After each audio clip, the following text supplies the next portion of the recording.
Hello and welcome to Dicebreakers, a D&D podcast and stream with mostly accurate rules and inconsistent character voices. I'm Alex, your host and DM, and with me are Greg, Mark, Simon and Joe, my wonderful players. How are you all doing on this hot Saturday? I'm doing hot. You're doing hot. I got a fan going. Most of us have fans going. I have I'm in a new room, so it might be a little more echoey because I don't have fans. Me too. Yeah, it's been good. I'm excited for today's session. With the music playing in the background. Why? You're all going to die. I'm excited for all sessions. sessions. For this, I'm excited for all sessions, but also because we get to start the school year. We kind of already started the school year, but we get to start the school year. Now, I do have, of course, what am I looking for? I do have the recap, which has been wonderfully made. And I'm going to go to it rather than wait the 3 minutes for the music, but first there it is. I'm blowing my own trumpet because you can do that. It doesn't sound like a trumpet. There are trumpets in the background. This is like 9 or 10 layers of orchestra. Anyway, let's just pause that so it just gently fades away and no one will even notice. Oh, there we go. And you're ready for a recap as usual. I'm going to turn up on this end a fair bit. As usual, you'll turn up this, mute that, and just yeah, here we go.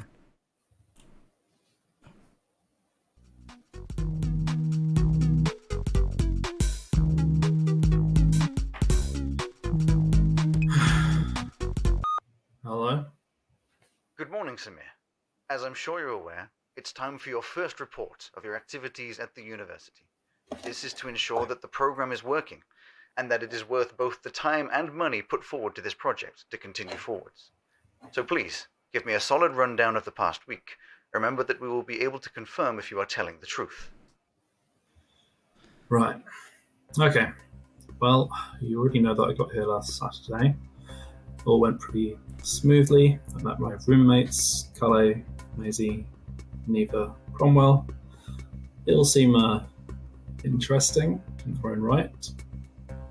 The week itself has been a bit of a roller coaster. The first half of the week was all the standard stuff, a campus tour, meeting the professors, and learning about the activities available this year. Learned about the Arliston Benfayal competition. It's a year-long competition. There's treasure hunts and SOC courses. It seems pretty fun. Beneficial to the program. Anyway, I tried the SOC course out a little bit. It seemed pretty hard, but I guess that just means there's room to learn. Maisie and Neva ended up breaking a part of this old heritage site thing. But don't worry, I didn't get involved in any of that. I kept my hands clean. The interesting stuff started on Wednesday.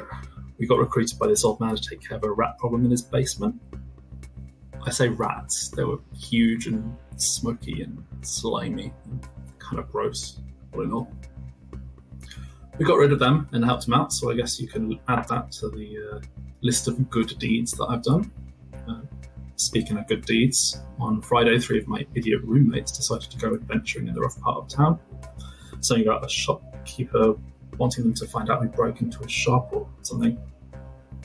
I wasn't really involved in any of this until Neva told me that she knew they were in danger somehow, so we had to travel across town and save them.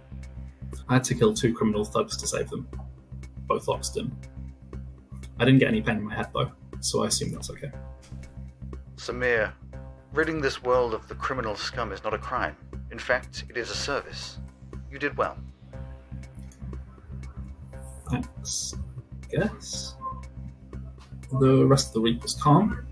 Maisie and Neva had to endure their punishment for breaking things. I think they were organising things for one of the professors. I've just been preparing for the week. Lessons are starting soon. Well, Samir, it seems you have been doing well. I am impressed with your progress and hope that it continues on this positive path. May Baris continue to guide you through your troubled times, and may their light shine on your path. Goodbye, and good luck. Bye. There we go. Ooh, my backstory brain is a tingling. Yes. Tingly I just went backstory straight back to the brain. beginning. Also, I'm sorry. I have to replay because I love that starting music. I made that music as requested by. I asked what ringtone. That was Samir great. wants, and I don't know how you did that. What was it? You said you wanted it based on Sans based on theme. the Undertale Sans theme. Yeah, Undertale Sans theme was kind of the influence towar's that, which hopefully. Which I think you nailed it, really. Right. Greg, we'll confer later. There's little bits and All the pieces in there, stuff. as I love doing. Bye. Okay. I pressed the wrong button. Yeah, there's a little bits and pieces in there which are excellent, wonderful, and I do love.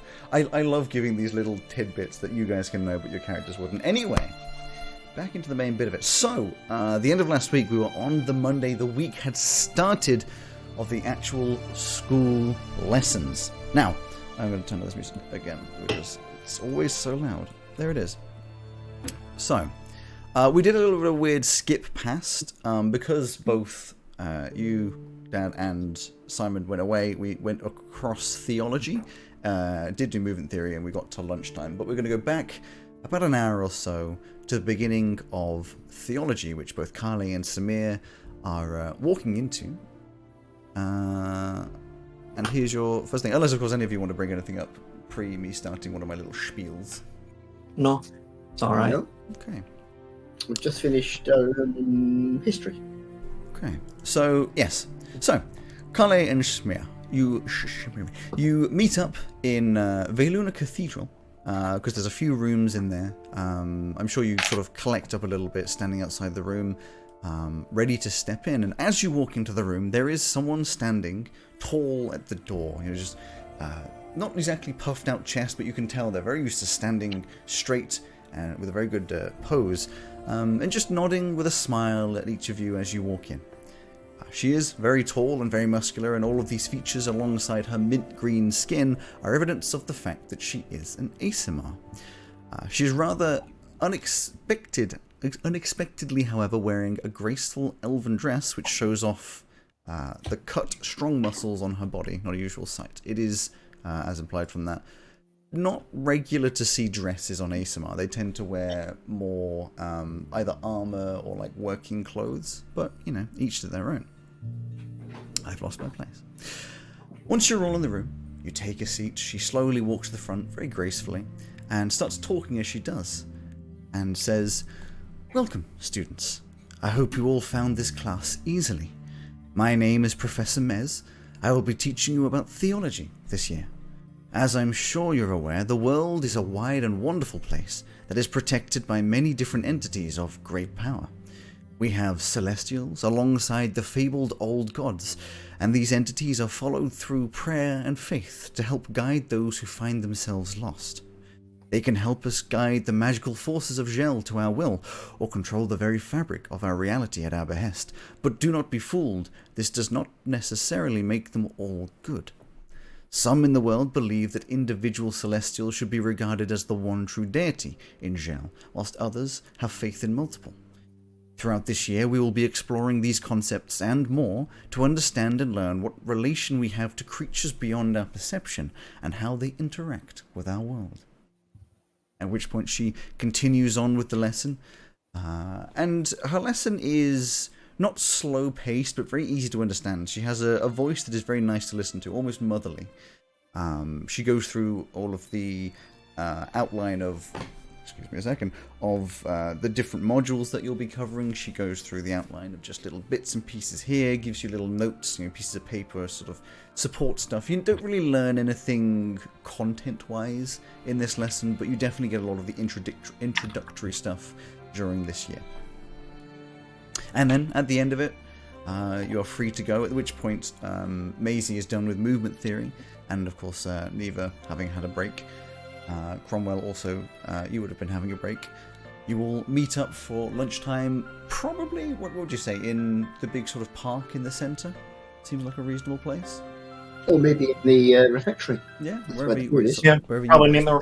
and all of you meet up in the refectory after having had a few of your lessons. Just to remind you, Maisie, you had psychology. There was history for Carly, Neva and Cromwell. Theology, obviously, we just went through, and then movement theory for Maisie.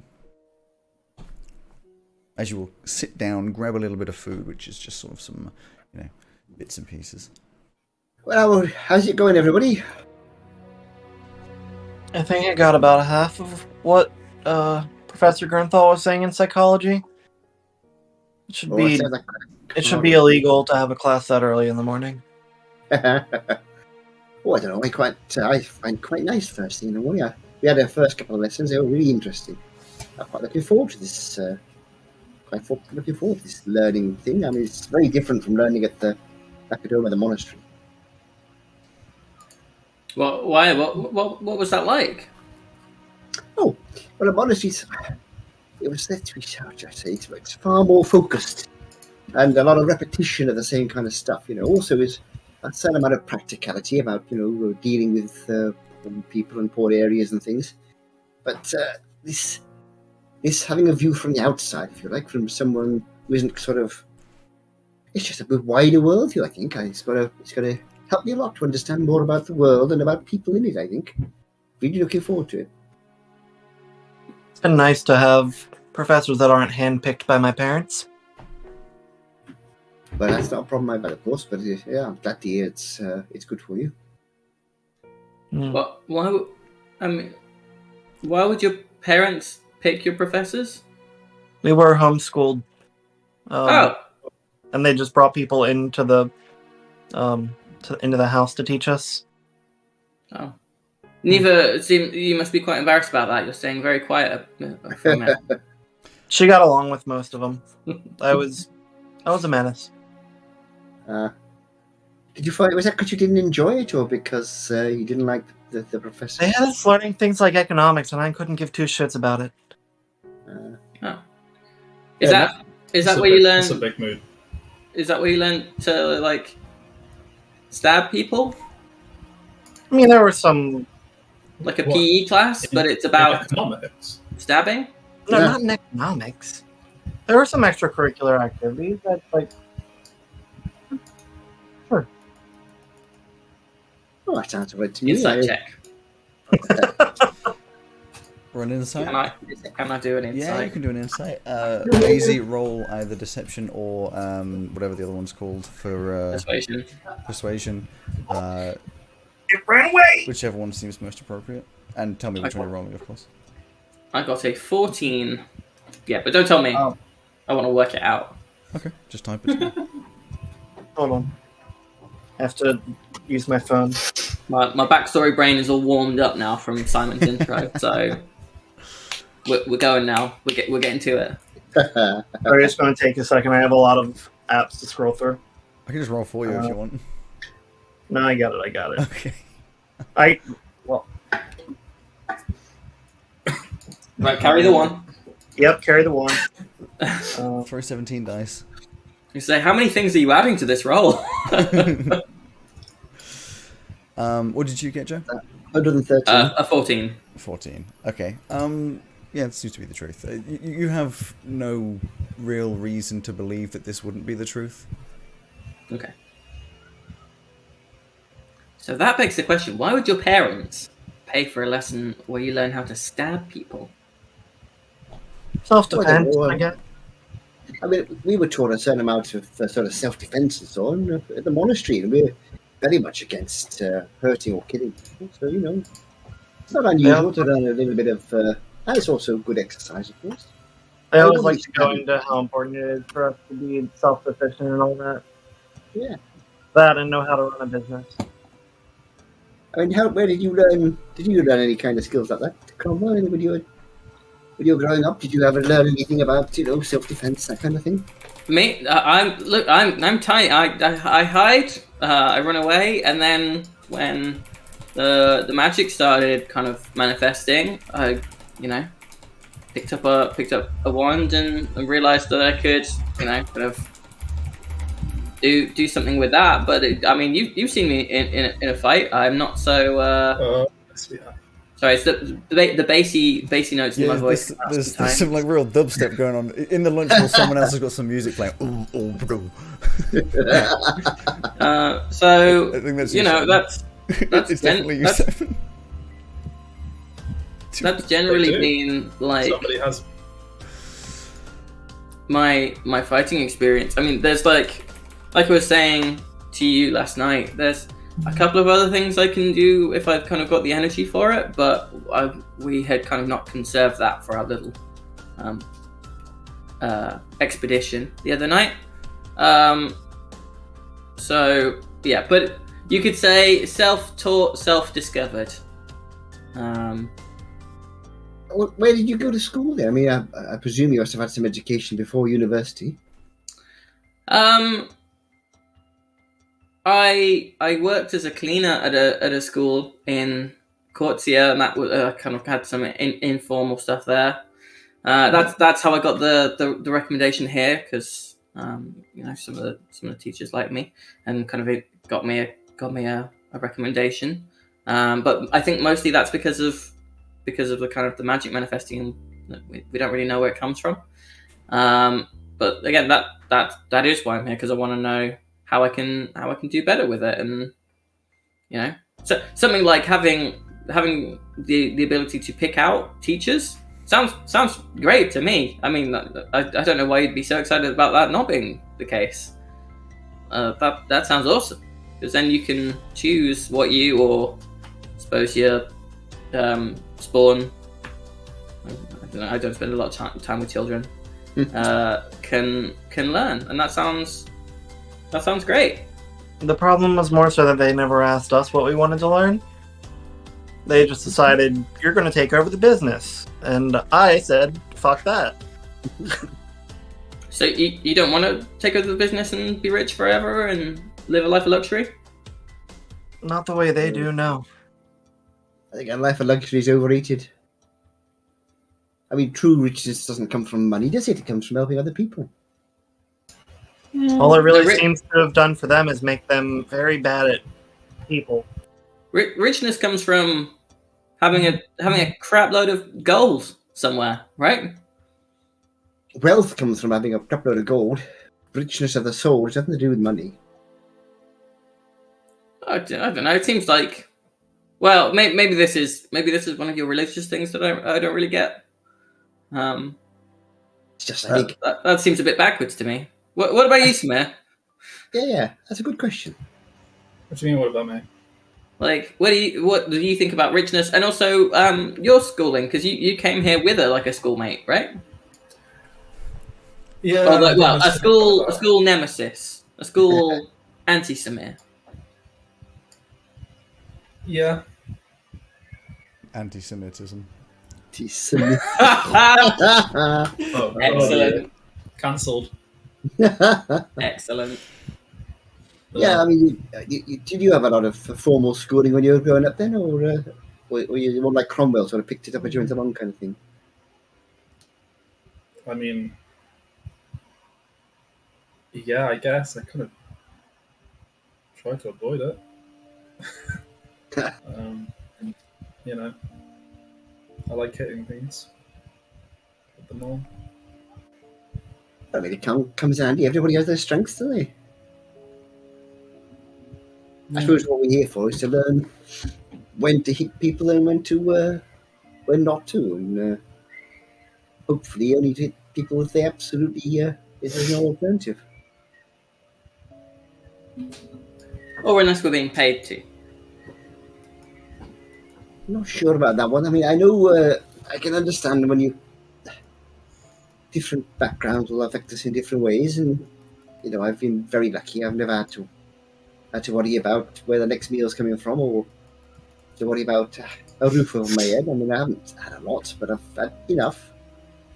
So I've never really got into the sort of whole desperate for money thing, you know. I've seen people so much worse off than me. Yeah, it's not great. That's why I think the whole like, oh, if I had shitloads of money, I'd be super happy and super rich in spirit, or whatever it was you said. Because if you're rich in your wallet, you are also rich in your spirit. You can just do whatever you want. The problem comes with, if it's all you care about, then you just kind of ignore all the people. Then it's like, oh, I have all this money. Everyone I bring in my life is angry at me because I don't give them anything. Greg, you're super quiet, isn't it? You're not quiet. You are being suppressed because as you talk, your iPad is filtering out the fan and it's going. How did you do that? That is exactly what happened. Listen, I've got to do so many voices, you know, your DM. I don't know how to help this. Just speak super close to the thing. The fans Let us get all up in your mouth. Speak louder than the fan. Hello, can you hear me? Yeah. Yes, Oh my god, yes. It's Carly's dad on the phone. Hello? Wait, we've been mispronouncing his name the whole time, and it's actually Kermit. It's me, Kermit. Kermit here. I'm going to learn some magic. Right. As you are all eating your food, numbing away, there's the familiar bell noise of a... I don't know why I did like an Indian hand over there. Bell noise of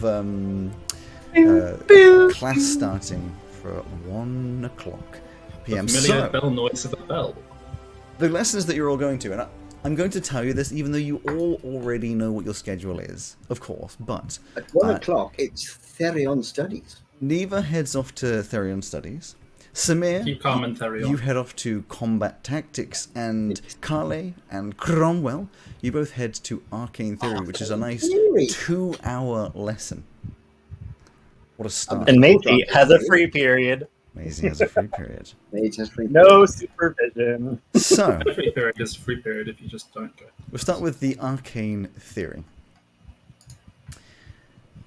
Which you are going to, I believe, Callaway Quad on the northeast classrooms. They're fairly nice classrooms. Callaway Quad is one of the sort of bigger buildings, so you get some bigger-ish classrooms. It's fairly standard itself. You walk into the classroom and realize quite quickly that there is no professor in sight. You all walk in, you sit down, find your chairs, and there's a little low murmur of voices as you all whisper to each other. But eventually, after a few minutes, huffing and puffing through the door, leaning quite heavily on an umbrella as a walking stick, is an old and quite grumpy man.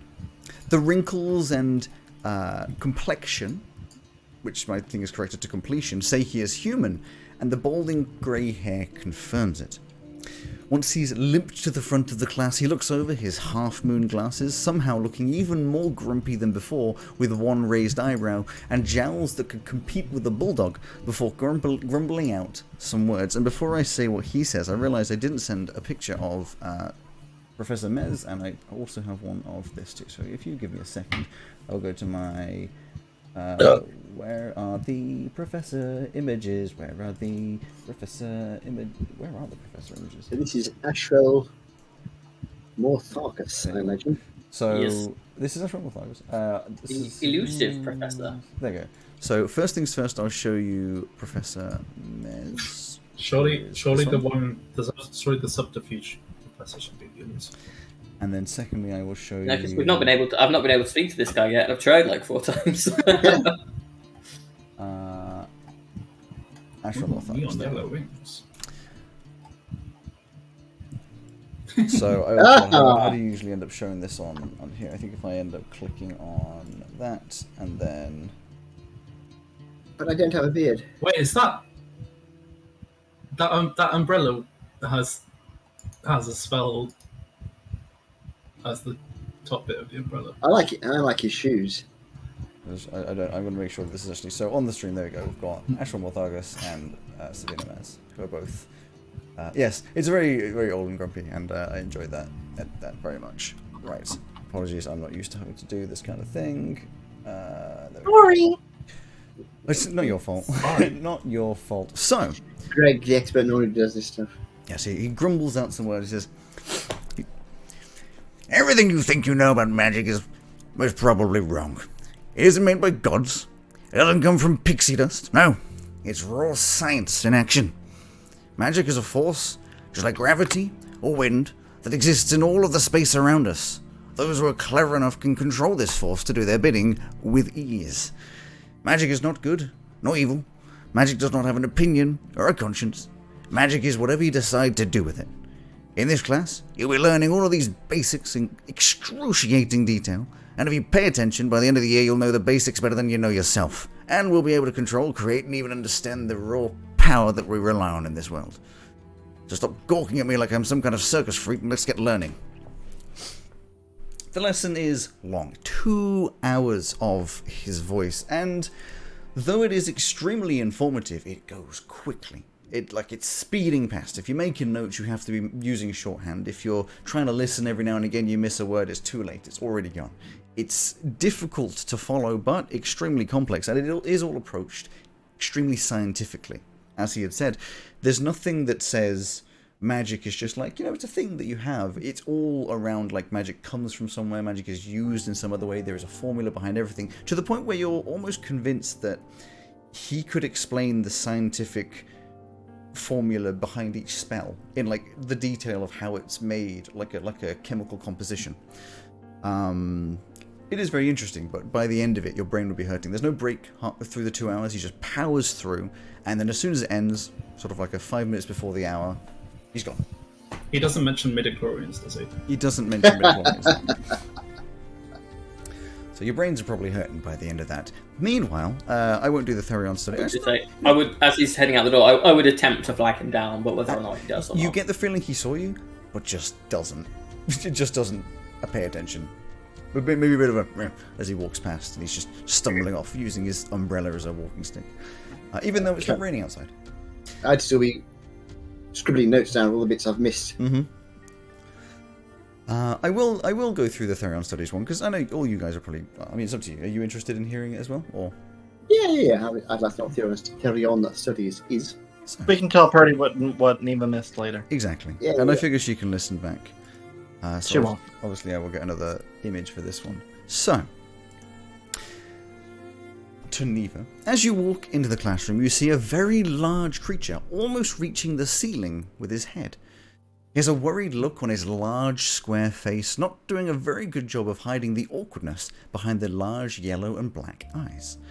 He is obviously muscular, but it seems that this muscle is naturally occurring, as there is still a layer of podge, but what could be quite the intimidating frame is compromised by the slouched pose.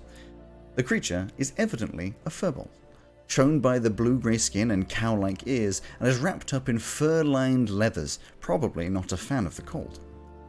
Once everybody in the room is sat down, he awkwardly paces a few steps forwards before addressing the room, and again I will show you pictures, who I believe is this one. Oh, and it's gone away, there it is this one.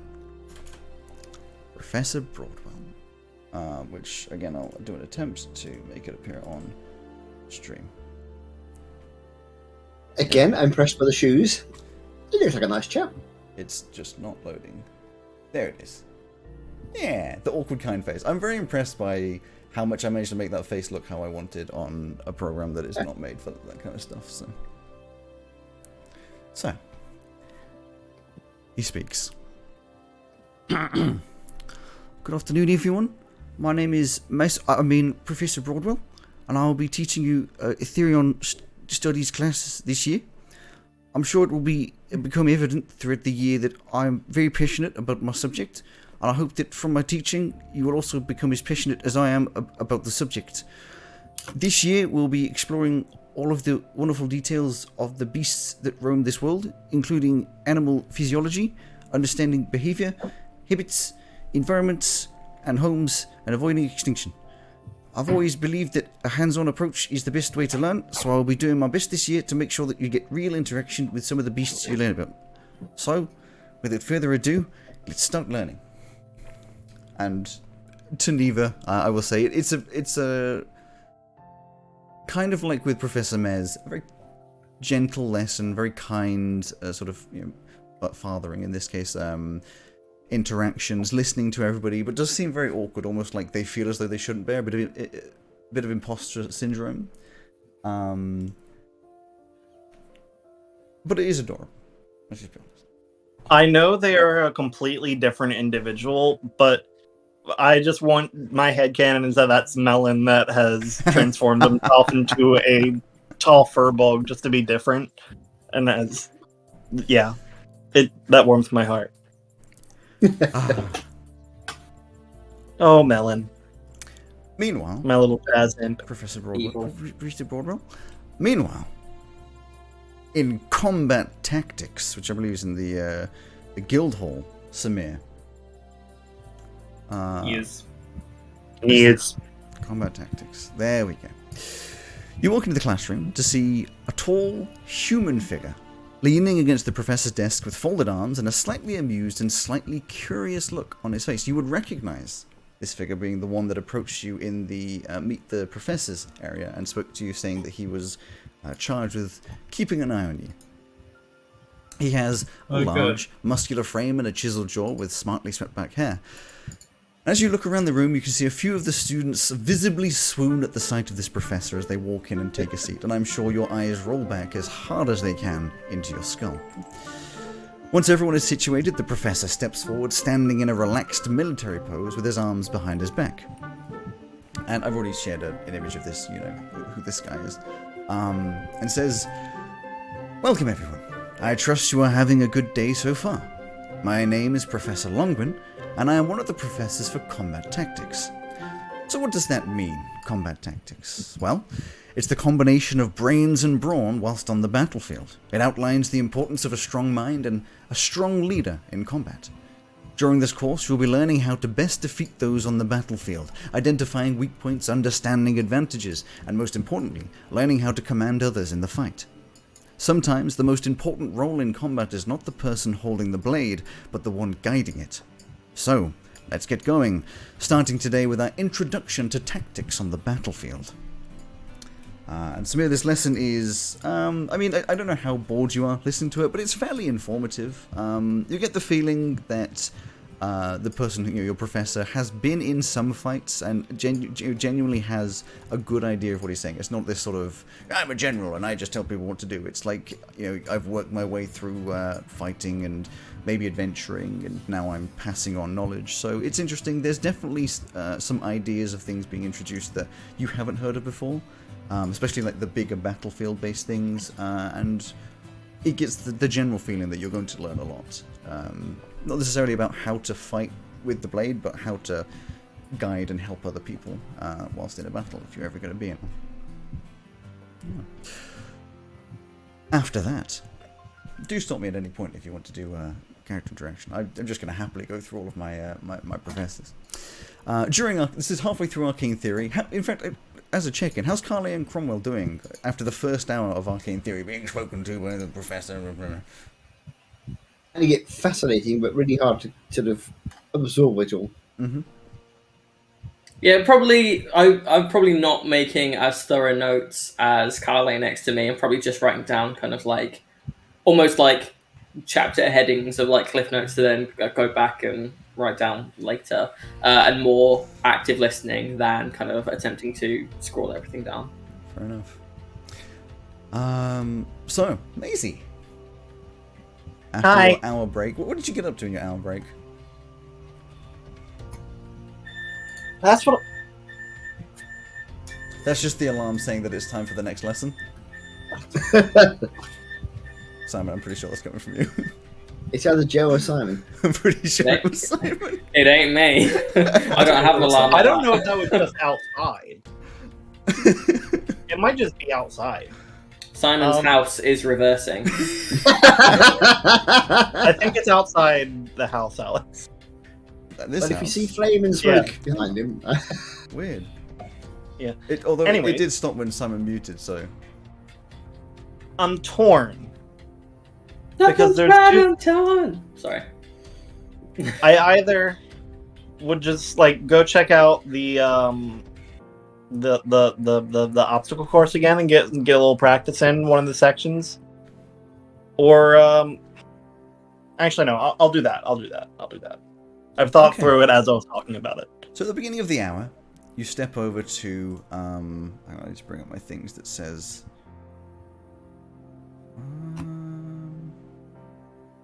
There it is. So there. You go over to the assault course, and there is no one there. It seems obviously most people are in class, and obviously there's no class being taken here at the moment. as you are going up to it, you get the feeling that a class has just finished here, so you're now approaching as other people are going away, possibly a second year. You don't see a professor, they may have gone in a different direction or whatever, but just a load of people who you don't recognize walking away from it. What section are you going to do? I mean, there's no real like sections. I've been breaking it down into like 5s, but you can do any sort of part that you want. And I can run through sort of the bits and bobs if you want reminding. Let's just do the starting section. I have class. I don't want to get too sweaty. Okay. So, obviously I won't go into as much detail as I have previously, because why would I? So, you step up, feeling confident, I'm sure, to the tipping beams, those, nice balanced Switch beams into my that you running have. shoes. Switch into your running shoes. And the 3 beams, which you have to, of course, balance as you go along. So just give me your... where's the thing that says what it is? Your acrobatics roll. I'm gonna just give you the roll because it's a process to pull up the sheet. Do you have my stats? I can run your stats. Yeah. Thank you. Okay. Okay, that's a 7. Okay. I Well, believe your it's acrobatics is +3, and your athletics is +5. They should both be +5. Bear with me for a second. Conflict.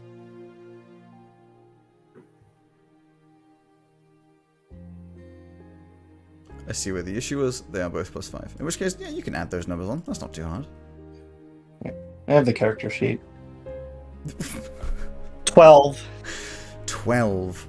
Okay, you rock up with an absolute bunch of confidence, and you just make it across. It's one of those things where you're running across, or you're walking across, and you can feel about halfway your balance is just disappearing, so you go faster and faster and faster to just make it to the other side. No one's there to see you almost fall over. I was going to say stack it. I made fall over. But you made it, exactly. Incredible. Bound to the crowd. And then immediately onto the ooze crawl. In fact, actually, what I'm going to say is you're rushing so fast forwards, you just automatically step into the ooze crawl. Both feet end up just going in as you're gaining that balance. So just... No breather. Athletics. Well, I mean, you can breathe. You're just standing still. 9 plus 5. 14. Okay. Maybe you didn't have your coffee this morning, even though you had 17 cups, but it's a difficult. Oh, can I get... Eventually, you do get through. It's just, it takes a while, and it's difficult, and you're really sore at the other end, especially since you didn't get your break. But you do manage to get across, just, nice and easy. Straight into the ring swing. If at any point you want me to remind you what these things are, just tell me. No, that's fine. Straight into the ring swing. To get some of those out, there's athletics or acrobatics. Ooh, baby. It's a 17 either way. 17, yeah, that's fine. You got 0 worries about that one. Not as easy as the last time you did it. You're not sure. Maybe you got a bit more swing last time, maybe because you're a little less exhausted, but you don't I've had have to any fight problems getting across. Since the last time I did this. Exactly. You're tired. Unsurprisingly tired. A little shaky. You swing across. All of them, 1, 2, 3. I believe there's 3, maybe 4 of them. Get to the other side, immediately onto more of the tipping beams, which I'm sure you're more confident of this time, because, Yeah!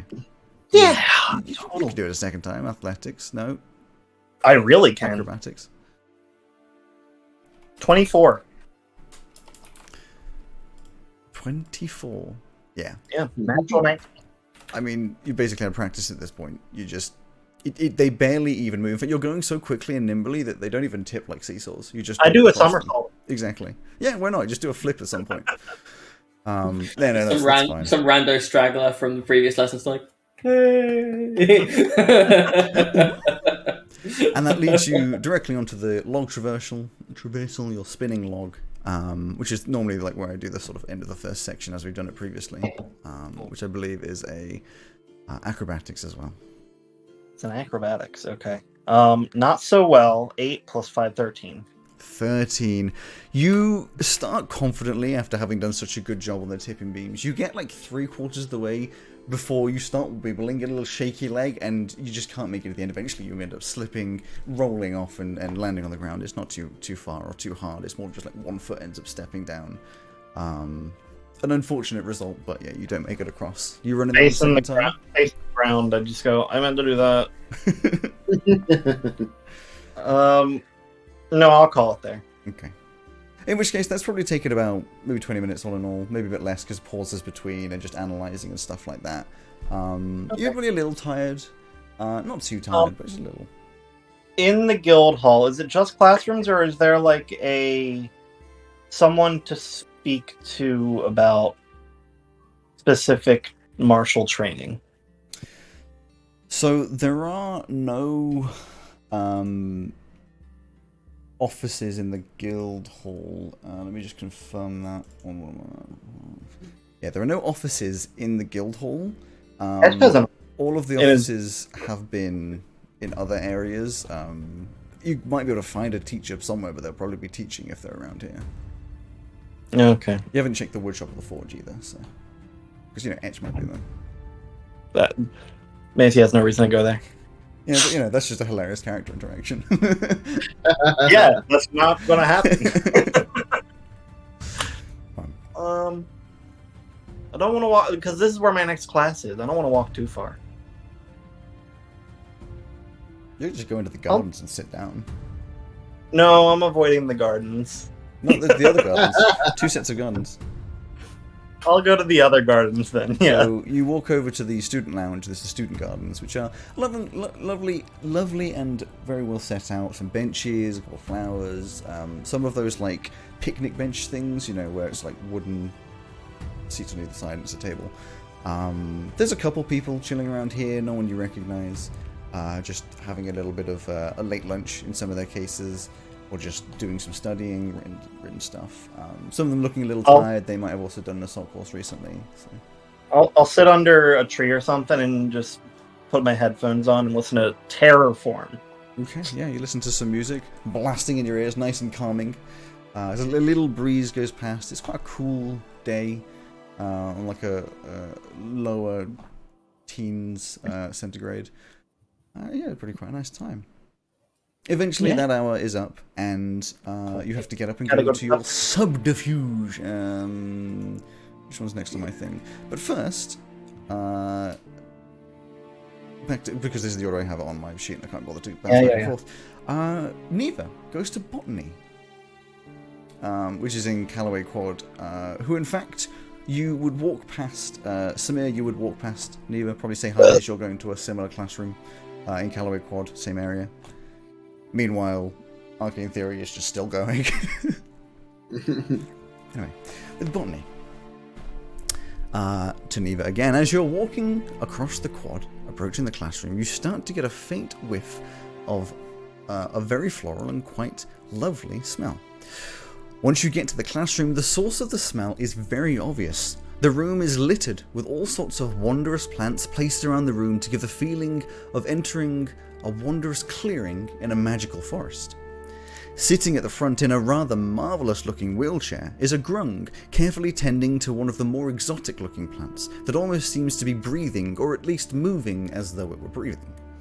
The grung in the chair is very thin and gangly, with black skin and yellow stripes, almost suggesting that he could be poisonous. He is sporting a leather waistcoat over a white shirt with a bolo tie and some rather comfortable-looking jeans and cowboy boots.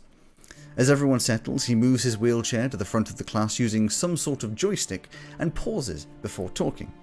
When he talks initially, it sounds like the gurgles and pops of grunk, the languages of the grung, before the translator on his neck kicks in, talking in common. And I will, once again, throw some photos in your direction, because who doesn't like images? So there we go. Professor Kroll, who I will again try to do that once it loads. There we go, Professor Kroll and his lovely fancy wheelchair. How lovely. Also slightly worrying. Worrying As in looking poisonous, as you said. say. Yes, I see. Mark's just prejudiced against characters with red eyes. No, it's more the black and yellow. I don't like wasps. And and he speaks, and this is one of those voices where I would apologise, but it's hilarious and I don't care. So he says, "Well, howdy everyone. My name is Professor Kroll, and I would like to give you all a warm welcome to the Dilrak and Strangelings Academy and to my class of botany. I'm sure you've noticed the large arrangement of exotic plants I brought in today. This is to give you a taste of what's to come in the coming year.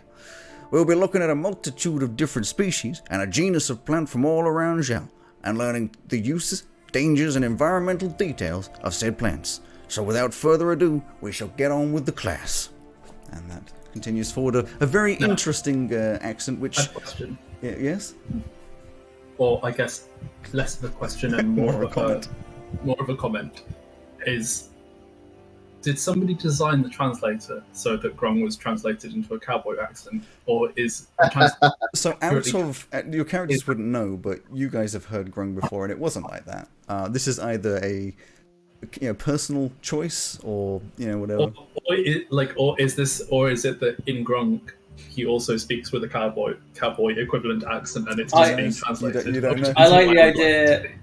As much as I enjoy the idea of a cowboy Grung in Grung, I think I prefer the idea of it being like a sat nav and you can change the voice. Oh yeah. So you could get like a Mr. T Grung. Mr. Trung. Anyway, Oh no. yeah, it's a lovely class. He ends up going through all of the different plants around the room, explaining there's so many different types. There's a couple which he warns you not to get too close to, a couple which are just extremely colourful. The one that seems to be breathing genuinely does seem to be breathing. It's the idea of a plant that doesn't photosynthesize so much as... The plant that can breathe! The plant that can breathe! It is the plant that can breathe.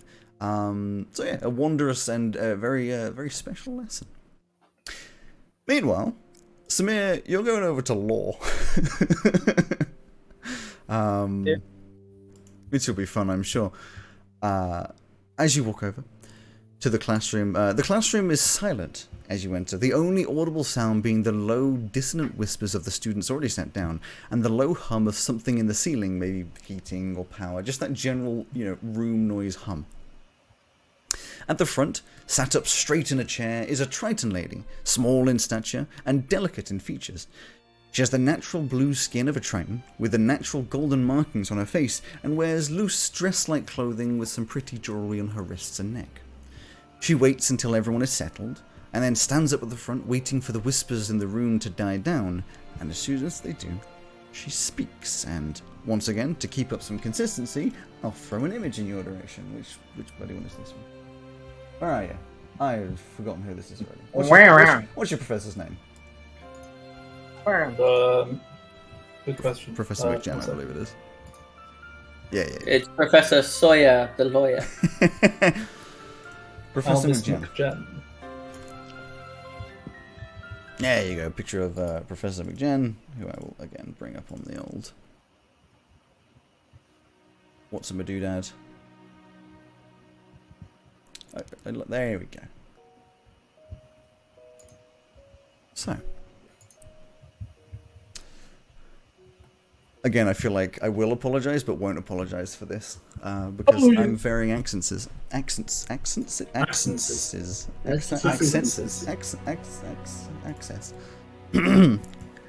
Welcome everyone to law. My name is Professor McGen. I am hoping this will be a wonderful year of learning and brilliant education. As long as you listen and ask questions, you will do absolutely fine in my class. And please do not hesitate to reach me in my office hours and talk about subject matters outside of class. I'm here to make sure that you can do the best you possibly can. As you already know, this year will be split into 7 different modules. And with this much content to go through, we will be moving quickly, so I suggest you keep on top of your home studies to ensure that you do not fall back.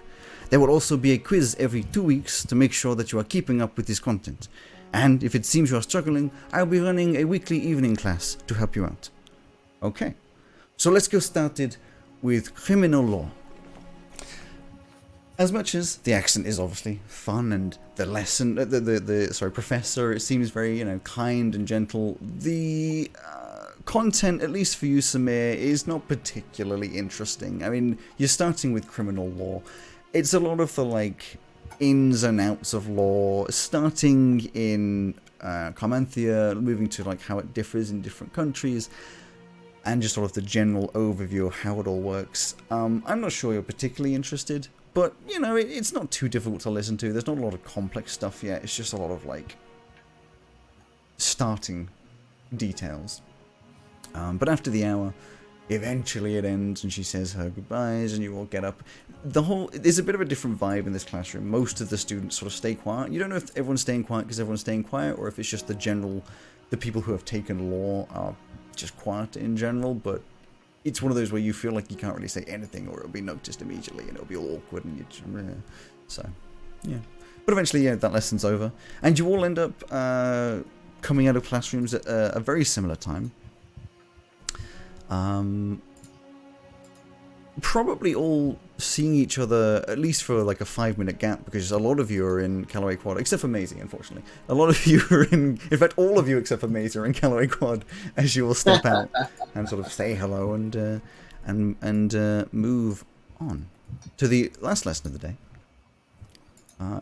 I will just quickly say to Cal that although I've got enchantment now, I'm going to head to Professor Morthagus' office afterwards if he would like to join me. Yeah, okay, I'll see you there. What time do you finish? That finishes at 4. Oh. But I think I was told last week that if I go there today after when that finishes, I should still be able to catch him in his office hours. I wouldn't mind saying hello to him. So yeah, okay, I'll try and head back over here. We'll meet where we are now in the middle of the quad at about 4 then. Okay. Also, I don't know about you guys, but there's something just about the energy of this group that we have together at the moment. It just feels really good. Can't think what's different. Oh, and when we get back to the rooms, I wouldn't mind swapping some notes on the lesson we just had. That was pretty intense, I thought, the Arcane Theory. So, if you got time, Yeah. Okay. And I'll my way off to enchantment. There's Samir over there. Hey, Samir, how was that? Was it law you were doing? How'd that go?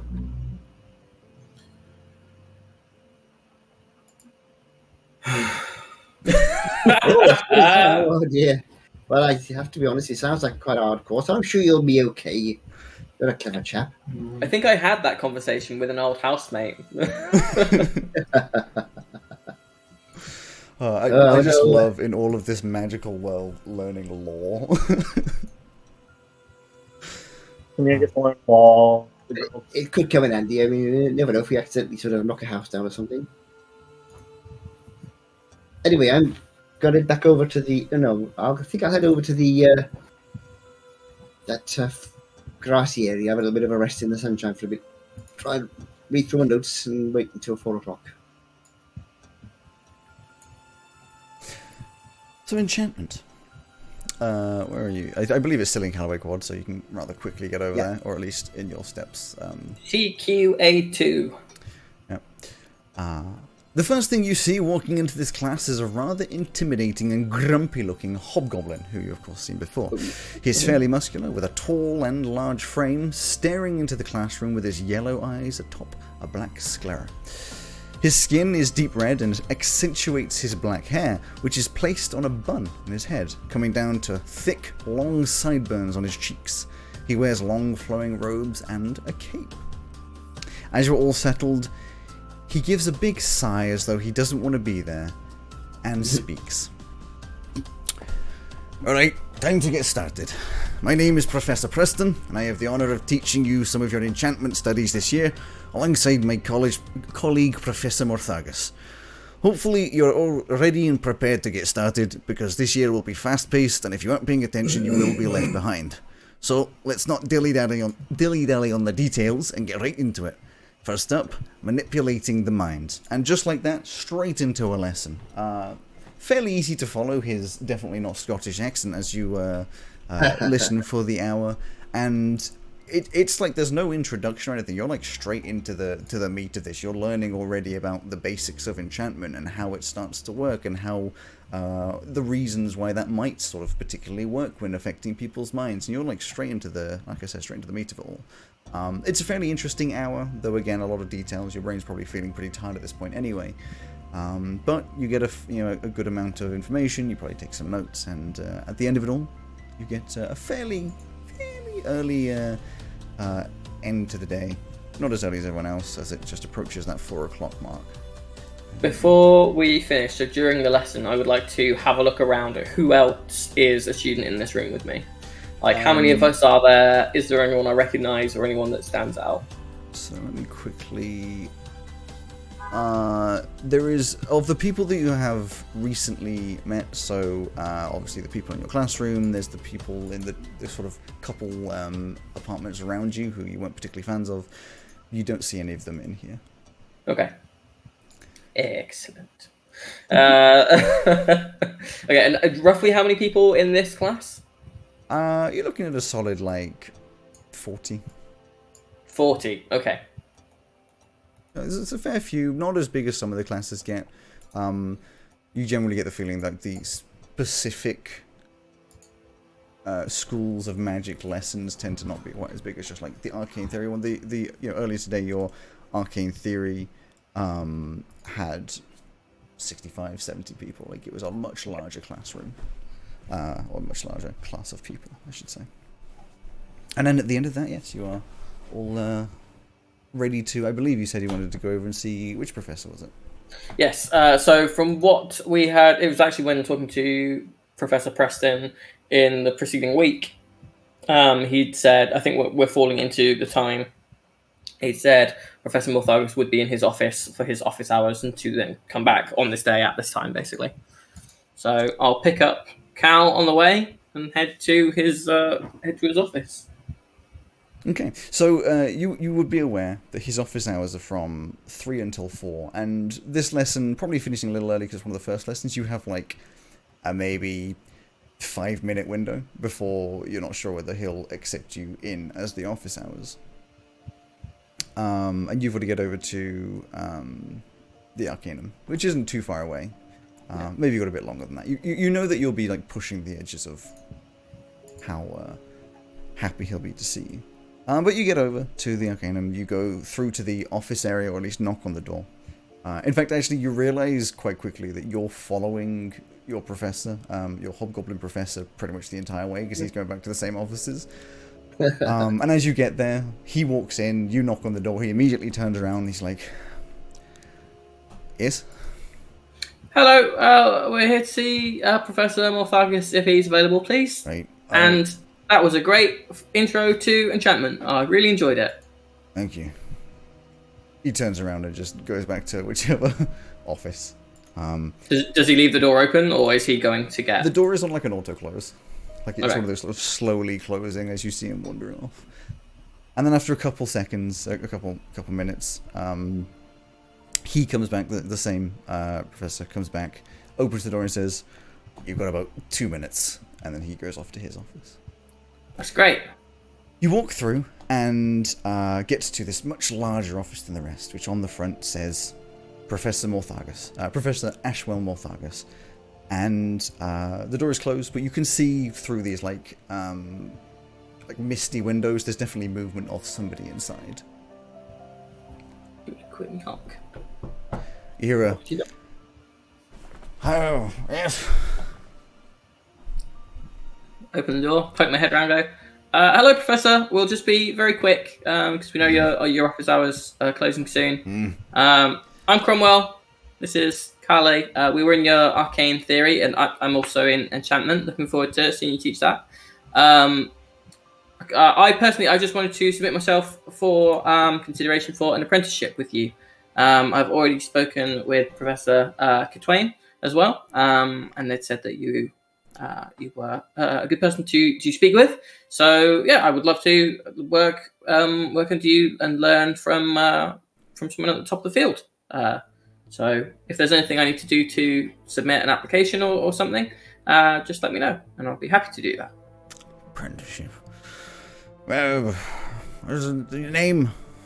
My name is Cromwell Beckman. He opens up one of his drawers and brings out this giant binder that hits the table with a massive thump, and he starts just like, he does that thing where he licks his fingers, but it's a little bit globby, it was kind of gross.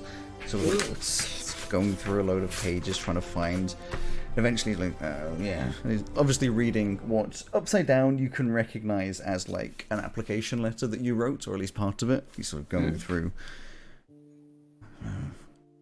Oh, well, the magic, don't know where it came from. Yeah. Yes. Oh. What do you want an apprenticeship for? Well, firstly, there's some practical considerations. If the apprenticeship is paid, that would be a great bonus. But the primary thing is, I don't really want to not have control over my magic, especially with the nature with which it seems to present itself. Seems to be unusual. I can demonstrate if you would like. Interesting. I'm quite interested as well, actually. If say it is an odd nature of magic, when are you free? What's your schedule? What are your lessons? I would probably have a copy of my timetable. Okay, with hand me. it over. Peers at it. He says, let's I need to bring up a thing that he says.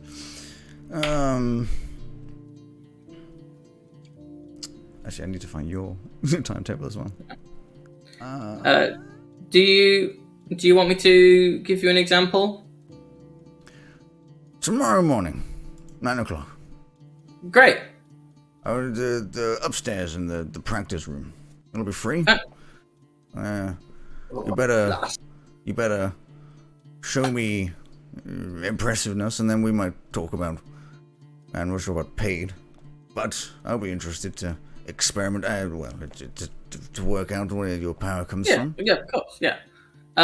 Should I bring someone with me to show you what might happen, so that, for example, I don't have to cast a spell or do magic on yourself? We have facilities to not allow. Okay. We generally don't promote students using magic on each other. Okay.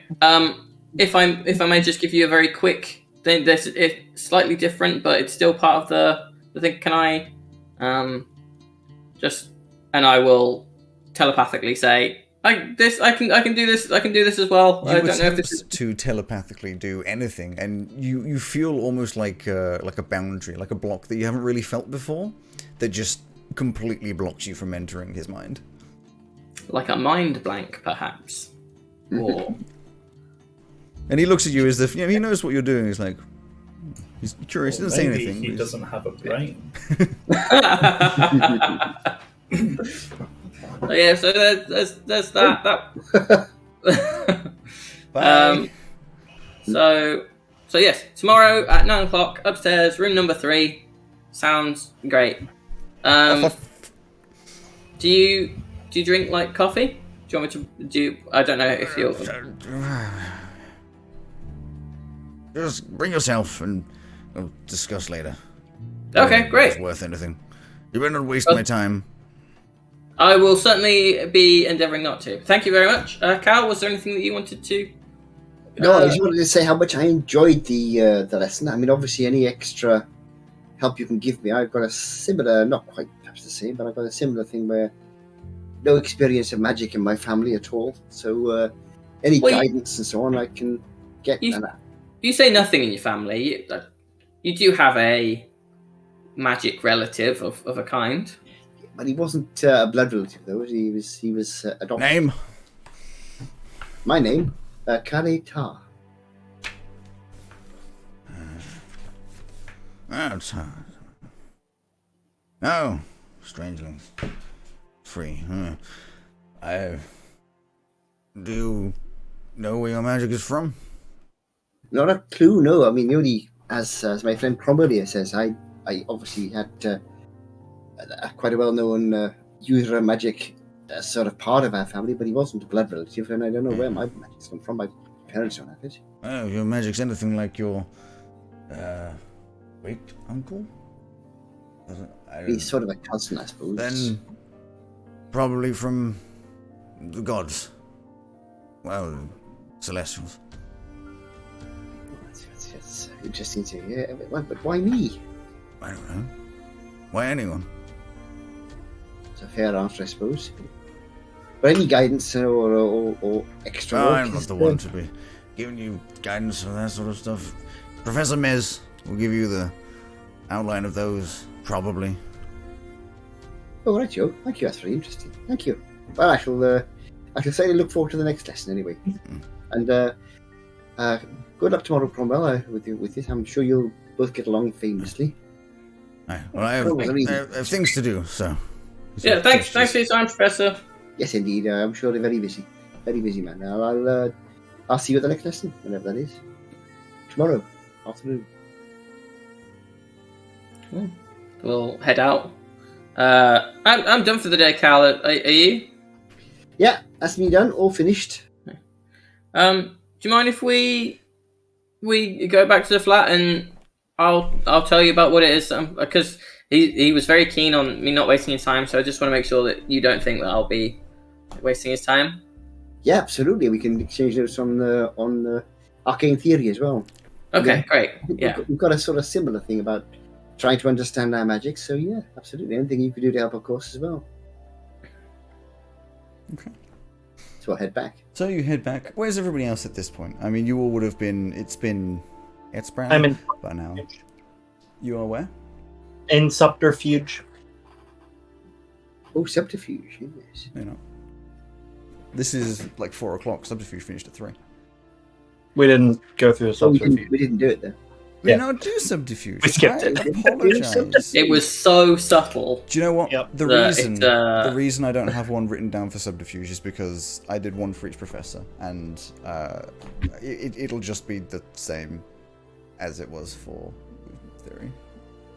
The reason he doesn't have one is because he wrote one, but then they stole it. But I can tell you the lesson. Class of everyone going in and being extremely stealthy, and then the Yes. bell rang. No, the subterfuge lesson. Obviously, it's Velka again. It's a very similar sort of. You don't feel it's not very personable, but you know, it is very teacher-student relation, as with the previous one. She's a little more casual than the average professor, as you got before.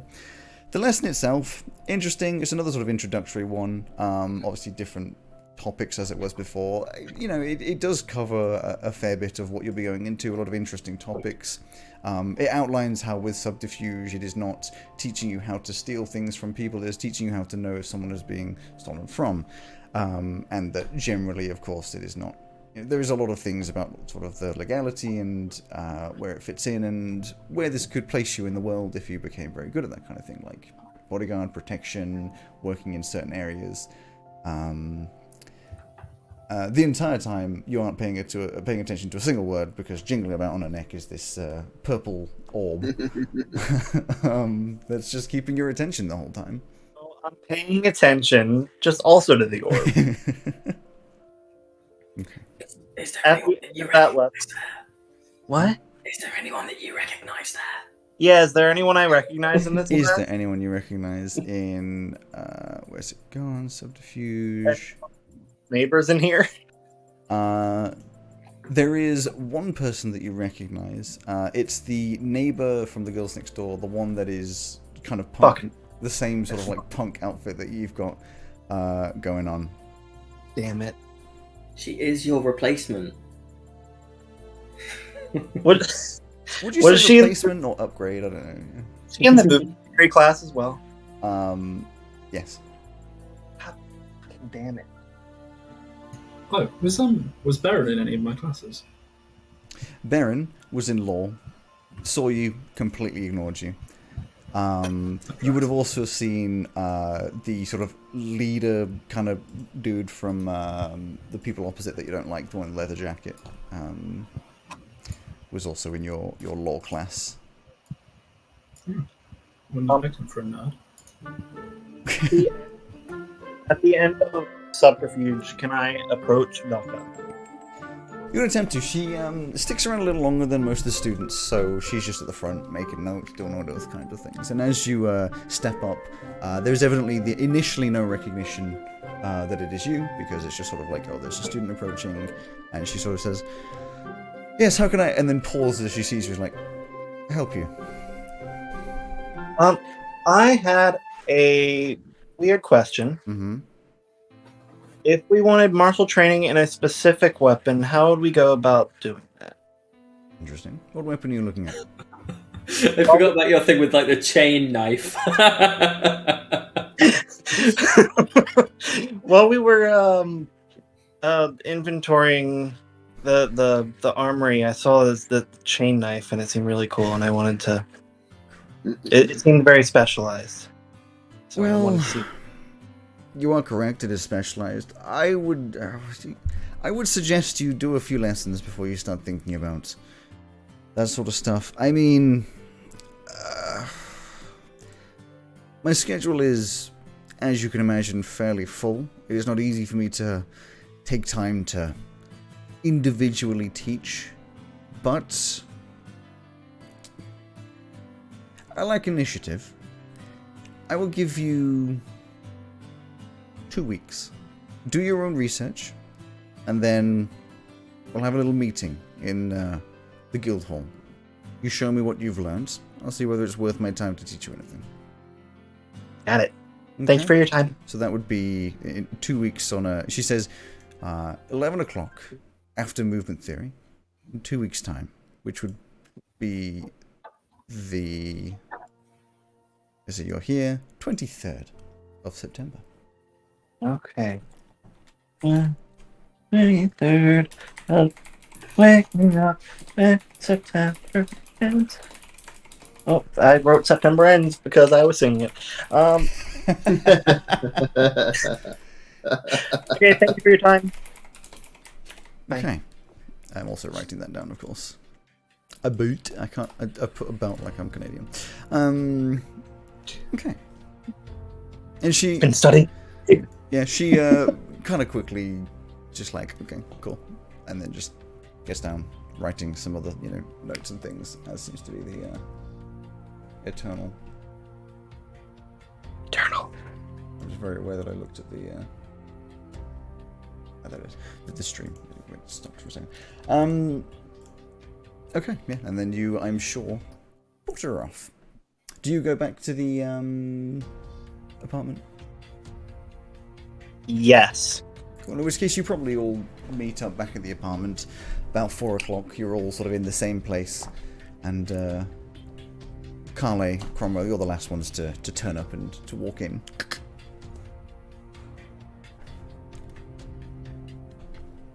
You're muted, Mark. Am I? Oh, no, you're not. It's just your mouth moved and no sound came out. Oh, okay. That's not a bad thing, I suppose. I like it that way. That's good. That's good. I said, hello, everybody. We're back. Hello. Did everyone have a nice day? Yeah, it was first day. Are shitty neighbors in 2 of my classes. All of them? Two of... No, like, One- but all the neighbors are in 2 of your No. classes? What's One- Gale doing in Subterfuge? No, the one that was really rude didn't let us talk to her. Oh, The leader guy's in my law class. Who? The leader one, the asshole. The lead. Oh, from the other flat. Yeah. Oh. The ice cream. Oh, Ice I cream. wonder. It never occurred to me before that he might have been talking about you. Who? What? Well, do you remember when we passed him and I made fun of him? The thing he said was, "Look what the cat dragged in," and it didn't occur to me that might have been a comment on you being a Leonin. Yeah, but I'm not a cat. Well, obviously we know that, but someone who is of a mind to insult you specifically, it would be like asking someone who Why would he who be looks more like a insulting me? cat if they're like a tiger. I don't know. It might be prejudiced. I'm sure they'll get better once they get to know us. We're not going to kill them, Mark. Not that kind of get better. I mean, let's not take We it need off to the get better. table. Let's just leave it to the side of the table. I'm sure they're lovely people, really. They're probably just trying to fit in like all of us. Okay, but if he gives you shit, Samir, then you tell us, yeah? Oh, yeah. Because we know where he lives. You are the last people that I will tell. Oh, okay. So who's the first person you tell? a teacher, obviously. Yeah. That would make sense. And then his family, when you tell them that he's not around anymore.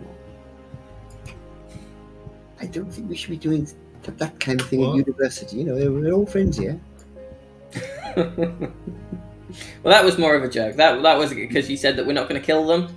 So I was trying to make a joke that we It's that we were interesting because that you were going out to kill of him. character, but Oh, sorry. In that case, because I said that to Mark. my apologies. In that case, let's just not take the killing them off the table. I don't know. Probably shouldn't kill her. I don't like the idea. I'm sure it'll be fine. They'll be fine. Once you get to know them a little bit, it'll be fine. Sure. Yeah, I'm not. I mean, I'm a pretty relaxed guy, but I don't. So, guys, well, obviously we're not going to kill this guy. There'd be no way to get away Why with are we it. talking about killing him? I misheard what you'd said, and I thought that you had brought it up, so I was continuing it. Sorry, Greg, can't hear a single thing you said. No, unfortunately, that didn't Just- work. Computer says no. Yeah. God, how old is a computer says no reference now? Very. Retro. Can you hear me now? It keeps going. Really? You're gonna have to turn off your fan when you're talking, I think. Or I just- I have to get up every time to do that. I heard that. Yeah, we heard that. Oh, it's refreshing not being the person with audio issues. Well, the only person with the audio. Suffer in silence! We just hit suffer in silence. Yeah. Well, while Maisie is Suffering. struggling with her speaker, I'll say to Cal, do you mind if we go and work on my thing for tomorrow? If that's Yeah, okay. yeah, absolutely. I want to practice the old magic and so on as well. Is I also want to practice. You're practicing the old magic. them is because you couldn't get away with it? Can't hear anything you're saying, Greg. I heard it was something about couldn't get away with it at the end. I heard that bit. Yeah, that's what I heard.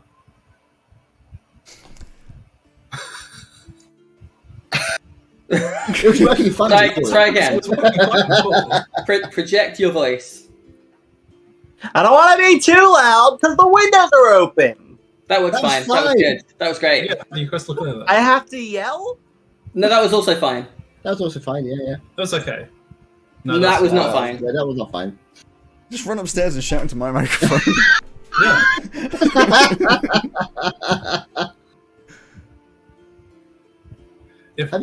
If you just if you Got call my- Alex, and then Alex can hold his phone up to his microphone. Yeah, that would also work. Hello. Hello. Ah, that yeah, one's that's great. okay.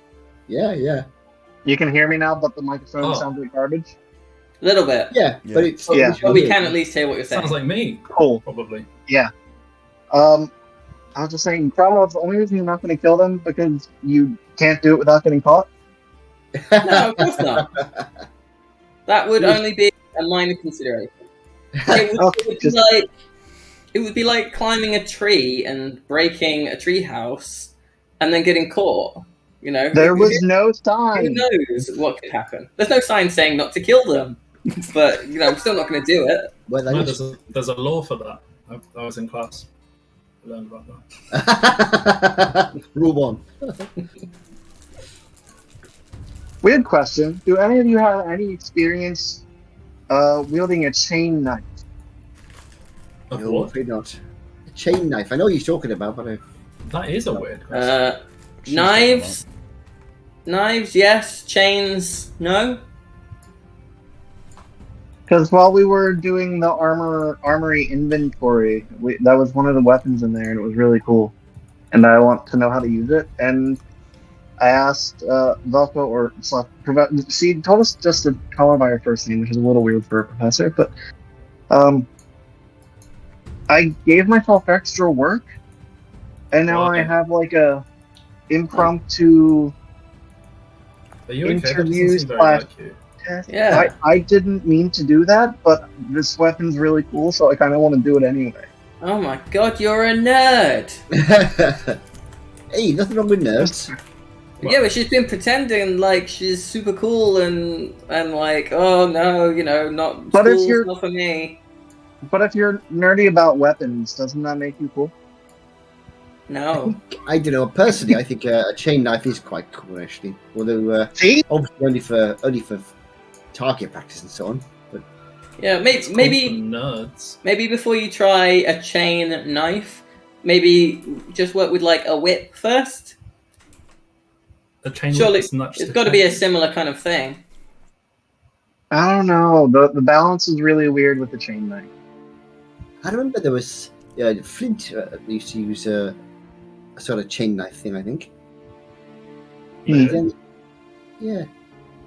When? In the family history, my uncle told me that he used to have a knife thing he sort of throw or fire or something and he'd put it back. I don't think he used it very much. Yeah, see Yep. if you can find examples of famous historical figures who used it, and then see if they ever like wrote a book, like How to Yeah, My that's kind Chain of the Knife plan and here. Me, A Journey Across the West, or something. And whenever West. Neva comes out of her like weird comatose state over here, hopefully she can help me find some books or something. I have There's 2 weeks. There's a library 2 full of weeks people on who once help I you find can. books. Yeah. Yeah, Or you could but always, my sister is really good at it. So I'm really good at it. Which professor is he who looks after? Oh, I'll tell you what. Etch might know about them because he'd make that kind of thing. You could always go have a chat with him. Yeah. Or there's like a combat. Sebasbias. There's To like make a- it on first name terms. There's like a combat teacher, isn't there? I mean, there's a few. But I mean, I spoke to Volga. It sounds like if I do my research on it beforehand, Why are she you may all be on well first enough. name terms with these teachers? I've Well, only known them for a week. It's a very relaxed university. Valka told me to call her Valka. Oh, wow. Almost none of my professors are like that. They're kind What a little of teacher's power. curmudgeonly. If I was you, the first thing you need to do is you need to get hold of a chain knife to practice with. great idea. What even is a chain knife? Well, it's a knife with a chain No. on it. A The knife problem with a chain is- or a knife made of chain? I only know of one, and it's in the armory, and I'd have to break into the armory, which I don't think Valka would be very happy about, and then I she don't- probably would. I was thinking, if you go She to might like a be quite weapon shop, impressed. you need to go to a weapon shop or somewhere that makes weapons. For example, Etch's place. Why I think does he I'll keep talk to calling my him sister Ash? first and see. Because he makes weapons, doesn't She he? can help me find some books. What he I'm does. pretty sure he's called Professor Vaspius. Isn't the armory full of weapons for practicing? Can you not just check it out like a library book? True. You might be able to. Probably, You but can I always feel ask. like, yeah. I mean, I'll do that. I want to read about it first, see if there's techniques that I should be aware of. Just make sure you blunt the edge first. Otherwise, you might, hurt yourself. Most of the weapons in there were pretty blunt. I just need to say this because Need my idiot more. brain won't stop thinking it. My idiot brain is just thinking, you Tarzan, me chain. I don't know Love why. it. I don't know why. I hate that. That's brilliant. I've been trying to get it out of my head for like the last 10 minutes. I just need to say it. Yeah, fair enough.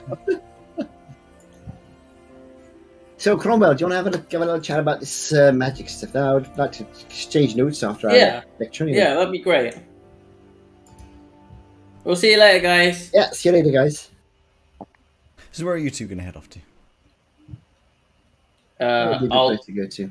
I'll just say we can go to my room if you want. Yeah, we could go outside. There must be. I'm trying to remember if there's a green area outside. I'd prefer to go where lots of people can't see, if that's okay. Oh, sure, yeah, no problem. Okay, well, I'll bring my books and we'll head to his room. Yeah, you go to Sure. the library then. You go into Cromwell's room. It's a little tight in there, but it's a fairly posh university, fairly posh rooms. There would be very little decoration, just be where I've put my backpack down. Yeah. Like a few of the books that I borrowed on, like Monsters with Tentacles, Yeah, on a shelf. They would be very little because they'd have to be to scale. Like a few stacks of like paper with some pen and ink, like almost no personal touches. But in the sink of my bathroom, you would see a giant frozen piece of oink pot pie, still frozen. Oh god, still frozen. Yeah, just keep freezing it. Good idea. It's not in great condition because it will defrost No. overnight when I Yeah, go to so sleep. But freezing it and then defrosting it and freezing it. And Defreezing and refrosting. Yeah. Yeah, that So? sounds like I won't be eating that. So how do you want to do this? You want to do like a, as we've done previously, like an initiative, heavy quotes, fight, or just general? Yeah, I was thinking we do whatever note stuff first. I copy down some of his. Copy So down just some of mine. just first of all compare notes and sort of talk about any particularly complicated bits of the lesson. And then I would say, so I was thinking I would just we can do this one of two ways. Either I think it's best to show you so that you can say, oh, I don't think he'll be very interested in that, so I can just not waste his time tomorrow. But I can show you by either like doing it to you, or we could ask one of the others to volunteer and you can watch me do it to them.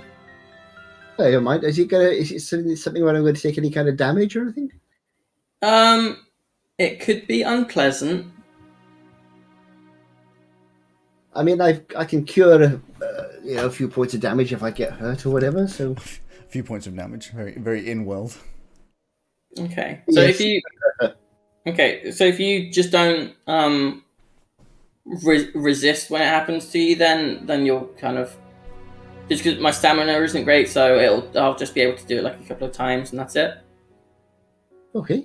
I'd also like to ask you if you wouldn't mind just keeping it to yourself for now, just because until I know a little bit more about it, I think people might think it's a bit strange and they might mistrust me if my magic is just kind of a bit unpleasant. So if you just wouldn't mind keeping it to yourself. Yeah, sure. I mean, magic. You know what the professor said. Magic itself isn't pleasant or unpleasant. It's just how you use it. Yeah, that's true. Okay, well, the first thing is, and then I will make contact telepathically, and I will say into your mind, I can do this. And you just not see my mouth move. Oh, I yes, can speak to you in your head, and then you can speak back. Can you hear me? Yes, I can hear you. Hey, that's really clever. I like that. That could come in really handy. Hey, that could be quite. Yeah. So if you wanted to chat in the lectures and things without getting shouted at, that work quite well actually. Yeah, it doesn't last particularly long at the moment unless I keep doing it, but it can work over. Like if you were to now run, you'd be able to get quite far away before it would stop working. So that's one thing. And then you've seen me change how I look. I've seen that one, and very clever it Yeah. was too. Quite unsettling if that baby thing you did. Well, I can, if someone tries to attack me, I can kind of block it a little bit, and I'll cast Mage Hand so that the little tentacle kind of out the wand. So something like this kind of comes and stops it a little bit. But you've seen me do the jabby thing, and I will cast Mind Sliver, but with no intent to hurt him. So I don't know if he'll still take damage, but yeah. You can't really do a spell with damage in an undead. You can't really pull your punches in the same way because magic is magic. So it would have to be a proper cast. Cool. So I'll still cast it, and then realizing that I can't pull my punch, I will just thing. So are you resisting it, Mark, or are you just letting it? Do I get a choice to resisting something like a mind spike? Well, you can do a saving throw. The point is, if you suddenly felt like something that was going to hurt in your brain, would you let it happen, or would you? I think it'd be like if you put a flame near your hand, you still go like that. Exactly. So yeah, you go for run the. So it's an intelligence save. Intelligence saving throw. You need 13 or higher. I have advantage on intelligence saving throws. Where's my intelligence? There it is. That is 14. So you do save. So But I did it. Ooh. So you don't save any damage, but what you would essentially see is the thing I've described before. When something comes at your face very fast and makes you flinch, you would see that, and it would probably you would have like mentally like ducked, and so it wouldn't have hit you and made you flinch. But you also don't suffer any damage or the kind of the penalty effect. So that's the jabby thing. Yeah, I've seen you use that. That's quite effective as well. And then this is the kind of the main thing, and I kind of discovered this by accident. So I'm sorry if this is quite unpleasant, and I'll point my wand at your chest, and I'll make just a little like circular motion and cast simulate drowning. Oh. So please, so are you resisting it? So I'm not resisting.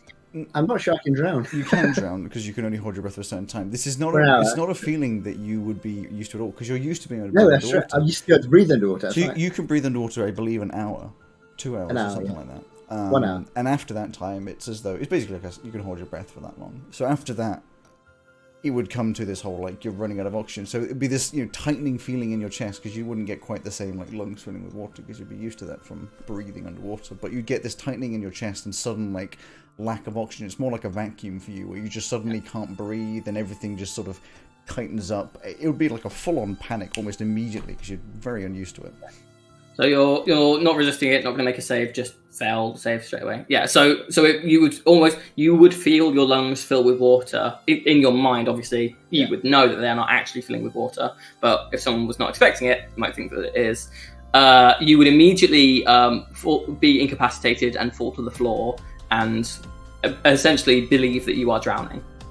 And then I will kind of hold it for a couple of seconds and then stop the concentration on it. You'd be like, oh, gosh. Sorry about that.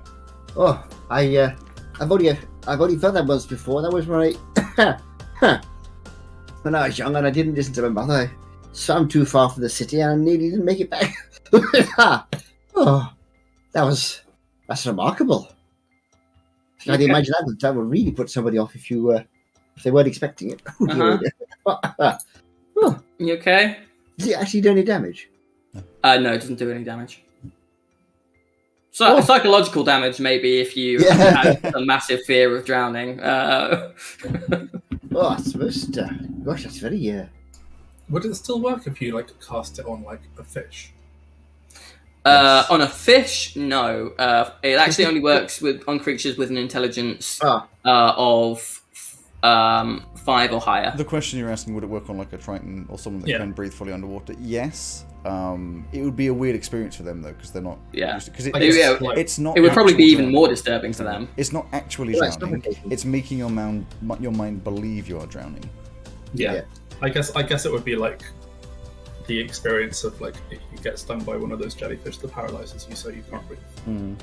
For So, anyone like, I was going to say, for anyone wondering about this homebrewed spell, it's not homebrew, it's just reflavored Tasha's Hideous Laughter. But it's more impressive. I knew. Clever. Clever. Yeah, so I think that's. amused by Cromwell is the kind of person who's like, I can make people feel like they're going to drown. Let me demonstrate by just casting the spell and not like telling the person. So you're okay? Yeah, I'm fine. Yeah, no worries. And That's so solid. do you think that I'll be wasting the professor's time, or do you think that he'll be...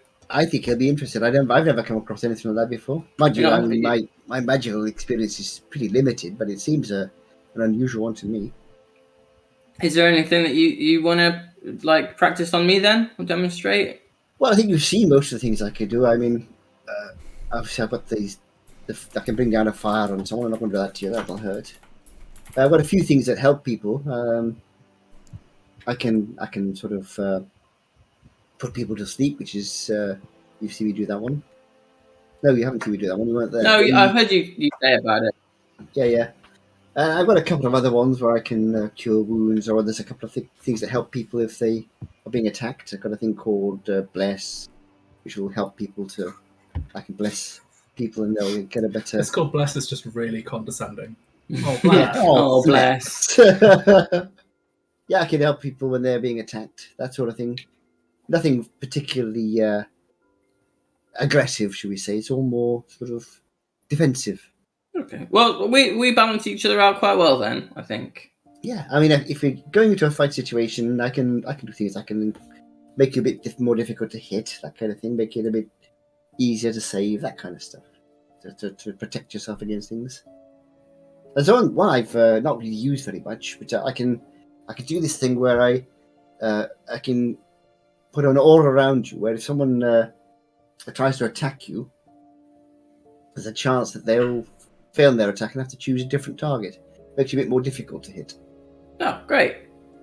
That would be super useful next time some Loxodon are trying to tear us up in half. Yeah, unfortunately, like yourself, I've not got that much. What's the word? Stamina.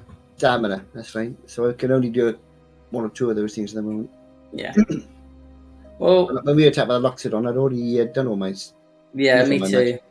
We'll keep some in reserve for next time. But if you think that'll be fine with the professor tomorrow, then thank you for helping me with that. Oh, definitely. Yeah. He'll find that fascinating, I think. Okay. And Well, if you I need me, will. of course, I'll keep it to myself. But if you need me, Yeah, thank you. I appreciate that. And if you maybe you just should have like a sit down or something. And just know you're not actually drowning. No, I feel okay now. I'm used to being underwater, but it was a bit of a surprise. I'll be honest. I don't normally have to worry about that kind of thing. Yeah. Well, I'll head back to my room then. I'm gonna have a bit of a rest, a bit of a lie down. Okay. I'll catch up with you later. See you later. I'll head back to my room with my notes. Right. Anything else happening in that particular evening? Yes, I'm going to fill my base up with water, put my face in to make sure I can actually still breathe underwater. You can. Yeah, so Maisie's And I don't feel like out I'm in the main drowning. room, like Cromwell and Carl gone to do something in Cromwell's room, and then like a few moments later, just a thud. What's going on in there? Yeah. Anything else? I'm assuming Maisie's playing music or listening to music or Yeah. whatever. Or are you going to look at some chain knife stuff, or is that just Oh no, I need to speak to Neba. anything that Samir's doing? Well, I can. Cal can help find a book. Just chilling. Yeah. Cal is very much into libraries and books and research. Okay. So Then about after they've been talking, maybe 5 o'clock in the evening. oh yeah, it's not that late. It's not that late. Suns are getting low in the sky, but it's not particularly late. And you're probably sitting in the main area, looking at. Did you find a book? No, you didn't find a book already. I don't know. Maybe you're just like looking at your dagger, wondering how you can attach a chain to it. When Carly walks out, seeing you doing this. Yeah, toweling off. I can still breathe in water. That's good. Oh, did you get anywhere trying to find that information you were looking for, Maisie? No, I figured maybe I could turn this knife into a chain knife, but the knife on the chain knife was like a lot different. It had like hooks and stuff. Oh, do you want to head over the library? I'm sure there's something over there. Sure, I mean, you have any idea what to look for? Well, I imagine we'll go to there'll be a weapons or fighting section in the library, and we'll track down I suppose anything to do with ranged weapons, knives, that kind of thing. It should be referenced in there somewhere. Alright. Thank you. Let's have a wander over and see what we can find. I could do some more research for this Arcana anyway. Arcane, whatever it was. Arcane What? Theories. Arcane Theory, that's it. Arcane Theories. Theories of the Arcane? Arcane Thingies. So which library are you going to go to? The university library or the city library? The University Library, to start with, Yeah. because it'll have all the research. So you walk across the park. Suns are setting. very pretty through the sort of trees that surround the park, through the buildings and all that. You get a wonderful. It's one of those sunsets that ends up being sort of pinks and yellows, sort of gradient between, with a little bit of green in there as well, because you've got the two different coloured suns, and just how it reacts with the environment generally. As you walk over, a romantic walk over to the library. So you're looking for books that would highlight maybe how to use a chain knife, or just the descriptions of a chain knife. First thing we would do is you go up and find the librarian or the front desk or inquiry desk or whatever, because that's where you start from the library. So having it going past 5 o'clock, there is no librarian. They do their sort of like normal workday hours. The library is still open after the fact, with like you can sort of stamp out books and things with a little bit of magical help, but the sort of informational point of the day is over. Like a student worker or something. Well, there's probably some kind of indexing system usually in the library. There'll be either cards or something you can access, like what's it called, the Dewey Decimal System. I have no idea how that works. Neva is my system. I think Cal would have a rough idea. Well, what books are you trying to find? Well, I would start off by trying to find a sort of books on use of knives or daggers in combat. Okay. So one of you mentioned like looking for historical figures as well, right? Yeah. All right, I'll do that. I'll look on next. Okay. So those are the two. Give me a couple of investigations then. One each. I'll do an investigation. I'll do it on here. There we go. It's a not a good one. 11. Mm-hmm. I rolled a 16, and I don't remember what my plus is. Okay. I rolled a 6. It is So, plus 2, 18. 18. So we're looking for particular like instructions on how to use knives and things. There are some combat books, but none of them are like how to use them. There's a lot of like history of knives and like blacksmithing books, but you can't really find anything that would be like step-by-step Lego instructional videos of how do I, make the sorry, the clicking is distracting me. How do I do the what's it called? Chain knife wielding? Fighting? Combating? Anyway, the point is, you can't really find anything on that. You probably find a book that sort of has different weapons and sort of when they were used, but you should give it to... You're not sure if it's going to be helpful. Maisie, you, looking for historical figures, you find something very interesting highlighted, which it's up to you whether you read it on your own or if you go over to Carle first, but whilst looking for historical figures with chain knives, there's a couple of people who've used it. It's not a very common weapon. It seems that it's one of those that takes a lot to learn how to master. It's also quite dangerous because there's a high chance of a knife coming back to you at about as much speed as you throw it away. But the very interesting part is what highlights on what Carlo was saying before, in that one of the strangelings, Flihintar, did use some braces, which did seem to have... It wasn't a chain knife, but you see that it was like a knife that can be sort of fired from a bracer that has... it was a magical tether that sort of allowed grappling, but then also that sort of like ranged attacking type thing, which was just interesting. Not necessarily instructional on how to use chain knives, but it's definitely an interesting point if you wanted to highlight it to Carne. I will. Hey, it looks like you were right. Flint did use something like that. It was more of a grapple thing, though. Well, that's interesting. I mean, I was aware he used it, but how did he...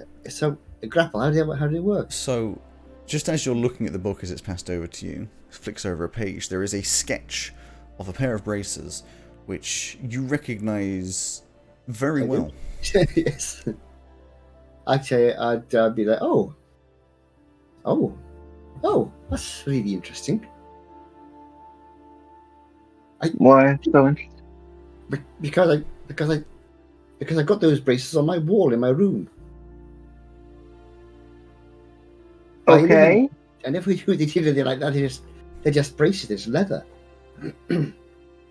I don't think they're just leather. But okay, it's That's fascinating. Okay. Well, I'll tell you all, when we get back, I'll have a look. My dad never mentioned anything about it. I don't know. It is giving me some fun ideas. Like maybe this chain knife could also be used for grappling stuff. That could be another fun thing. I'll note that down. I don't think Flint used them very much, but then it wasn't really his. He was more into the old unarmed combat stuff, as far as I know. Yeah, he was the punchy one, right? Yeah. He was quite quick, apparently. Oh, that's interesting. Food for thought. I don't know. Oh, I'm glad I came over here now. Anyway, so I'm afraid I couldn't find much about techniques and things. It looks like they're very unusual chain knives. I tell you what, though, you can come back when the librarian's around. They might have a better idea where to look. Yeah, hopefully. Otherwise, we'll have to try the city library, I guess. Possibly, it's worth a try. Maybe the university just goes with like focuses on conventional stuff. I don't know. Well, it's worth it. I mean, the thing is, you never can tell where you're going to find this kind of information. You need to find. I mean, if you can find anybody who's ever. Well, actually, if the strangelings used to use it, you need to find a strangeling who would know about it. Well, I mean, I don't want to say the name because you always say no, but. No, Maisie doesn't say no. Or Greg says no. I don't know. Maybe you talk to F about the bracers, but I don't know. I don't remember seeing anything about it specific with the chain knife. That doesn't seem a little ridiculous. Well, I tell you what, I might. I don't know. I don't know if a professor of intelligence had anything to do with the bracers or not. It's just a family heirloom. I assume they were just ornamental, but he might know about them, I suppose. I might go and have a chat with him at some point. If I do, I'll ask about chain knives as well. All right, thank you. Sorry I couldn't be more help. Yeah, I mean, I'd ask Malka, but this is supposed to be in preparation to speak to her about it. Okay, well... She said she really appreciates the initiative. So... Well, you got a bit of information to go on. It's only day one. You've got plenty of time, so... Yeah, 2 weeks. 2 weeks is fine. Find some. Right, well, I'm going to head back over. I'm quite keen to have a look. I mean, you're welcome to have a look as well if you want to. Yeah. These things now. I mean, I want to be careful with them. They're very old. It sounds like you were just carrying around a relic. Well, they were just like a souvenir, really. They're very pretty. I never worn them. You can try. Well, let's go and have a look. So I'm going to head back. So, you take the long walk back. Sun's pretty much down at this point. Sort of residual light in the sky, the light's coming on in the town as you walk across. Back to the apartment. Assuming Cromwell isn't particularly doing anything interesting, Samir. He's practicing his cantrips for the following morning. Fair enough. You step inside, you go into Carly's room, and on the wall, there it is. That is not a perfect artistic representation, but they're obviously the same thing as these braces. A little more worn on the wall. It's not like they're falling apart and the leather's coming apart. They're obviously very well made. It's just the colours aren't quite as vivid as they were and stuff like that. But the thing of note that I guess Maisie would see most initially is there's a very fancy looking jewel in the right bracer, sort of lodged in there. It's not glowing or anything, but it's just a very fancy looking jewel. Target acquired. I shall take them down off the wall Yeah. and just examine them and see if I can. I'm going to slip them on. Cal will slip them on. Give me a investigation as to sort of if you can work out anything about them, or you can give me an arcana. But investigation would tell you like the physical stuff. Arcana might tell you if there's any magic to do with them. I think at this point he'd be more interested in the physical stuff. He's looking to see if there's like a trigger, and also he's not pointing it anywhere near Maisie, just in case he finds the trigger. Nope, missed. Oh, that's not too bad. That's investigation 21. 21. So you can confidently with a 21 say that there is no physical trigger. You can't find anything that you would pull, press, or poke to make it do anything. But as you're investigating them, you take them off, look around, you do notice underneath one particular part of it, as you sort of like spring a little bit open, there is a section that would store something of a very particular shape, possibly knives, but there are none in there. And underneath there, written sort of on the inside of a metal panel, is the signature of Echelion Vesvayas, which you can recognize. Well, look at that. I never noticed that before. Well.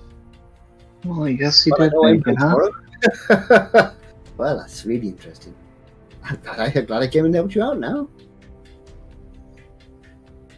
Hang on, I'm just... Glad we found something. Well, I got a bit of a gap for tomorrow late morning. I'll probably head over and talk to Professor Fasfias tomorrow between theology and arcane theory. I have to go speak to my psychology professor about the weird brain stuff. Well, okay. I'll let you know what he says. While I'm there, I'll ask him about these chain knives as well. Yeah, thank you. Alright. Well, I'm going to go pass out on my bed and listening to some of the atrocity or something like that. Well, have a nice atrocity then, and I'm going You too. I don't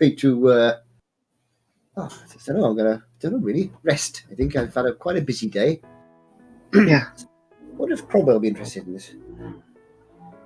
I'm sure it would. I'm sure Neva would as well. Holding Strangeling history there. Yeah.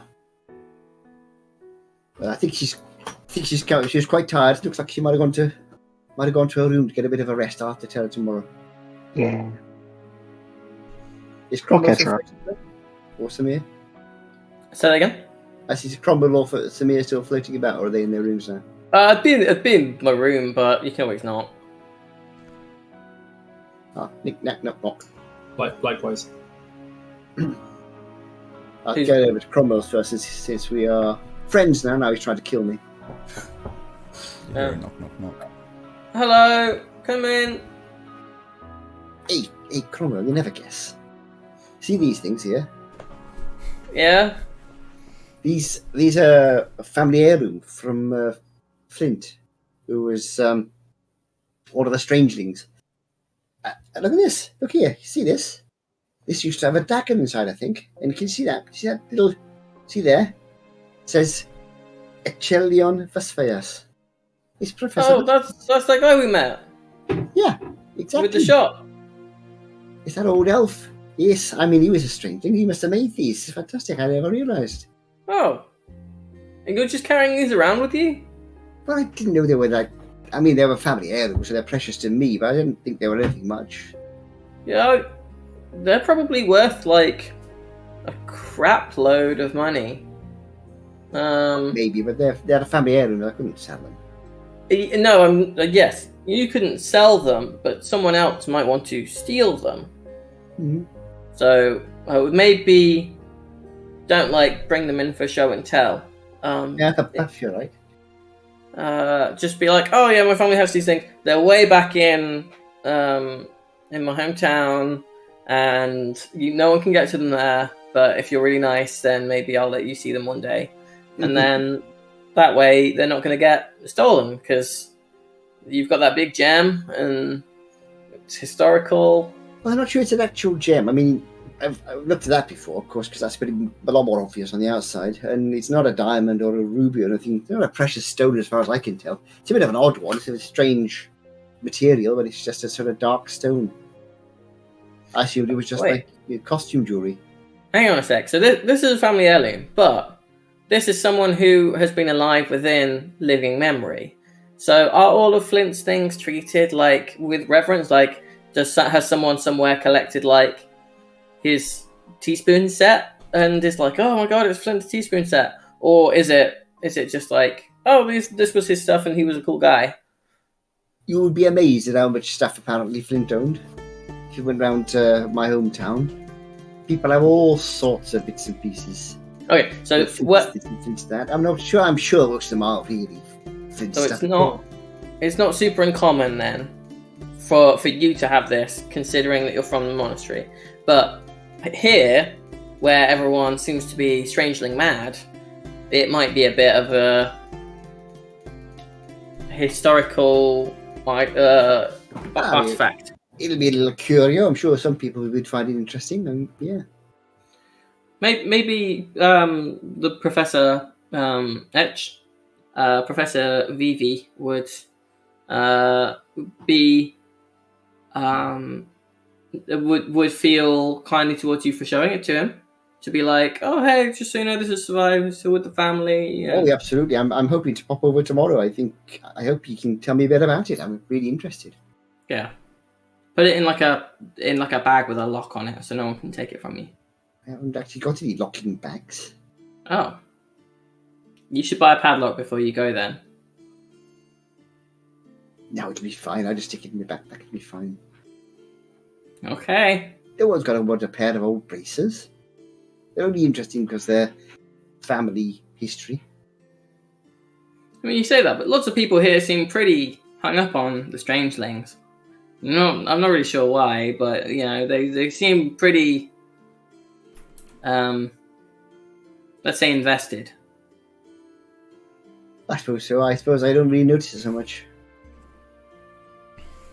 Yeah, I don't really get it, if I'm being honest. Like, obviously, it's cool and that you're related to one. I don't mean to be disrespectful, but it seems like there's other people who might have been cool as well. It's not all just, oh, these people. Well, where I come from, Flint isn't. It's not that he was a strangeling that makes him sort of respected. But it's all rather embarrassing, really. It's all more to do with he's seen as sort of a sort of savior figure almost. But not the strangeling thing is a sort of lesser element to it, really. Oh. So because you said that Flint had, okay, so was he in the Strangelings from like beginning to end, or did he like leave to go and do his savior thing? You see, it depends if you listen to the legends or the family history or so on. But basically, he was with them from the beginning. But then at one point, he sort of the Strangelings were in my hometown, and the town was under attack, and he basically drove away an army. In the process of which he died for the first time, and but he returned, and in a different form. He stayed with the Strangelings for a bit longer, and then he went home again, and then he revealed himself again, and then he died again. It's all rather complicated, really, but he was with the Strangelings for quite a while. Okay. So those gloves, like, killed a god, killed the kraken, killed the dragon. So I don't think he was there for the kraken. I can't remember. I think he was there for the god, though. Oh.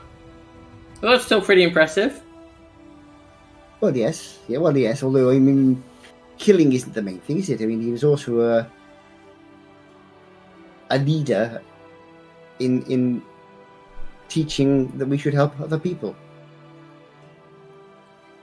Yes, that is the more impressive bit. Absolutely, yes. I mean, killing gods, it's all very nice, but that's not helping anybody, is it? I don't feel qualified to say. You'd have to ask Neva about that one. Anyway, I thought you'd be interested. I'll leave you in peace now. I'll get off to bed myself. I'm a bit tired. Okay, I'll be up and out early in the morning. So if I don't see you, then have a nice night, and thanks for not being angry about the drowning thing. Oh no, it's fine. It's fine. Yeah, I'm up early-ish. I've got theology in the morning. Okay. Night. So as you step away into your own beds, everyone falls asleep. We'll come to having a break for 10 minutes. Perfect. A wonderful place to stop it before the Tuesday starts. In 2 hours, you've done half a day. It's very lovely. Just so everyone who's listening to the podcast knows, this is going to be real time the entire time, and we are in fact going to take thousands of hours to get through just a few weeks. No, I'm kidding. Anyway, 10 minutes, about 10 past. 10 A past whole 4. day. At about 10 past 4, we'll be back. At about 10 past 4, we'll be back. We're going to pause for now. For those of you who are watching the stream, I do have a BRB. There you go, look at that. Perfect. It looks amazing. So I'm going to deafen myself. And I will see you all in about 10 minutes. Bye. Boom.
There we go.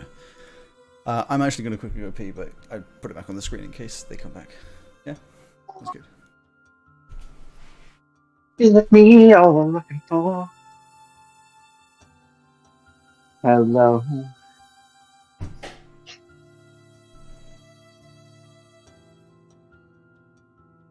I'm gonna pull up the chat, see if anyone is chatting. I see nobody chatting. Not this. Good. Markiplier is there.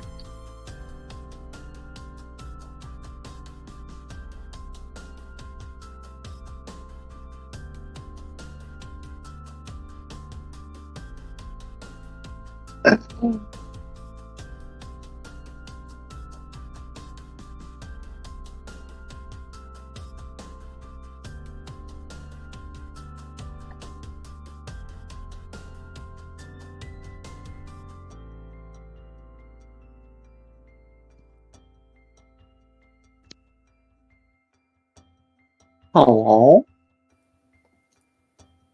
Hello? Merry Greetmas. Merry Christmas to you. How you doing? Alex and I were discussing secrets while we were on break. You were discussing Secrets. secrets. Ah, well, classic. Yeah. What else are you gonna Exactly. do? And let me just grab my my snacky things. Snacky things. Snacky, snacky talk. So whilst I was packing the stuff from the house, in a random bag I found a ring that I don't know if it's one of the costume jewelry rings I bought recently or one of Sarah's, but I ended up putting on my finger. I've just been wearing it all day, and I just feel like my hand is just becoming more and more extra. But it is a very pretty ring, so I'm not gonna. It is very pretty. It's black. 10 out of 10. 10 out of 10. 10 out of 10. 10 out of 10. I found an earring in a drawer here when we were going through everything. But obviously there's no way to know if it's like a real or fake diamond in it, so I just haven't done anything with it. It's just in a drawer still. It's only like the front bit of the earring. It's got no back as well. I need to go get someone that will be checked able at to some tell point. you. That's the priceless gem sitting in. I think Yeah. diamond tends to be a lot more sparkly than glass, but then I don't really have the measurement because I don't have any glass to compare it to. Well, there's a difference as well with like lab-grown diamonds not being as valuable. Yeah, I mean, you might take it to someone and they say, yep, this is most definitely just glass. You might take it to someone and they say, yep, this is most definitely a 1,000-pound diamond. And then there's like diamantes and Diamante there's one is... fancy word that it's just a bad diamond or something. Diamante, I think, is just crystal. You okay, Greg? Looking the neck. See, mine's all hidden by this glorious beard.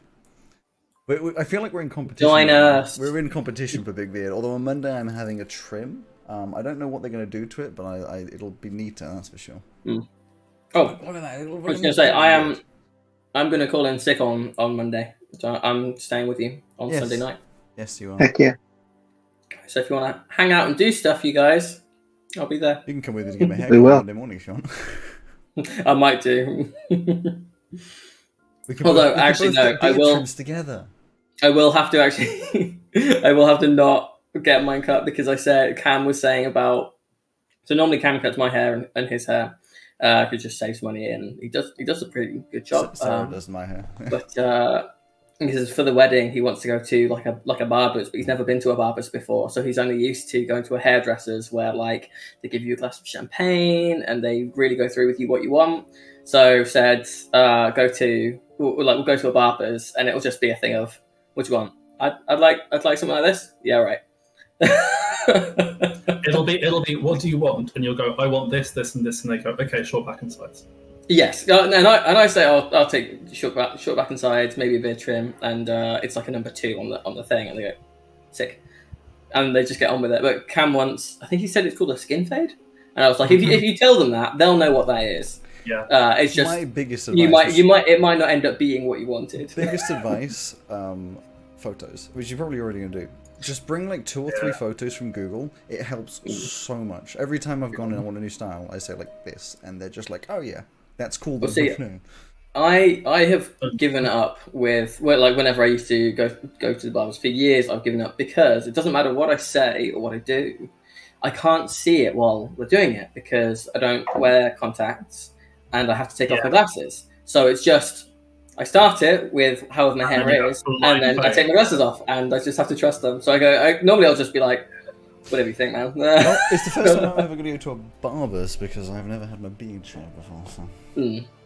Well, not shaved, trimmed, I don't know. Right, seeing as I do this usually when Simon isn't here, it would only be I unfair. thought it was going to be last one. Yeah, it would only be unfair if I didn't start it. So let's start on this second half. And I got back later than I expected because there's a park outside our flat currently, and somebody got airlifted out of the park in like a helicopter. Damn. I assume that I thought they I was going to got have the hurt story of the somehow. day where at the old flat, one of the neighbours who was a little bit old managed to, out of the car park, instead of going backwards, go forwards, ploughed straight into the massive amount of garages, hit into the wall, into the car that was inside one of the garages, went forward and smashed out the front of the garage. It was fucking dramatic. What? Jesus. I've got Did they photos. not stop? I'll show you all the photos tonight. It's great.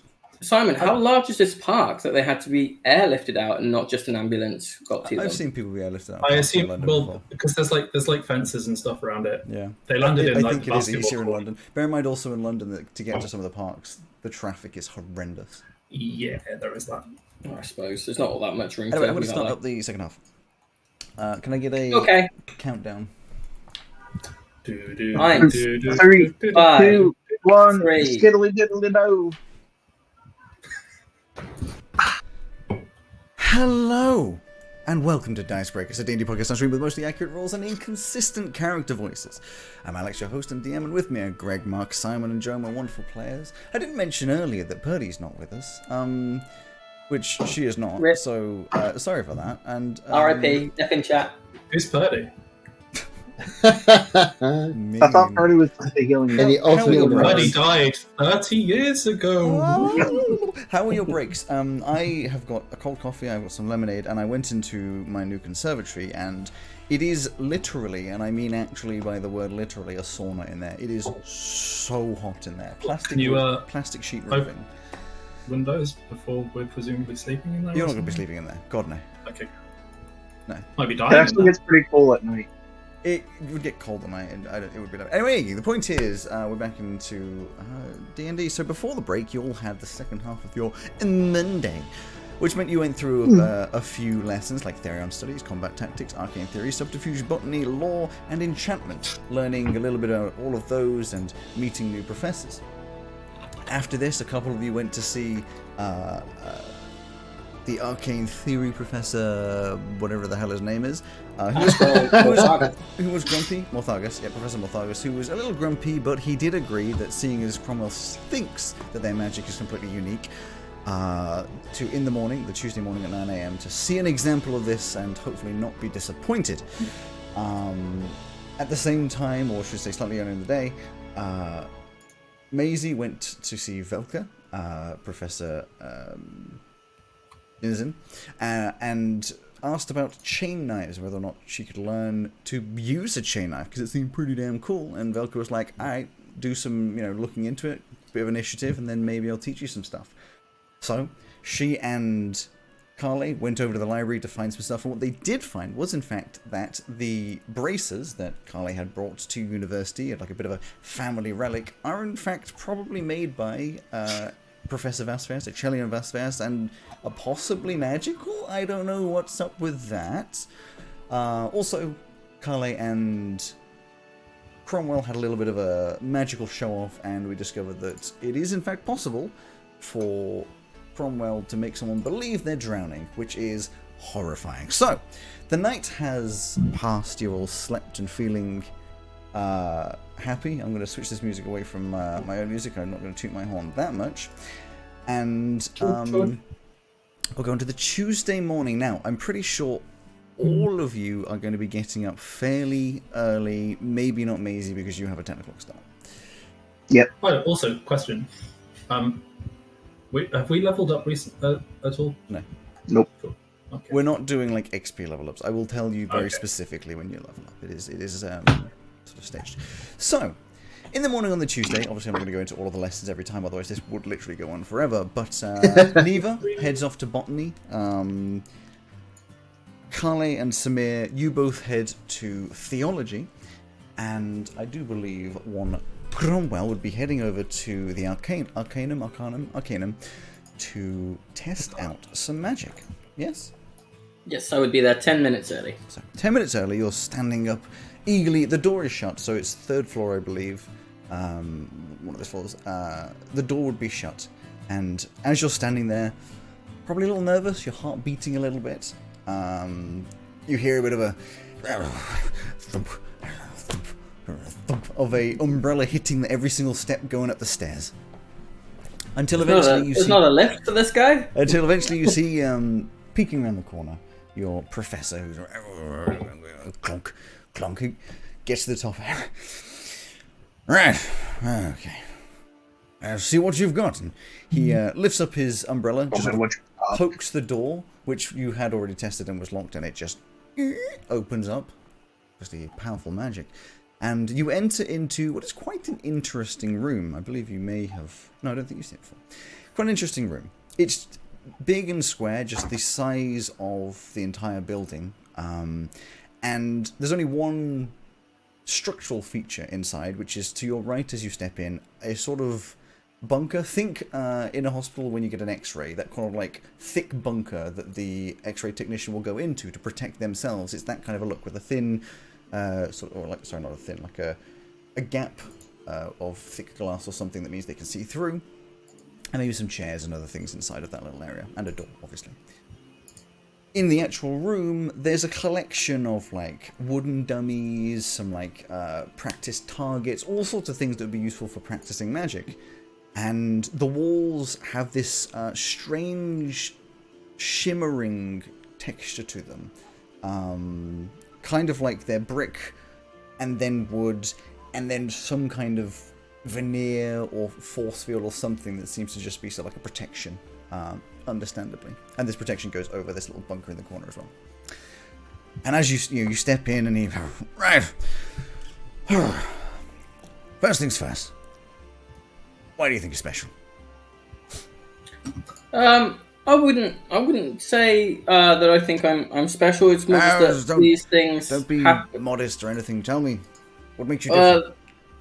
This all kind of came out of nowhere. I've never been to magic school before. I don't have any formal education, and suddenly I can just do something. And some of them are like minor things. Like I would imagine you'd not be very impressed. Well, I doubt you'd be very impressed with any of it at all. But I just seem to be able to hurt people a lot, or make them feel bad in their heads. Okay. And I'd like to not lose control of that, if that is a possibility.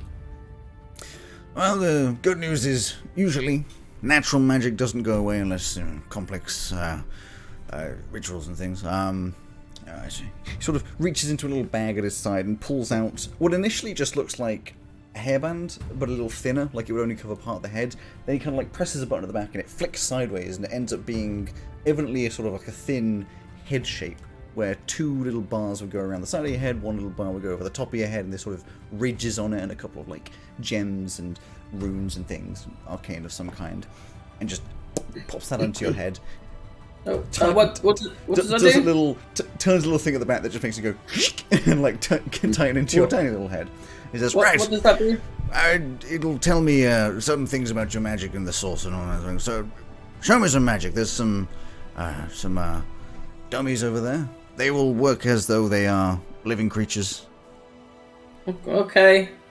Do you want me to just do like the main things, or do you want me to just demonstrate all of it? I'm not super. I don't have a lot of stamina, so the bigger things I can only do like. Show me some magic. We'll worry about that in a second. Okay. Whatever you think will impress me. Okay, I'm gonna start off with simulate drowning then. So I'll take out my little wand, point it at the chest of one of the mannequins, make a kind of a circular motion, cast simulate drowning. Sure. You are very aware that the spell is working, but obviously there is no reaction from the mannequin because it's not actually a living thing. But as you sort of like peek out the corner of your eye, you can see the professor's not looking at the target anyway. They're looking at your head, the little thing that's on your head, and they've got a bit of like a next. I can tell you what some of it is, so I can make myself look different. Do it. And I can. If I do that, I can't do some other stuff. But okay, I'll do that. I will cast Disguise Self to make myself look like a short version of Cal we met yesterday. Okay.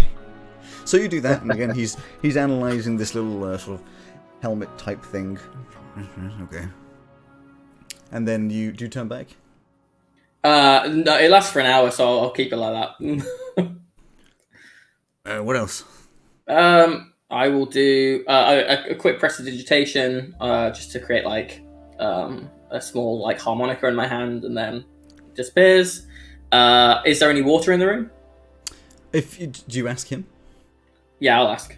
He just sort of taps on the ground and like a sort of like a weird sequence, kind of like he's outlining a rune, and at one sort of kind of close to the center, like a elevator style out of the ground panel sort of comes up. I don't know where from, but it sort of comes out and there's just a bucket of water. No. I will do shape water 3 ways, like I'm on MasterChef.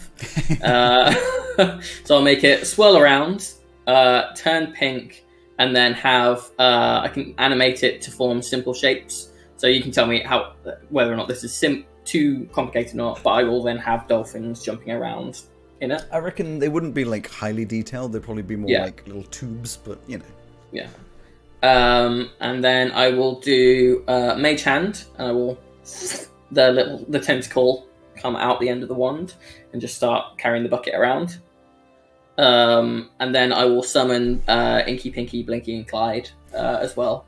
So the little like luminescent jellyfish kind of pop out the wand and start swirling around as well. He's paying attention mostly to this this headdress every time you do things.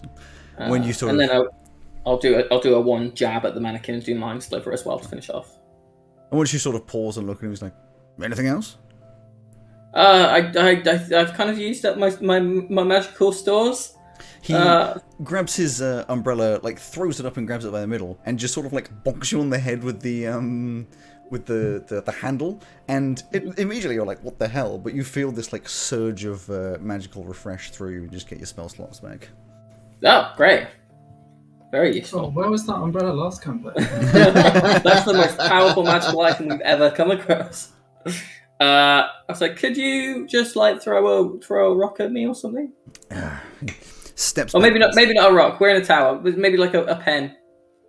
He goes back a little bit from you, points his umbrella at you, and then, like a gun, sort of holds it, and then a little solid nothingness, like a cylinder of no particular object, just sort of fires out towards you. Presuming that this would work as part of kind of the test, I will then cast... mechanically, I will cast Shield. What will actually happen is an ethereal tentacle will come whooshing out of the air, kind of fading in, grab it, throw it to the ground, and then fade back out as part of its kind of like arc through the air. Sure. Do Shield, and then I'll do I'll kind of struggle with the last one, and I'll just look at the mannequin, and I'll just say pain and cast Dissonant Whispers. Okay. So once you're going through that, you're probably a little out of breath, having done... Yeah. It's like the most magic in a row you've ever done. Yeah, like the things are still swirling around, the dolphin shapes are still going in and out of the bucket. I'm like,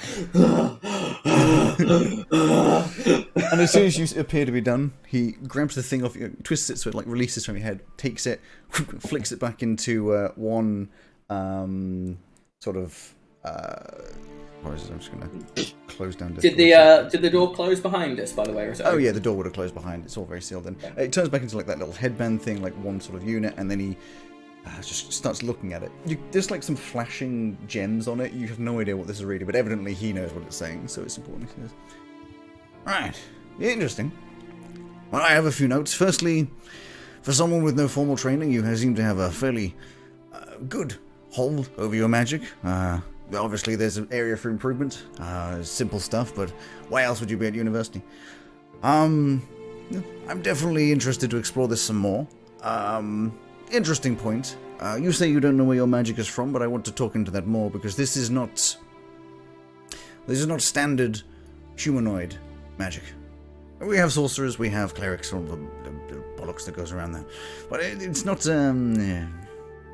standard. Oh, should I be concerned about that? I don't know. I need to do more tests. You don't seem to be affected by it. This isn't deteriorating your condition, though you do look gaunt. Maybe you just need to eat some more food. But, I've been trying that recently. The food here has been excellent. So I guess we'll see if that So we'll do some more tests. What's this? Let's do weekly, Tuesday mornings. I want to see you more. And in the meantime, I want you to, if you use your magic in any way, legally, as long as the gods don't know, just note down effects, feelings, powers, anything. Okay, great. Good. Thank you. In fact, no, I tell you what, and he goes back into his bag and takes out a little brooch that looks very similar to the helmet thing, like same aesthetic design, and he just, as you've got at this point, he doesn't really have like personal boundaries, just sticks it onto your jacket. But as soon as it sticks onto your jacket, you feel a sharp little pain, like something's just gone sort of dunk into you. And then he pulls it away, and it's now flashing a beep. He says, right, yes, now I'll be able to, every time you come back, I'll be able to take in the information of what magic you've used. And then just puts that back in his bag.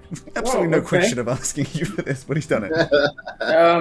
Does this mean that you, that I could consider myself to be an apprentice of yours? We'll see about apprenticeship. Some work and some research? Research.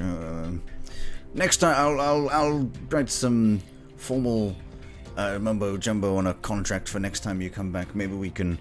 In fact, if I can count you as part of my research, I can get some more funding, and maybe some of that can trickle down to you. Yeah, that'd be great. That sounds awesome. Thank you, Professor. Is there anything else I should be on the lookout for? You said not humanoid? Yes, that is what I said. I got out. Okay. I'll just trust that if there's something I should worry about, that you'll tell me. Won't know until I see it. That. Okay. Good. Right. Well, I'm very busy. I will see you next Tuesday, or in class. And he just see you in class. spins around on the spot and talks away. The click of the bottom of the umbrella every step. Okay. Down the stairs. I'll stay where I am. I'll kind of dismiss the lights and is the platform that the bucket came on disappeared, or is that still there? No, the bucket of it kind of imagine when it came up, it was like the floor opened, it came up and made the floor again. So it's kind of just a bucket sitting. Okay. I'll just put it back on the floor where it came from. Yeah.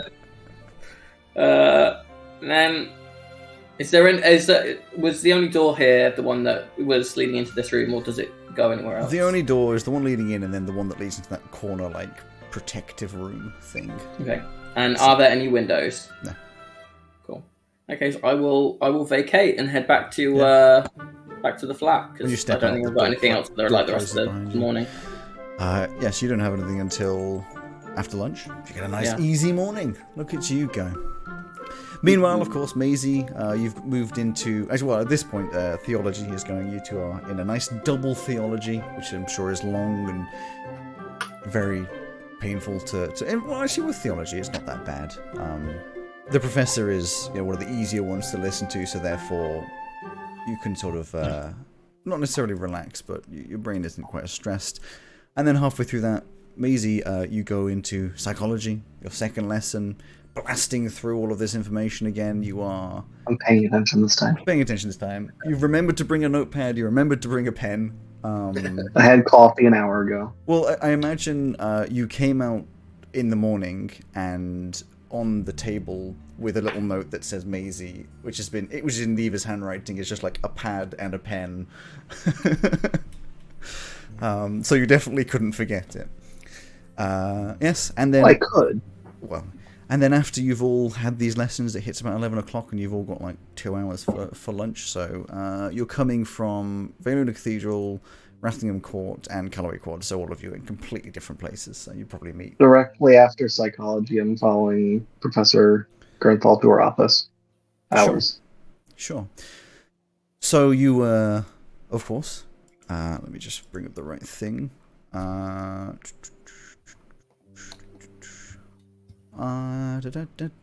know what I am. There it is. So, you go into those office hours, of course. I say I opened the right thing. I then just didn't. Open the wrong thing. I didn't open the wrong thing. I just have a lot of tabs in the Excel document. Okay. Right. Okay. So you get over to her office. As she gets there, she probably doesn't notice that you're like following particularly, not because you're sneaky, just because there's so many people around all the time. No, I'm super stealthy. Well, you can maybe believe that. And she walks in, closes the door behind, of course, and you get around the corner to her office and knock on the door. If you're knocking on the table, it's not coming through. Yes. I am. I hear a little hello. Hello. Spoke to you last week about dead stuff. Yes. Hi. She's sitting. So her office is actually quite nice. A lot of pastel colors of things on the walls, not like frilly anything, just like some nice pastel colors. It's a lot brighter in here than some of the other offices. And she's sitting there, legs crossed, sort of leaning back a little bit in her chair. And there's sunlight coming through, making it look very aesthetic. Macy in all black, looking very out of his place. She says, "Please take a seat." Okay. And she gets out. She dons the old, psychology therapist sort of thing, and crosses her legs and gets a little notepad. It's like, so, you wanted to talk about, I believe, some powers or magic that you had that you were curious about and its origins. I mean, I was just having headaches when I initially spoke to you, and I thought I heard someone nearby, but I wasn't sure. But after this week, it's a little weirder. Interesting. So when you say you're hearing people, are you thinking this is voices in your own head, voices from an ethereal plane, or voices from somebody else's head? No idea. Okay. No, this is okay. Don't worry. Well, I want to run a little experiment, assuming that you aren't hearing anything right now. I have a little tiara I'd like you to wear. I know, not your usual aesthetic, but it should help to increase the power of such things. It won't necessarily work. It's not necessarily on the same frequency, but I use it sometimes to help people who are struggling with hearing other people's voices or just extending like an antenna. So, if you don't mind, and she steps back, opens a little chest. And this is very, very like princessy tiara, sort of a silvery white gold color with a few jewels in it. It's a really. Are there windows in the room? Yes, there's one behind her. A really interesting. She gets up and closes the blinds. Would you though, in somebody else's office? Yes. So she gets out this, it's very little jewels and stuff on it, this interesting, and one like long point at the top, very much like an antenna. And as she does that, she's like, don't you worry about people seeing you, Macy. I can't risk that. Well, anyway, if you would put this on your head. Okay. And then once you put on head, she casts a little spell of her own. You don't recognize it, almost ritualistic, with a little, a couple little sort of papers and things that she's using. And she says, right, I'm going to try and push my thoughts in a sort of an outwards direction, a little more loudly. I'm not going to place them in your head, but I want you to concentrate hard and see whether or not you can hear what I'm thinking. I'm going to be thinking of a shape. I want you to tell me what it is, if you can. Don't worry if you can't. So she looks at you very much in the eyes, possibly a little awkward on your side, and at this point, I'm assuming you try your best to... Yeah. Yeah, and by try your best, I try to listen like I would if anyone was talking about something interesting or something. What do you want me to do? Roll the dice. 16. 16, that's fine. You've never really tried to specifically concentrate on a person before. Very difficult to like make it directed. It's like trying to put toothpaste back into a toothpaste tube. You know, like you kind of can, but it's a big mess and hard to do. But you do hear ever so slightly noise you can't define exactly what's being said, but it's like white noise, like there is something, but you just can't quite focus in, like the radio's tuned wrong, you know, it's not quite there.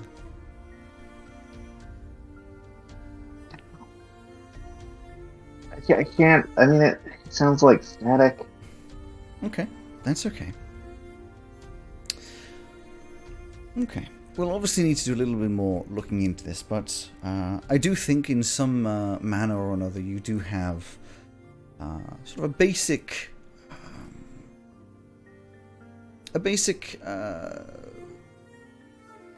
almost inherent magic for taking in other people's thoughts maybe, or just some magic in the world around us. I'm not sure how much you have learnt about sort of the arcane and the magic that exists in this world. Literally nothing. There is magic all around us. You'll hear people say that all the time. And for some people, they are almost born with an attunement to that magic. Some people learn how to control it. Yeah, that's the difference between wizards and sorcerers. And some people are just able to feel certain areas of it, as with you, potentially being able to connect to somebody else and the magic that inherently comes from everybody. And maybe hear some thoughts, get a general vibe, maybe even a bit of empathy, sort of feeling other people's feelings. It would be interesting to explore. If you're getting headaches, I would imagine this is mostly coming from being unable to control what is entering your mind, which isn't necessarily a bad thing. It can be dangerous if somebody wants to try and put something in your mind, but there's none of that around here. So it would be worth learning to control it. It would be worth getting a feeling of how it works. I suggest you come when available to some office hours, and maybe we can arrange some time during the week for you to maybe put the tiara on again. It'll help you increase. It'll only work in this room. I have runes placed around. It's not something you can wear in the outside, but Don't worry, I wouldn't. it might help you to learn how to control it, and I might be able to help you with that as well. I do not have this power myself, but I am very used to the mind, understanding how to control the mind in some ways from a non-magical perspective, which can help in these kinds of things. If, of course, this isn't working, we can move to different avenues, but it would be interesting at the very least to look into. You know anyone else that's had it quite like this? Or Not personally. I believe it has appeared in the world generally. There are some humanoids that genetically bring on this sort of thing. I don't know if your family has a similar trait. not that I know of. It might be worth exploring. Perhaps they do, perhaps they've never known. But not always the case. It could have been something that happened when you were younger. I don't know. I did hit my head a lot when I was younger. I don't think that'll be the cause here, but it'll be something interesting to look into. There is some equipment I may be able to borrow from Professor Morthagus that would allow me to see the outgoing magic from your brain and see sort of how it works. It's usually used when people are casting spells, but it might be helpful in this situation. I'll see if I can find that, and I'll do a little bit of my own research to see what would be most helpful for our future here. Anything I should do? You said that you hit your head a lot when you were younger. Technically, you banged your head. It was head banging. Anything you... well, if you get headaches, make a log just so I know what you were doing at the time. If you hear voices, again, just note down what it was when you heard it. Those sort of things would be useful. Just so I know what environment you were in. We can see if there's a trigger. We can see if something in the outside environment is affecting it, or if it's particularly random. I mean, the headaches usually happen when it's in like tight spaces with lots of people. That makes sense. But just make a little diary. Nothing particularly detailed other than the environment, what happened to you, and sort of who was around. Maybe the time of day as well. Okay. Thank you. Okay, you are welcome. I'm gonna go get some food. That is a good idea. Here's your tiara. Thank you. She takes it back, puts it in this little, nice little case. And I'm sure you head off with things to think about. Things to think about most indeed. So 11 o'clock. You're meeting, I'm sure, in the park, maybe. Anything in particular you guys wanted to do? You got like that 2-hour break. Gonna go to Yetch. In that hour? Okay. 2 hours. Because I have. Just absolutely determined to get Greg to play at Edge. Yeah. So- I have no a matter gap what. between 11 and 1. Yeah, so it was lunchtime as well. Okay, so where are you heading to try and find Professor Vasvas? Back to his shop. In town? I don't know actually. Because you do know he is a professor at this university. Yeah, exactly. Well, let me look at the timetable for a second. Hang on. What does he teach? Alex, did you make a timetable for it? No. Okay. No, I But don't amazingly, think- he'll probably be free. Hmm? I said amazingly, he'll probably be free. I'll Oh, head shit. to. I mean, presumably there's some kind of common room or common. There are offices. That's the sort of thing. So I'll head over that way. So the majority of the offices are over in Callaway Quad. Although, so you would be aware, you're not an idiot, that Well, where was I? he teaches blacksmithing as well as this blood Blood magic. magic. So hemocraft. So it's most likely he's either going to have an office in Callaway Quad or in Veluna Cathedral because those are closer to the guild hall. I'm just having a quick look to see where I am at the moment. I believe we said that his office was in Callaway Quad. Right, well, I'll head over that way.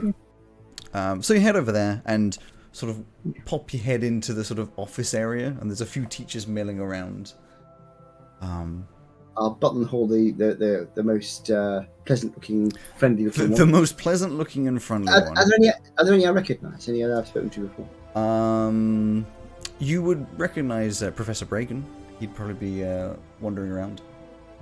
Ah, yes, I've got an okay with him. So I'll say, Professor. Yes. Oh, sorry, I'll take it in the right voice, of course. Professor. Yes. I wondered if Professor Vasveas has an office up here. His office is in here. I can check if he's in for you. Oh, yes, please. I'd quite like to have a word with him. 1 second. And he heads off and goes over to Professor Vasveas' door. And Edge, you hear a little. Yes, who is it?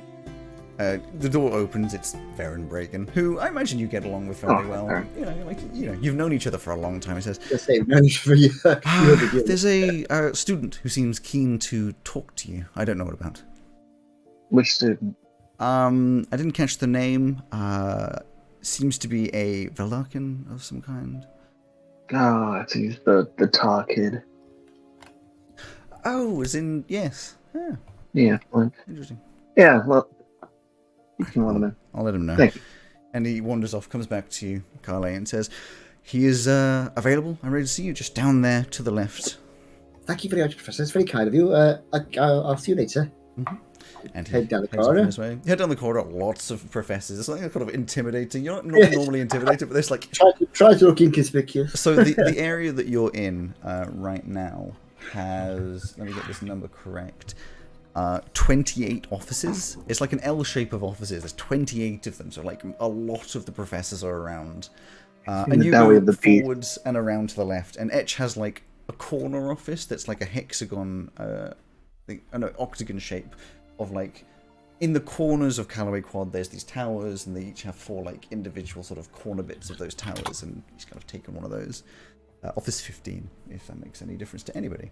Anyway, and you walk over, and it says Professor Vasveas on the door. Knock, knock, knock. Come in. Professor. Thank you very much for seeing me. It's such short notice. So, hope you're not in the middle of anything. I'm not disturbing you, am I? No. Fine. Take a seat. Oh, thank you. Well, before I sit down, can I just show you something? I'll take Sure.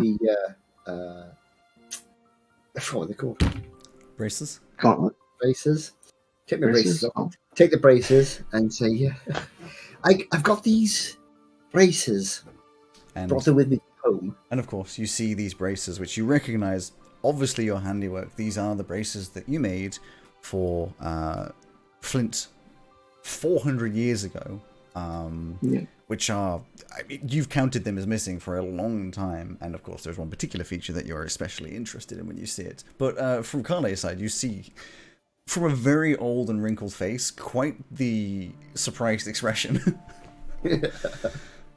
Yeah, I've had these. They've been in the family for, well, hundreds of years. Obviously, they belong to Flint, and I think my uncle had them originally. He gave them to my dad, and my dad gave them to me, and I've had them, as a keepsake of a famous forebear, as it were, my cousin, and I had them on my wall. But then recently, I was doing some research in the library, and apparently they used to have like a grappling dagger or something. So I had a closer look, and it looks like they were made by yourself a long time ago. I wondered if you could tell me anything about them. Yeah. I'll pick him up. And he's looking at the one with the gem in particular. And he's actually is looking to see if it's still a functioning gem or if it deteriorated like some of the others. I'm sure you get out your eyepiece, this sort of magical little thing to take a look at it. And with a brief overview, I won't make you roll an Arcana because at this point he's like a level 20 freaking, all the way up there. And it is an active and working gem, which is surprising. There's not many of them, especially ones that have been cut by you. It is, however, not linked to anybody, so it couldn't be used specifically. It could, as with all the gems, still be used violently if someone threw it at something, But it's still working. You could retune this to somebody else, given the chance, or if you wanted to. Yeah, I made this for Flint a long time ago. I thought he lost it, honestly. Thought he died and then just lost this somewhere. But no, it makes sense that he gave it to someone he cared about. It does look like the blade has been removed. But it's very dangerous. You shouldn't be carrying this around. Is it? It's just they're just braces, aren't they? I mean, there's no dagger in them. No blade. Are the blades hidden in there somewhere? No, but I'm assuming you'd like to hold on to the bracers themselves. Well, I mean, they're a family heirloom. I think my dad would... Oh, wait, unless there's some particular reason I shouldn't, of course. I mean, you know better than I do. You made them. I will have to remove the dangerous part just because, I can't... I mean, it puts the whole campus in danger as well as yourself if you're carrying this around. Really? That's a bit of a surprise. I can return the braces to you. Just give me a day or so to carefully remove this. Which part are we talking about? This gem here. I can't tell you about it. It's just dangerous to be carrying around.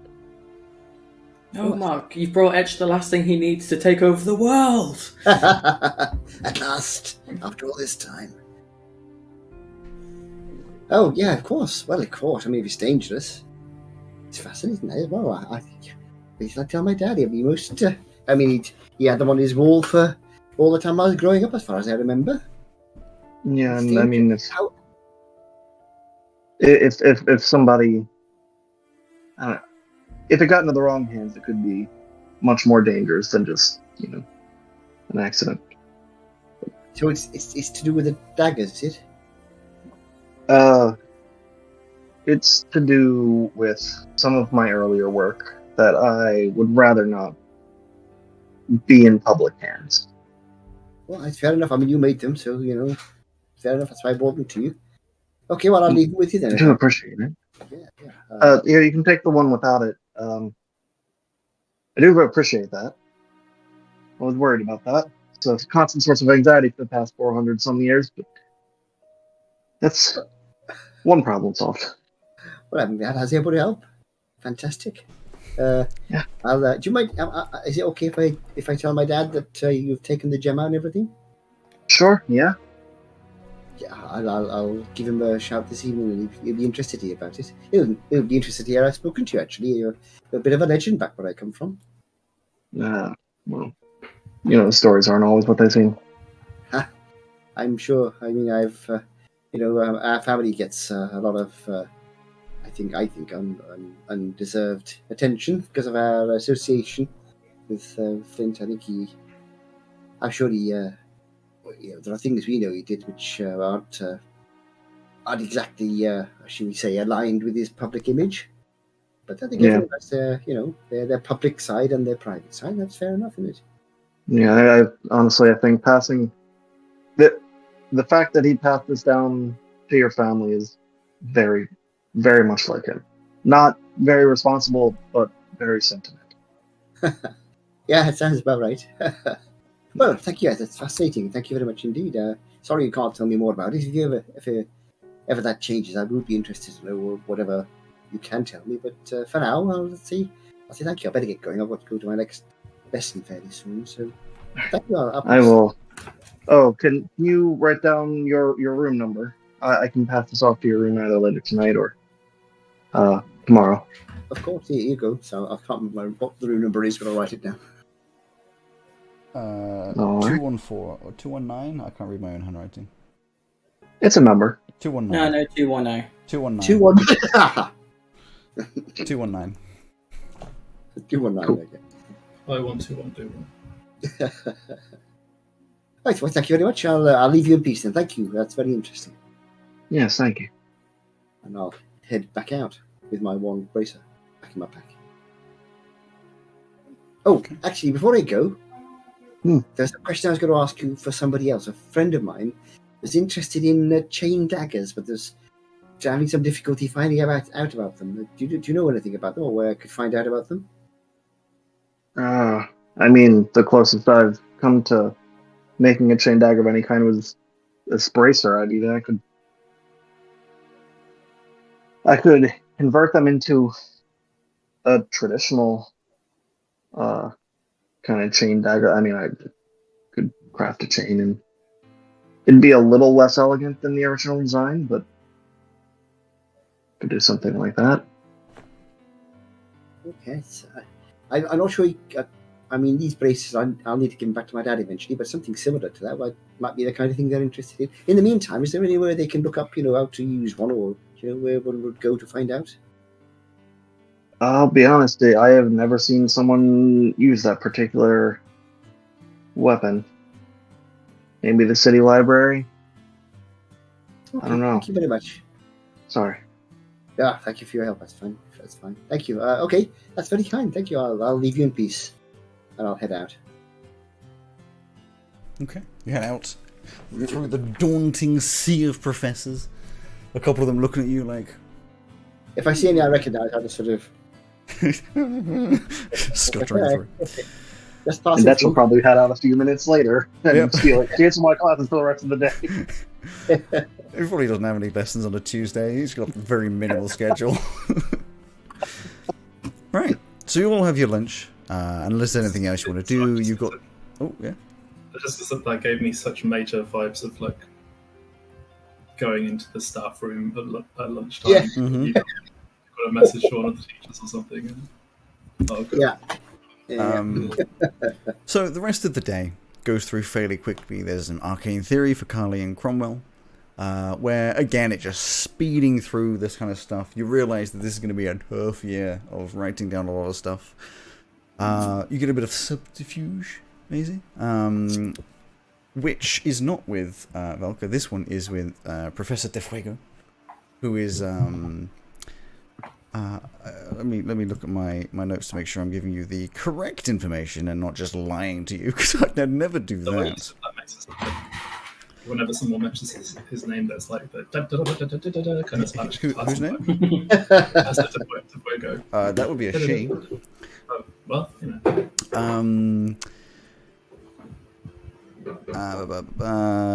Yeah, so the attitude towards the class is kind of similar to Velka. There's this like a bit more casual feel to it. There's still like the whole professor and student side of things, but less of the whole like I'm really important compared to you. It's more like interested in just like passing on this kind of knowledge, and it feels just like with Velka, very practical knowledge. It's stuff that they have done. You almost feel as though Professor De Fuego and Professor I always forget Velka's last name. Dinsin maybe adventure together at some point. Who knows? But you probably enjoy it. And there's the hair, waving about and flapping in the. Yeah, half the class, Macy's trying to make her hair light on fire again. But yes, it's fairly interesting. The other end of subterfuge. And then, actually, it's a point as well. I just wanted to.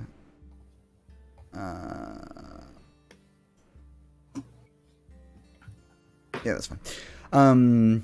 You go through subterfuge. Later on, another history class. What the hell is happening to my table there? It's managed to cut Carly's, like the middle part of all of the letters of the name Carly and just like shrink it. Anyway, a bit of history for Carly and Cromwell, and I believe for Neva as well. So you will have a lovely history lesson. Sorry, I'm just now adding things in. I mean, I'm not adding anything in. Who would add things in at this point? Anyway, you go back to subterfuge, Maisie, but this time with Velka. So it's a weird sort of like out and in. Bit of combat tactics. You mean movement theory? No, you have subterfuge at 2 o'clock. So you have subterfuge at 1 o'clock, subterfuge at 2 o'clock. That's 3 o'clock. And 3 o'clock is movement theory. Am I looking at a different table? Let me look at your thing. Interesting.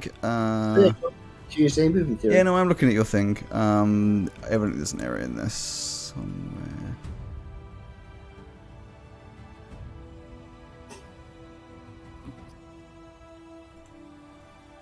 Tuesday. Weird. Just for some reason, my timetable's incorrect and different to yours. Either way, you have some. Yeah, you have your subterfuge at 1 o'clock. You have your movement theory at 3 o'clock. And, yes. Bit of Therion studies, a bit of law to end the day. I'm sure when you get to law, Samir, I've done it by the day. I mean, like, it's been a long day. You've done combat tactics, which is probably some more practical stuff. You've done a lot of things already. In the back of the classroom, like, Yeah, very probably. furthest back. Yeah, that probably makes a lot of sense as they go on about all the law stuff. Oh, criminal law, which is probably quite hilarious because you're realizing that some of the activities you did last week were pushing on, criminal activity. But eventually the day comes to the end. You mean when he killed someone? That's verging on criminal activity. Killing two people is usually considered that as a as that sort of thing. And eventually the day comes to an end, and you all end up back in the apartment, unless there's anything you wanted to do after. Anything special happened during movement theory? No, again, it was more like it was a double, but it was more introductory stuff. You feel like you haven't quite got to the fun side of things yet. Okay. It's only the second day of our term. Exactly. You're on day 2. So in the evening, you all get back, and I'm sure at this point, Carly is eager to tell Maisie about what's happened. Although maybe not so eager because it's not, the greatest of news. Oh yeah, I'll pass on what I've learned. So, when we're all back in the room.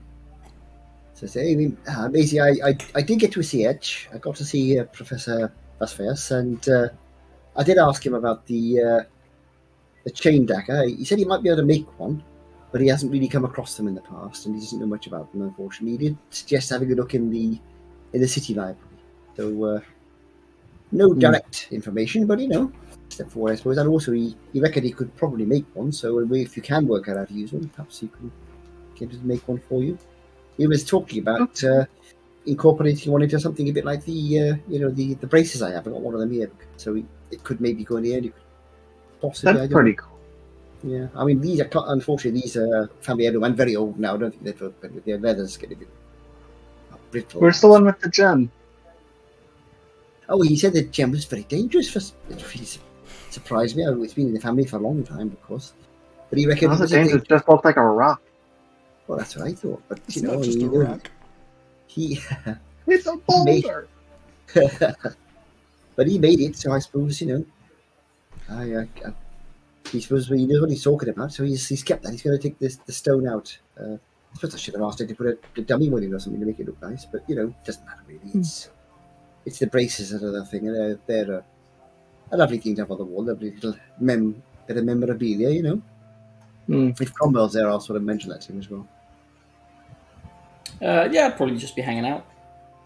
Yeah, so apparently that gem, that gem we were looking at, it's dangerous in some way. In fact, he said it's dangerous to the whole campus. I don't know what that meant. He wouldn't tell me much about it, but yeah, I know.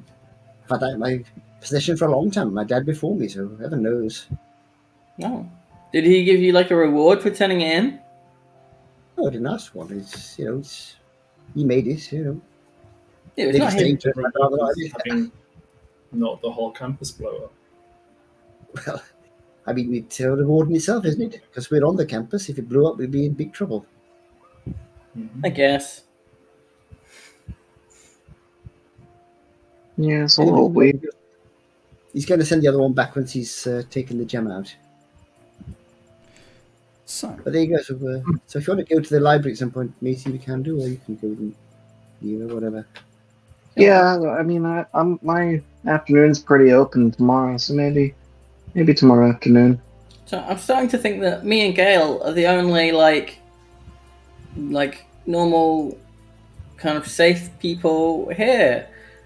Carl, you've been carrying a bomb around without knowing about it. Maisie and Neva broke a historical site. Samir killed 2 people. Hey, I need to protect you people. Yeah, sorry. Yeah, I'm very appreciative of it. But either I need to step it up a bit, or I need to just make sure I'm staying kind of below. I don't know, Cromwell. If the whole world smells like shit, you should check your shoe. Yeah, the one thing I see in common with all this is that you were there. Yeah, I was going to say, I wasn't there for your thing. what happened with Sure, your? you were just watching. What happened? I wasn't with there your- when you broke the thing. Oh no, the Yeah, other. that's true. That's true. What What happened with your meeting up with Professor Mathargus? Everyone. Oh, yeah, it was okay. I'm gonna meet up back with him again on Tuesdays as like a regular thing. I think. Excellent. And he said that he would consider me for an apprenticeship and maybe do some experiments on me, and that there might be some Wait, what? money for it. Hold up. That would be Sorry. nice. One of those. Sorry, what? Hmm? Experiments on you? With me, I suppose. You definitely said Uh-huh. on you, though. Well, that's how he said it at first. Yeah. But I mean, At first. Okay. Now I'm double And also concerned at because second. it is my psychology professor that's meant to be helping me with the brain stuff that's going to use a tool from Professor Morthagus. So am I going to be an experiment too? What brain stuff? Oh, you mean like how you managed to contact Yeah, that was. Neva? Yeah, whatever the hell that was. Oh. Well, maybe that is something that you should go see him about, because if it's the same thing as my brain stuff, What was with all of you people's brains? I will telepathically link with with Maisie and say, Oh, "Are you fuck. hearing voices now?" What the hell? It's never been this clear before. yeah. Yeah, I can talk to people's brains. Just you seem to. I just haven't mentioned it because you seem. talking. Yeah, but with just my brain, and I'll link with Samir and go like this. I can speak to your brain with my brain. Please never do that again. I will not promise that. Already. I didn't mention it to you because you seemed a bit apprehensive about your brain, but maybe you should go speak to the professor, because he seems to think that something about the source of my magic might be not humanoid. Oh. Oh no. Gosh. So Like not You know. humanoid, like What does that a mean? dog. I guess like a dog, or Magical dog. maybe like a monster. Like Oh, okay. Those are two quite different suggestions. I don't know. It could be a very big dog with 3 heads. Or maybe something like I saw in the Strangeling book. There's like a plane thing. Maybe it's like a plane thing. Maybe it's like your Professor Velka. She's got non-humanoid stuff. Maybe it's fine. Oh my I god, thought- maybe I that's thought the why point was she that she accepted wasn't me into the fine. university. Oh no. Yeah, maybe we're just two non-humanoid people just living life and being experimented on by the professors. But wait, how do you control yours? Because I can't control mine. And also, I don't know if I'm the one talking to people's heads or if they're talking in their mind or what's happening. It's just a lot of noise, really. Oh no! See, mine is just one to one, and if I See, I heard like- a lot of noise, and I was wondering what the Inhuman Monster sounds were, and then I realised it was just your music. yeah, it's kind of Music like is the one thing that makes them shut up for a little bit. it's kind of like if I imagine like a link, between my brain and like latching onto your brain, then I can talk to you.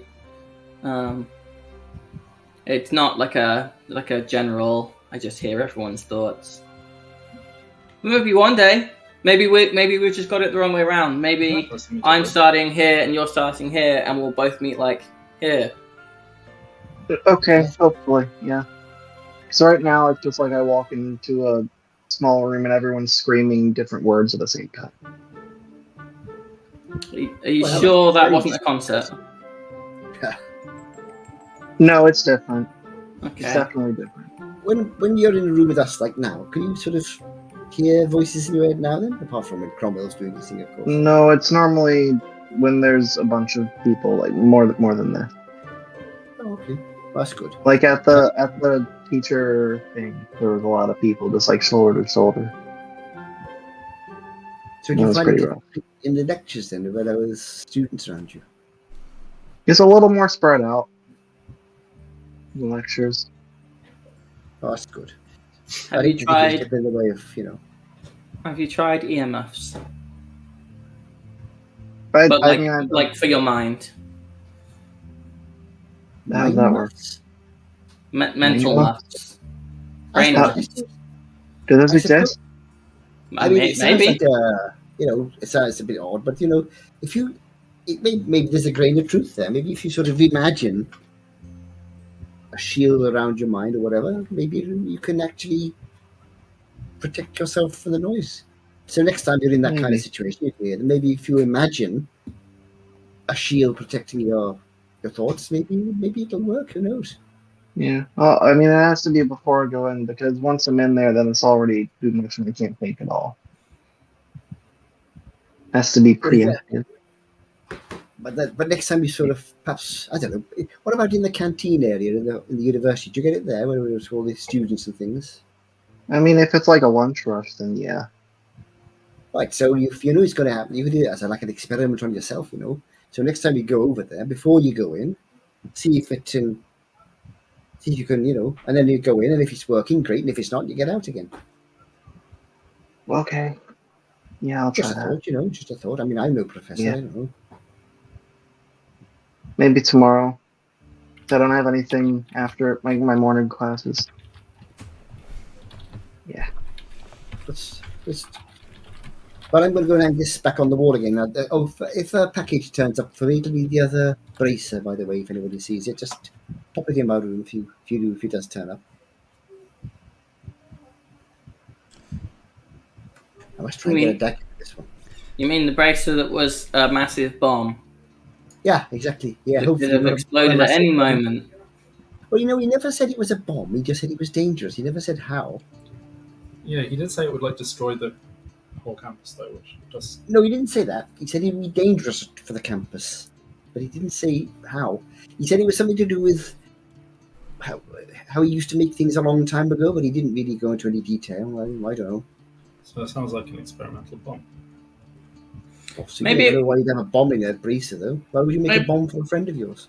Maybe he was just exaggerating. Maybe it was like a metaphorical bomb. Maybe he just had written something on it that would be embarrassing to him personally, but also affect the Maybe write reputation of the words like university. that on the gem and then put it in a bracelet. Maybe it's like the equivalent of, putting something out there from like 400 years ago that was acceptable to say at the time, or like On a gem acceptable, and a like a bracelet. symbol. On a gem And and a then bracelet. nowadays it's not so acceptable, so he's getting rid of it and covering his tracks. I don't know if there are any social rules about writing things on bracelets or gems in bracelets. I don't know. It's a racist. No gem. idea. Probably never know. I mean, perhaps you'll find out one day. You never know. I tell you what, actually. I guess we'll never know. Are you trying to knock on the door? Yeah. Is it not working? Is this the apartment door? Yeah. Sure, there's a dum dum dum dum on the apartment door. Oh, I get it. So I go over to the door and opens up. And such as. Yeah, Maisie, you have to There actually you knock go. on the door. You can't just wave your hand. Well, before here you you have, before you have Edge coming over, I was gonna do a side thing okay. with good Oh, old side Edgy thing. boy. So earlier in the day, okay. earlier in the Cool. day, Edge, you were Yes. given these braces. Oh my word! Look at that! It's the gem. So you scuttle off over into town to the etchery, going in the Sure. back door, of course. And as you go in, there's your wonderful assistant, who I always remember the name of, Anton. Anton, who hears you come in, walks into the back, and sees you staring at this thing, and he's like, "You right? Yeah. What you got there?" An old project. Any more detail on that, or is it just all I'm... That's all he can tell you. It's not politically correct to say. That Vidalcan kid came and gave it to me. Oh, that's nice. Yeah. Seems my old friend passed it on before he passed on. Right. Passed what on? This thing. Yeah, and what is it? It was a weapon that I made for him back. Oh, Yeah. all right. Yeah. All right. So what are you doing with it? You know, modifications. Right. Yeah. Well, it's nice of him to bring it to you. Yeah. It was a surprise to see it again. Thought it was lost. Well, it's always nice to find something. I always find if I've lost something, best place to look is always the last place you saw it. And then if I can't find it there, then I try to retrace my steps. And if I can't retrace my steps too well, then I'll be, looking all over the place, and then I'll find it eventually in some place that I thought it would be, but it wasn't, and then it was, and all that kind of stuff. Well, if they brought you something nice, you should give them something back. Yeah, I was thinking about it. Like You what? got any nice chains laying around? Nice things? Chains. Chains? Well, I made it... It's not... I kind of... Yeah, hang on. And he walks off. Comes back, and he brings back a fairly thin chain. Not like, like a necklace chain. It's more like... each link of the chain is half an inch, maybe. And not particularly bike chain. thick. Yeah, and that kind of a thickness. It's not very thick. He says, well, I was working on this a long time ago. Initially started as part of my sort of like blacksmith training, and then eventually I worked on it a little bit more. Effectively, it's like a super strong chain. You know what, that thing that I was showing you a long time ago where you're folding the metals and then you're getting that elven steel and then mixing it in with a couple other things and you kind of make an extra strong and tough one. A little more brittle, but like it's quite a strong chain. Well, I made a chain out of it, and it's quite a strong one. It's got the tensile strength of something quite a lot thicker than that. Very expensive to make usually, but I've had it lying around for a while. Alright. Mind if I use it? I mean, yeah. Can I get a raise? I can promise I'll think about it. Alright, best I can ask for. He just hands over. It's a good 10 feet of chain. Mhm. Actually, probably more about 15, 12 to 13 feet of chain.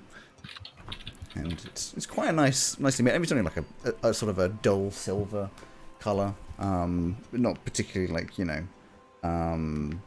particularly fancy, but it's nice. It's nice in its own right. No. He is right. Well, I'll leave you to it. Lots of stuff to do. Wanders off.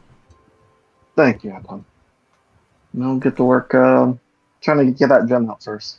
Okay, so I mean, it's been a while since you've you know Okay. tried to do that.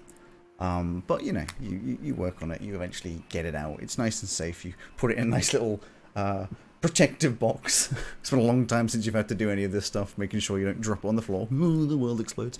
And eventually, it's a nice just the bracer with a hole in it, basically. I think I'll find like a faux gem or like a placeholder gem that I would use for like decoration and other things. So a nice like I'll probably put glass, that. stained glass kind Yeah. of gem, similar color. You stick that in. Yeah. And I'll find just like a basic glove or something and try to not exactly replicate the gauntlet, but try to make the thing he was talking about earlier, saying you could kind of redo the same When thing. you say glove, do you mean bracer or glove? Yeah, bracer, gloves, whatever will work best. So- Whatever you have laying around. So you find there's a pair of old leather braces which you have around. They're not old like, you know, hundreds of years old, maybe like 5 years old. Just sort of in the corner. They were half made. Maybe you made like an error whilst you were creating them, so you had to sort of remake a lot of things. So they're a little sort of. In fact, I bet you what it is. There's a design on the top of it that's like, it's like the head of a crow, but like it's askew. Like it ended up going on wrong, and like the beak's ever so slightly morphed off, so it looks really strange. Like it's not, but you know, Cool. it's a good base. And you work on it, and you sort of work in this chain in such a way that you have a spring-loaded knife, and then a chain. It kind of hangs out to the side a little bit, wrapped around sort of a pulley system, so it's nowhere near as graceful as the other ones. It's much more physical, the sort of hidden or sort of encased chain, and to such a point where it comes up, and there's like a little sort of Spider-Man style trigger that you can flick, and it'll just like launch out the chain. In fact, actually, it launches out the chain from the underneath, so you can then grab onto it and swing it around like a chain knife. With it, and you just put like a basic dagger on the end. Nothing particularly fancy, like a Yeah. Alex, knife. I'm gonna have to head off. Okay. I will see you guys this evening. Okie Yes. dokie. Soon. Bye. Bye. And then he'll also get a post-it note and write "good for one IOU" and then sign beneath and head on over to the apartment. Bear with me a sec here. That one. There we go. Okay. So Back to the Future, you on the door. Yeah. And Oh, yeah. you open up to see Professor Vaspas Oh, at the door, Professor! holding two packages. One is the one bracer, and the other one is a nice, probably just like a wooden box, just with the other two braces. Would it be two braces or just the one bracer? Probably both. Yeah, two I mean, braces. they were both left over from fucking around and finding out. So I removed the highly dangerous thing, put a placeholder back so it doesn't look odd. Thank you. I was hoping you'd do that. That's very kind. Thank you. And just to show my appreciation for returning that long lost thing to me. You mentioned the chain dagger earlier, so I got some old gauntlets and made some of that in the box here. Oh, that's very kind. Thank you. And I think you mentioned that was for a friend. So for you, I don't know what you want. So here's an IOU. Oh gosh, that's... Just if you need something made that's not going to be, too materially expensive, I'll help you out. That's very generous. Thank you, Professor. That's very, very kind. Thank you. Well, thank you for thinking to put a little gem back in the hole. That's great. That's lovely. That's all I wanted, really, because that'll go on the wall. If I do think of anything, I'll come back to you. But in the meantime, I don't know if my friend would like to say thank you. Okay, yes, of course. But I think she's tired at the moment, having had quite a hard day. So I'll pass it on. I'll pass it on. Do you know what? It proves that we're doing a good job with the role play if you forget that it's literally the same person. I'll pass it on, and I'm sure they'll be terribly grateful. It's for a friend of mine called Maisie. So if you see her around, I'm sure she'll say thank you at a time or something. Yeah, if I hear of any antics of somebody with a chain Yes. dagger going around, I'll No to come and take them back. I'm Well, thank you kidding. very I much. didn't autograph that one. I'll pass them on anyway. It's very kind of you. Thank you. Have a good night. You're welcome to come in if you want to, of course. But I imagine you're. That's all right. I'm tired. Very Yeah, tired. I thought so. Thank you. You I'm must gonna have go a get a busy afternoon. Yes. Thank you. I'm sure I'll see you around the campus. And so I'll head back and go over to Maisie's room, in fact, and go knock, knock, knock, knock, knock. Did a knock knock. Come in. I like to imagine you're sitting in that position where like you're lying on the bed with your legs just like straight up on the wall, Yeah, just looking backwards as Carly walks absolutely. in. Every student. Headphones in. Maisie. Hi. I got something for you from Professor Vesfayas. I never spoke to Professor Vasquez. What is it? You go have a look. You were handed a very simple wooden box. It's a box. What's in the It is a box? But I fit What's it. in the box?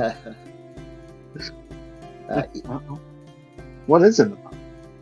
You open it up, and inside is it's an alright set of braces. Or at least you see the one bracer first, which is like it's nice. It's not like fully complete. Like you can tell it wasn't fully completed. It works as a bracer, just the design is a little off. The left, the one you're looking at, left one is kind of blank. So it's just like okay, like a deep brown leather. But then you look at the other one, and it's got this fantastic contraption. You see this like chain on the side, this dagger stuck underneath it, and this like Spider-Man trigger system. And it's got that crow on the top, which is like askew and Janky crow. janky and not looking particularly great. And she takes out the first one and is like, it's not really my style. Oh my god, that's awesome. Yeah, you remembered I'd asked about the chain dagger, and yeah, he's made one. So there you go. Can you tell? you put it on. Press the button because you're amazing, and it just goes boom, straight into the wall. Like the dagger sticks directly into the wall, and you're now like chain attached to the wall. Wait, it And looks of like course, it works. it goes straight over Carly's left shoulder. I didn't aim towards. I think perhaps maybe tomorrow we'll go and see if we can find a book on how to use these things without taking someone's head off by accident. Yeah. Oh my god, thank you, Kylie. That's fab. I'm very glad you like it. If you see Etch around, Professor Vasfayas, I'm sure he'll be welcome a sort of a little thank you. I did thank you on his. Thank him on your behalf. Thank you, yeah. Right, I'll leave you to it anyway. Sleep well. Thank you. You too. I'll head back and put my braces back on the wall again. It probably comes out of the wall easy enough, but there's now just this like really obvious like hole. She takes down the poster that was hung up. I was going to say, trying to put a poster up. Don't tell me about that. So it comes to the end of the Tuesday. Is Cromwell doing anything else that Tuesday? Outside of his lessons, he's probably he would chat with Neva when she awakes out of her coma. Just because I didn't write it down last time, but I'm pretty sure it was 10 gold a month that we'd agreed on. Is that right? Yes. Cool. So it would just be to arrange how that would work because he doesn't have a bank account. So would it be? But we'll sort that when Pity gets back. But it's just so that I remember, and then it's on record because I've said it. No, that would be it. Maybe go for a wander, just to see if anything has changed in regard to things that we can see that might give us clues to the Dragon Orbs. But literally just a wander, not like a intensive search. Sure.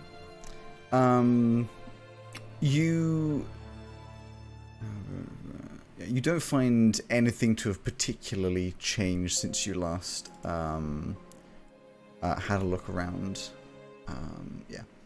So for now, you like at least within the sort of local area, you don't see anything that points out in any way. Cool.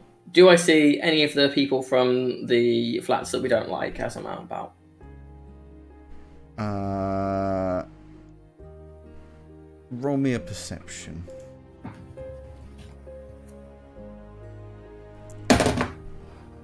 13. 13. At a very, very big distance, you see the main boy who lives opposite you. His big leather jacket on, his stupid haircut. But it's quite far away. It's someone that like you could head towards, but it's not someone that you are currently in any danger of interacting with. Okay. Does he appear to be hurrying somewhere or No. stationary? He's walking, but he's not hurrying somewhere. Okay.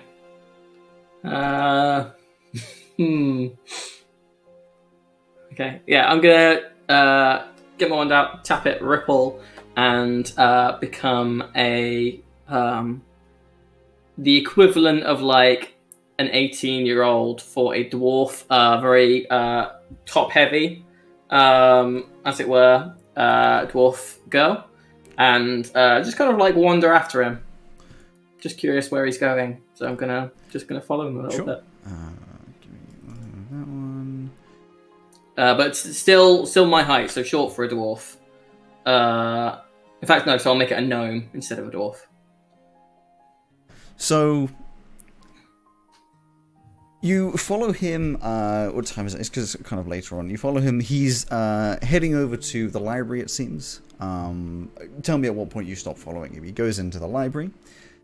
Seems to walk through the library. He goes into what is obviously the sort of law section and starts looking for a book of some kind. It's about 10-15 minutes. He's just sort of looking at different books, eventually picks one out, goes and sits down on one of the sort of desks that is around, looks through one of the, and he's sort of looking at the book, takes out a notepad from like a bag that he had on his back, which was one strapping, and just starts taking a couple notes, it seems. Okay. He's not doing anything suspicious that I can make fun of him for. He's just studying. So I'll just, I will, since he's gone to the library and I'm in there, I will, I wasn't expecting him to go to the library. That's the last place I was expecting him to go. I feel like since I'm there, I should make good use of it.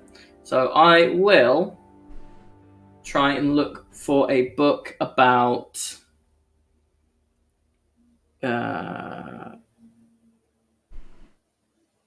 just generally about the strangelings. I'm gonna look for like a critique or something of the strangelings or how they're viewed in the modern society. Because you said that a lot of the stuff that we've found is kind of very kind of praising or distorted through a lens to make them look better. I'm going to look and see if there is anything that is like a critique of that or things that were their mistakes or their not so great moments, that kind of thing. Give me an investigation. Oh, that's not very good. 11. 11. You don't find anything in particular. Okay. With an 11, I'll tell you that you find in one of the books there is reference. It's literally just like a book, kind of like an entire book of like an index, and it highlights not necessarily like critiques, but it highlights a little area of like articles that were written about the strangelings in the sort of modern era, like newspaper articles and like a few names of people that have written articles and the names of the articles, but it doesn't have any of the articles here because obviously it's a university library. You don't think they'll have that kind of thing.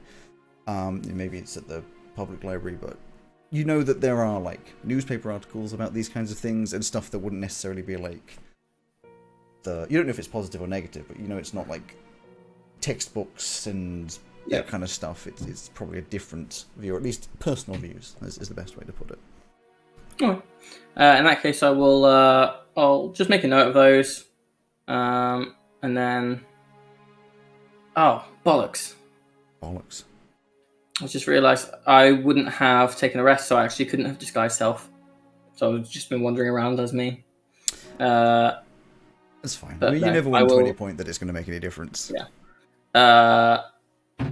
Cool. So I'll just make a note of those and then head back to get something to eat.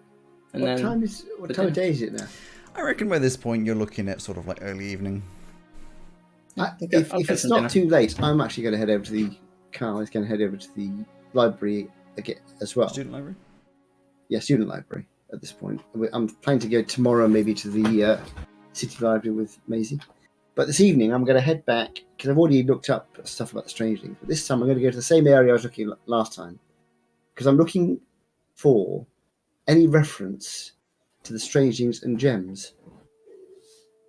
Or etch and gems, that kind of stuff. I'm just curious about if there's anything about this gem in the or anything similar to it. Give me an investigation. Investigation. Am I going to roll high? Am I going to roll there? Ah, boom. Low. High. 19. 19. Hi. Uh-huh. So you have a little look around, and you find there is a pretty old book that highlights some of the weaponry and stuff to do with some of the original Strangelings. And you find in there, hidden away, a reference to Shelian Vesvas and his works with hemocraft, or at least at that point, which is called blood magic. But sort of aside from that, you find his sort of he's a bit of a blacksmith that leads to a little bit of like a rabbit hole down to eventually finding something that's called, and I think we called them kinetic gems, didn't we?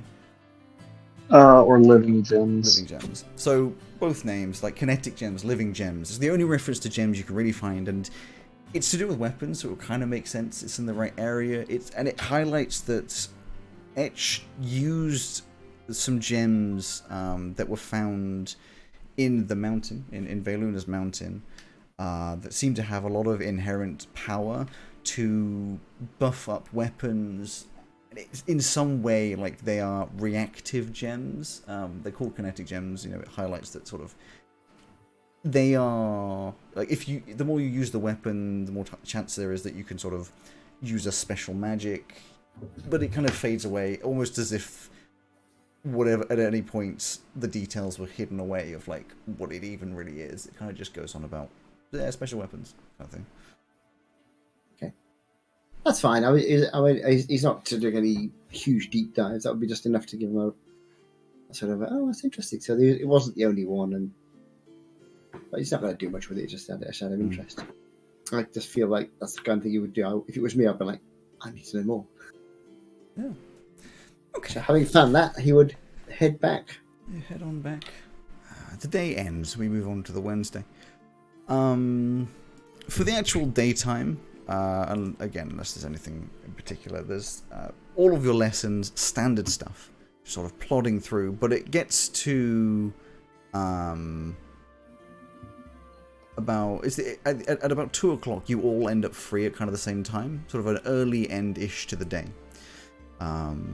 And I'm assuming there's no lessons that you particularly want to highlight in that. No, I would have been free for 2 hours by that point. I was going to say, in actual fact, if you look at the timetable, the only people who would be in lessons between Neva one and Samir, Neva and Samir, both of whom are not here at the moment. So those of us who are here would all have been free from 12 o'clock. So you have like a fair amount of time, and I'm going to sort of skip ahead to one of you goes to the apartment. It doesn't really matter who. It's who's most likely to go to the apartment after lunch.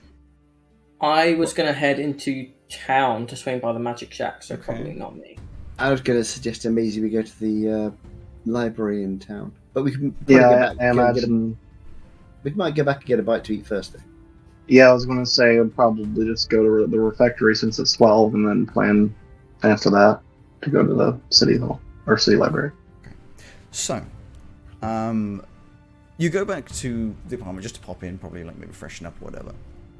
They've got to drop off the books and things. And slid under your door, you don't know if it's just your door or a lot of different doors. There is a little note that just says number 219. It doesn't like have your names on it. And you open it up, and without going into like huge details of what it actually says, it highlights, it says at the top, Warforged Wars, and then underneath that says the Velunatics, and highlights basically a load of details about Warforged Wars. what it highlights is that you are going to need to make effectively like a remote control robot that you will be piloting to fight against other robots. Now, there is a base that you will be given, so effectively like a robot that already works, that you're allowed to, within a few like rules that it gives to you, edit in any way you want to add weapons, to add, you can take away limbs, add limbs, and basically just make a fighting machine. There is a budget of like 20 gold for like extra parts, and it highlights that you are allowed to sort of get external helpers, but it's not allowed to be any paid services. It would have to be, you know, someone who is like a friend or whatever. That kind of stuff is allowed, but it sort of has some definition of like, well, you can't really go out and just get someone to build something for you that you've commissioned with all the money that you have. That's my plan out the window. Yeah. It then says that you'll be entering it into a tournament-style fight. So there will be 32. There are 32 teams, all of which will be making the robots themselves, and you will be sending them into battle with each other. And it has a little thing underneath of all the teams and who will be fighting against who, which I have somewhere on here. Oh, actually, I think I know where it is. I have so many files. There it is. And you scan through it all, and you see that you will be fighting against a team called the Carmanthian Dragons. And that fight will be in... Let me bring up the timetable. That fight will be in 2 weekends' time. So... Oh, I thought we had like months and months and months until the robot thing. 2 weekends' time on the 27th. Oh no. Got 2 things in 2 weeks. Yeah. Carmanthian, where are they? They're called Carmanthian Dragons. Carmanthian Dragons. Is it knockout? Does it say? It's a knockout style tournament, yes. Or... So if you win, you move ahead. If you don't, then you're out. Yes. So we only have to win, what, three in a row? You would have to win 16 1, pairs, 2, 3, 8 pairs, 4 pairs. Oh, and then five fights. Oh, 5, okay. 1, 2, 3, 4, 5. Yeah, 5 fights is how it works out. Yeah, 16 goes down to 8. 8 16, goes down to 8, 4. 4. 4 goes down to 2. Should be 4. There's 32 teams. Oh, there's 2 teams. No, so 32 Yeah. goes down to 16, 16 goes down to 8, 8 goes down to 4, 4 goes down to 2, and 2 goes down to 1. 5 fights. Oh. I literally have my tournament thing that I've written out. It's 5 fights. Oh. 5 in a row. Yeah. It also says that you can collect your sort of base model from the blacksmithing area any day between, like, you know, normal school hours. So we can get anyone to do it as long as we don't pay them. Effectively, yes. There are more specific rules, and rather than me like give you a big specific rules, it's more just like you can get some friends, but no, you know. And you guys let Etch repay the favor with a chain. He could have built us the best robot ever. I have an Give idea. an IOU and a chain. To give you an idea of how this is actually going to work mechanically, is I want you guys to make a level... I think I went with level 2 Warforged using Hero Forge. Any sort of makeup you can... Using Hereford? Sorry, not using Hero Forge. Using D&D Beyond. Make a character that is a level 2... Warforged. whatever, as long as it's Warforged. You can use any class, you can do any of that kind of stuff, and I want all of you guys, we can discuss it in-game and a little bit out-of-game if you want to, and you've got these 3 weeks to talk about it. And that'll be like the one that you've made. You can then come up with a Hero Forge model, because that'd be kind of cool, and then I'll just use my things to sort of put it into the game, and we will actually have the fights against them. The way it's going to work after that is every time, if you win the fight, you get to level up that fighter, and then so you could get up to level 6. 3, 4, 5, 6. It's level 7 for like the end fight, so it'd be quite a cool thing to go with. So it'll start off quite simple, only level 2. In fact, no, actually, level 3. Start off level 3 because then you can have some like interesting stuff. That's where the interesting comes in. So it's level 3 Warforged, and then it'll level up every time to get some fun So stuff. basically, what you're saying is Joe and Greg can work out what the Figure out best. how to make the most broken Warforged. Exactly. Well, and I'll just go. And if you like, I can do the. And then do in game, of course, we'll in game we can talk about like who you're going to go to help make it, when you're going to make it, all that kind of stuff.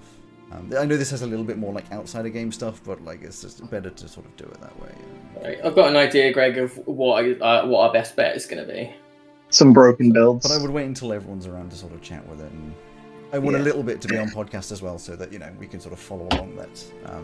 And then the 20 gold add-ons, is that how much we have to work with for like inventory additions? Yeah, things like that. Okay. So like weapons or like panels, like sort of things to like stick onto it and fun to sort of. 20 gold's a fair amount of money. Like it wouldn't get you like really fancy stuff, but you could add like armor, or you could add big swords, or like a gun, or something like that. Can you add armor? I'm pretty sure armor is all more expensive than 20. Don't. We'll figure it out. Ask me rather than look at the thing. Okay. Cool. I can see the cogs all turning. It's like, ooh, fights! Yeah. And then, of course, in a couple... My first thought for most broken class for it is Paladin, but... No, I don't think so. Yeah. I think... Because I don't know if the I think Paladin would be solid, but there's one that I think is more obvious than the others, and then there's one that I think is the outside choice, but it's fucking broken. I like broken. So I'll shoot you a message. Stuff, though, Oh no, I'm talking no, I know. player's handbook. In case it comes out later, just no hammer stuff. No, the one that is broken is player's handbook. No, I believe it. I fully believe it. It's just And I'll be making notes for my next character. Bear in mind, though, I'm going to be making what you fight up against. Yes. Yes, but we are your DM guides. You'll have to either find some time to do things. some I am expecting broken fun things. research. Even if you're going to go with a broken build, at least aesthetically make it fun. Like, you don't get this chance very often. So. Now, do they have to look like tiny little humanoid warforged, or are they like BattleBot cars? So it's based on a humanoid warforged frame, but it does say that you can add and remove limbs at your own past. Cool. Dr. Octopus. So I've got a couple of ideas. I enjoy as well that these things are higher level than us. Yeah, we'll discuss this evening. And also, you get to use something that you can just full on throw into a battle. I mean, you don't want it to die, but like, Yeah. But just like Super Autopet's porcupine builds, we can fuck around and find out. So, mechanically as well, between the fights, would that count as them being a long rest, or will these things essentially? Okay. Like it'll be repair time and then leveling up time if it wins. That's fine. If it doesn't win, then that's it. It's gone. So what you're telling me that I don't have to make smart people check for this? No, we will work on those sorts of things. The way I'm probably going to do it is once you work out who you're going to go to. I mean, like for example, if you went to the Etchery and then you got your little blacksmith there, or went to anyone else, I will let you build the basics of it, and then if there's any kind of additional stuff, I then will start making you do checks and things to see if you can add that on. If you can't add that on, So like if you wanted a special weapon, I might be like, well, let's see. Fair enough. Stay nice. Jane, I know where there's a gem we can get. That'll be a hell of an addition. Blows up. That'd be a hell of an addition. Make it a gem infused. Yeah, there you go. Oh my god. Would that make it sentient? Probably not. Oh, Because they won't have brains. Anyway, so it's currently in the day. It is not that. Yeah, it's only like Lunchtime. 2 o'clock, 3 o'clock. Oh yeah, lunchtime. Yeah. Sorry. So you've gone back, had some lunch, and checked Come this out, back, seen that. God, ooh. and then you'll tell Ooh, everyone later. So I mean, Making technically I Cromwell look doesn't know about this yet. Yes, I am unaware. I have no thoughts running through my head. We know that. I So where certainly. did Cromwell want to go? I was going to go check in at the Magic Shack. Okay, so it's been a couple of days, Shack of obviously, Magic. since you've been there. There's been a weekend. All alone, huh? And you head back to the Magic Shack. And when you get there, you can see the front border panels have... they've not been removed. There is a new glass front to it, although there's like packaging paper on the inside, so you can't see through the glass, but you can tell it's all been like put up anew. And then, of course, the door has also been replaced and fixed. It seems to be open. I'll go in, and if I don't immediately see Dr. Feltrin, I will call out, "Hello, Dr. Feltrin! Oh!" Where's the thing I want to... There it is. There. So, as you step in, you look around, and everything seems to be almost fixed. You can see a lot of the walls have been fixed but not painted, and then a lot of the like center area has just been cleared out. Like everything that was broken has been removed, the rubble's all been taken away, all the patchwork's been done. Just kind of just like a big open shop with nothing much going on. And there's a bit of a scooting of things in the back room before the door opens, and a little head pops out and he steps out like, hello, small man. Cromwell. Or Mr. Beckman, if you'd prefer to be more formal, but you can call me Cromwell if I can call you Doc. How can I Does that help work? Well, Doc, I was just coming to check in, see if you were open for business, see if you had potentially been bothered by any of the ruffians of which we spoke. Just come check in. Do I look like I'm open for business? No, but it looks like you're pretty close. But I didn't know that before I got here. And I'm just, it's good to see that you are well and you seem to be in good health. Well, thank you. If you're interested in business, I do have an inventory list. I do not have all of the items available yet, but I'm happy for pre-orders. Yeah, I'd love to see that if you've got it. And you've not been bothered by any of the business of the previous weekend? Oh, should I be worried of this? Well, just because we were attacked, so just want to make sure that you haven't suffered any further break-ins or anything. But it looks like everything's going pretty well. Nope. Great. In that case, I would love to maybe pre-order something. He steps behind his little what is now sort of reframed but not like coated in anything. It's just sort of like a wooden cashier's desk. Gets out a little leaflet, hands it over to you, and it is the thing I sent you. So that thing I've sent to you is the standard magical shop, but because of the way things happen, and for some reason it doesn't save it when I save it, at the top, I think you have the slider as well. Just switch it to minus 50%, because that's the actual prices. If I could save it at those prices, I would, but for some reason it doesn't like it. Do not have a slider. In which case... So, for example, it says +1 Lighthammer, 1,010 gold. Is that the halved, or is that... So just halve everything. Everything is half the price that it says on there. And if you click on price, I believe it will set it by price. You can sort them by those sort of things, but everything is half the price that you see. Guys, there is a 10-foot chain for shop and 10-foot chain for sale here. We could get chain literally anywhere. Oh my god! I need 2.5 gold pieces. It's far too expensive. I could buy a reliquary, which I don't need. I could buy a rod. You could just buy coral for 50 gold as well. That's really expensive coral.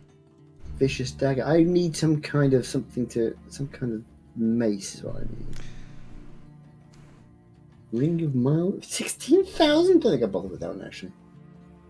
8,000. Oh, 8,000. Oh, that's fine. Now let me just check my pockets. Half plate armor of resistance. Shouldn't think so. Golden Lion. What's a Golden Lion? That's just what I was looking at. You point to the Golden Lion and say, "What is the Golden Lion?" He says, a very interesting piece. We call them figurines of wondrous power. Sort of artifacts and things from around the world.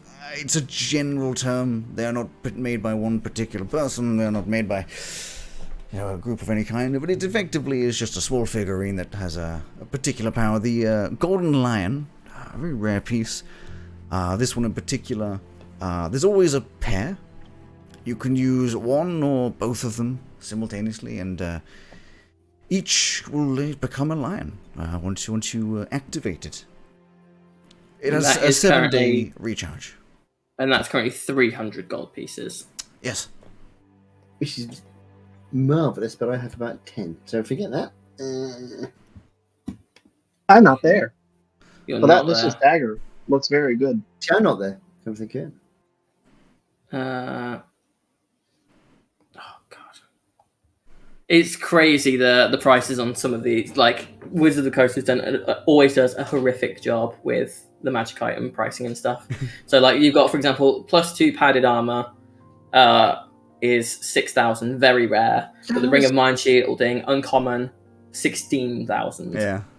Crazy. I think it's trying to balance what is actually useful, but I mean, this is obviously we're halving it, but in this world as well, especially if you Cromwell, these are like magical artifacts, which they are insane. Like the people that tend to have those kinds of things are adventurers that have a lot of money, or they get given them as like things for missions, and it's. Well,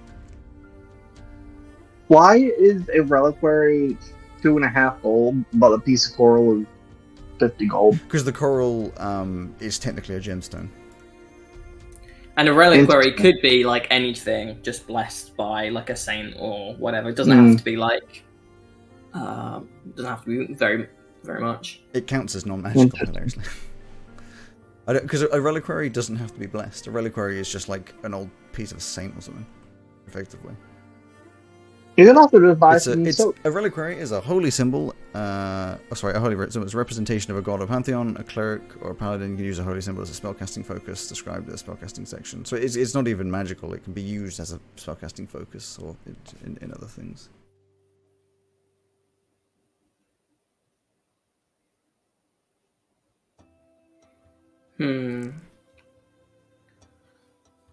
And just to check, we had previously said about anyone can use a scroll. Was that right? Anyone can use a scroll. So many things I want to get. I do not have 300 gold though. No. I have. Oh, if you click on the little symbol, it tells if you've got stuff in multiple currencies. It tells you what you've got in gold pieces. That's great. Oh, say again. If you're on D&D Beyond and on your inventory, it says just on that little top right of that little box, it's got your thing in different currencies. If you have it in different currencies, if you click on it to manage it, it says at the top total in gold pieces.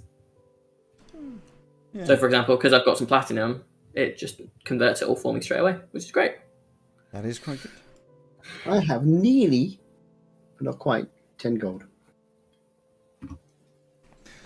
And the girls are blocked off from their card. I've still got a bit. Just not enough for a vicious stagger. No.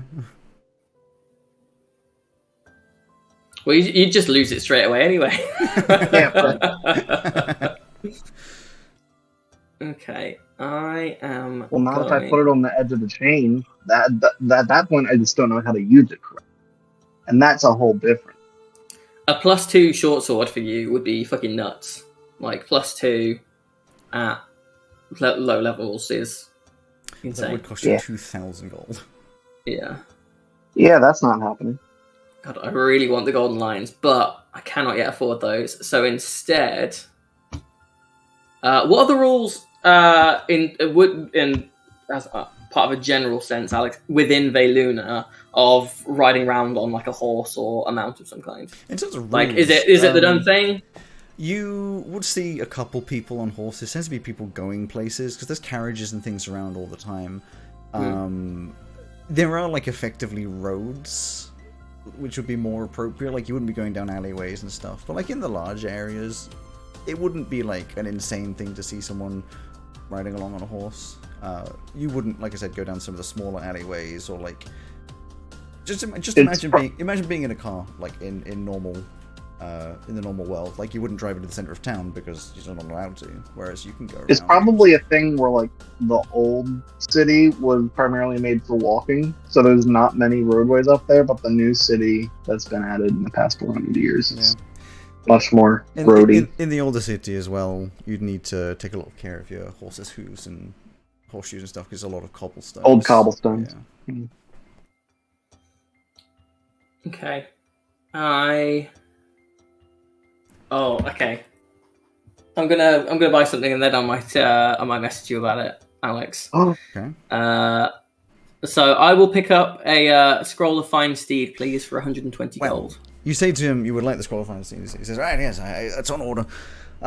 If you pay me half the cost now, I can put that on retention, and then when it arrives in," he checks his notes, 6 days. Come back, pay the other half, and it is yours. If you do not come in within 48 hours of its arrival in my shop, so in 8 days, I will refund your money, but I will no longer be holding it for you. Okay.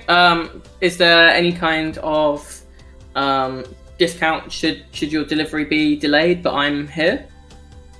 My delivery will not be delayed. Oh. You must have an excellent carrier service to be that confident in it. No shipping delays on show. The best businesses are the ones that stick around. God, I hope that they haven't recently had like a ledger go missing or anything. Okay, I can give you half now.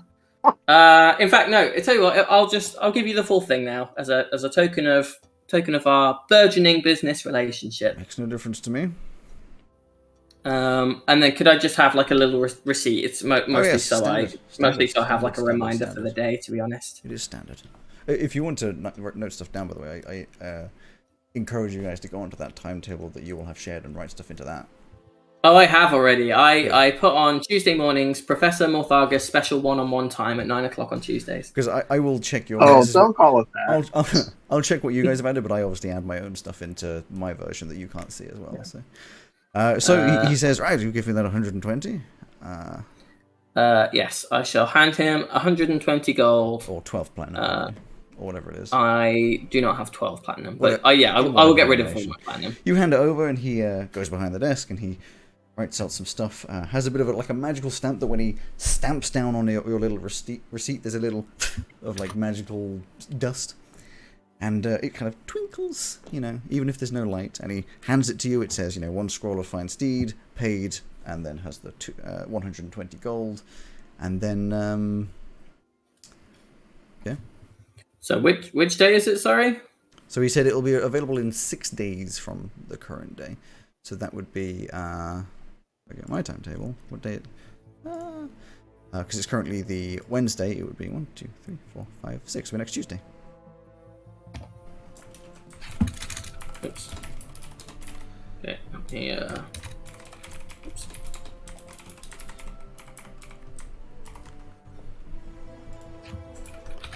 Well, go to Magic Shack to pick up scroll. Cool. Someone remind me to go do that. Oh, it's in there, so shouldn't forget. Okay.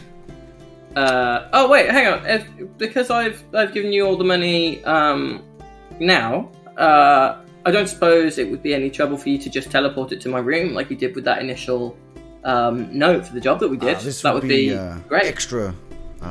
It's extra or delivery rather than pickup. Just for the future, how much would that be?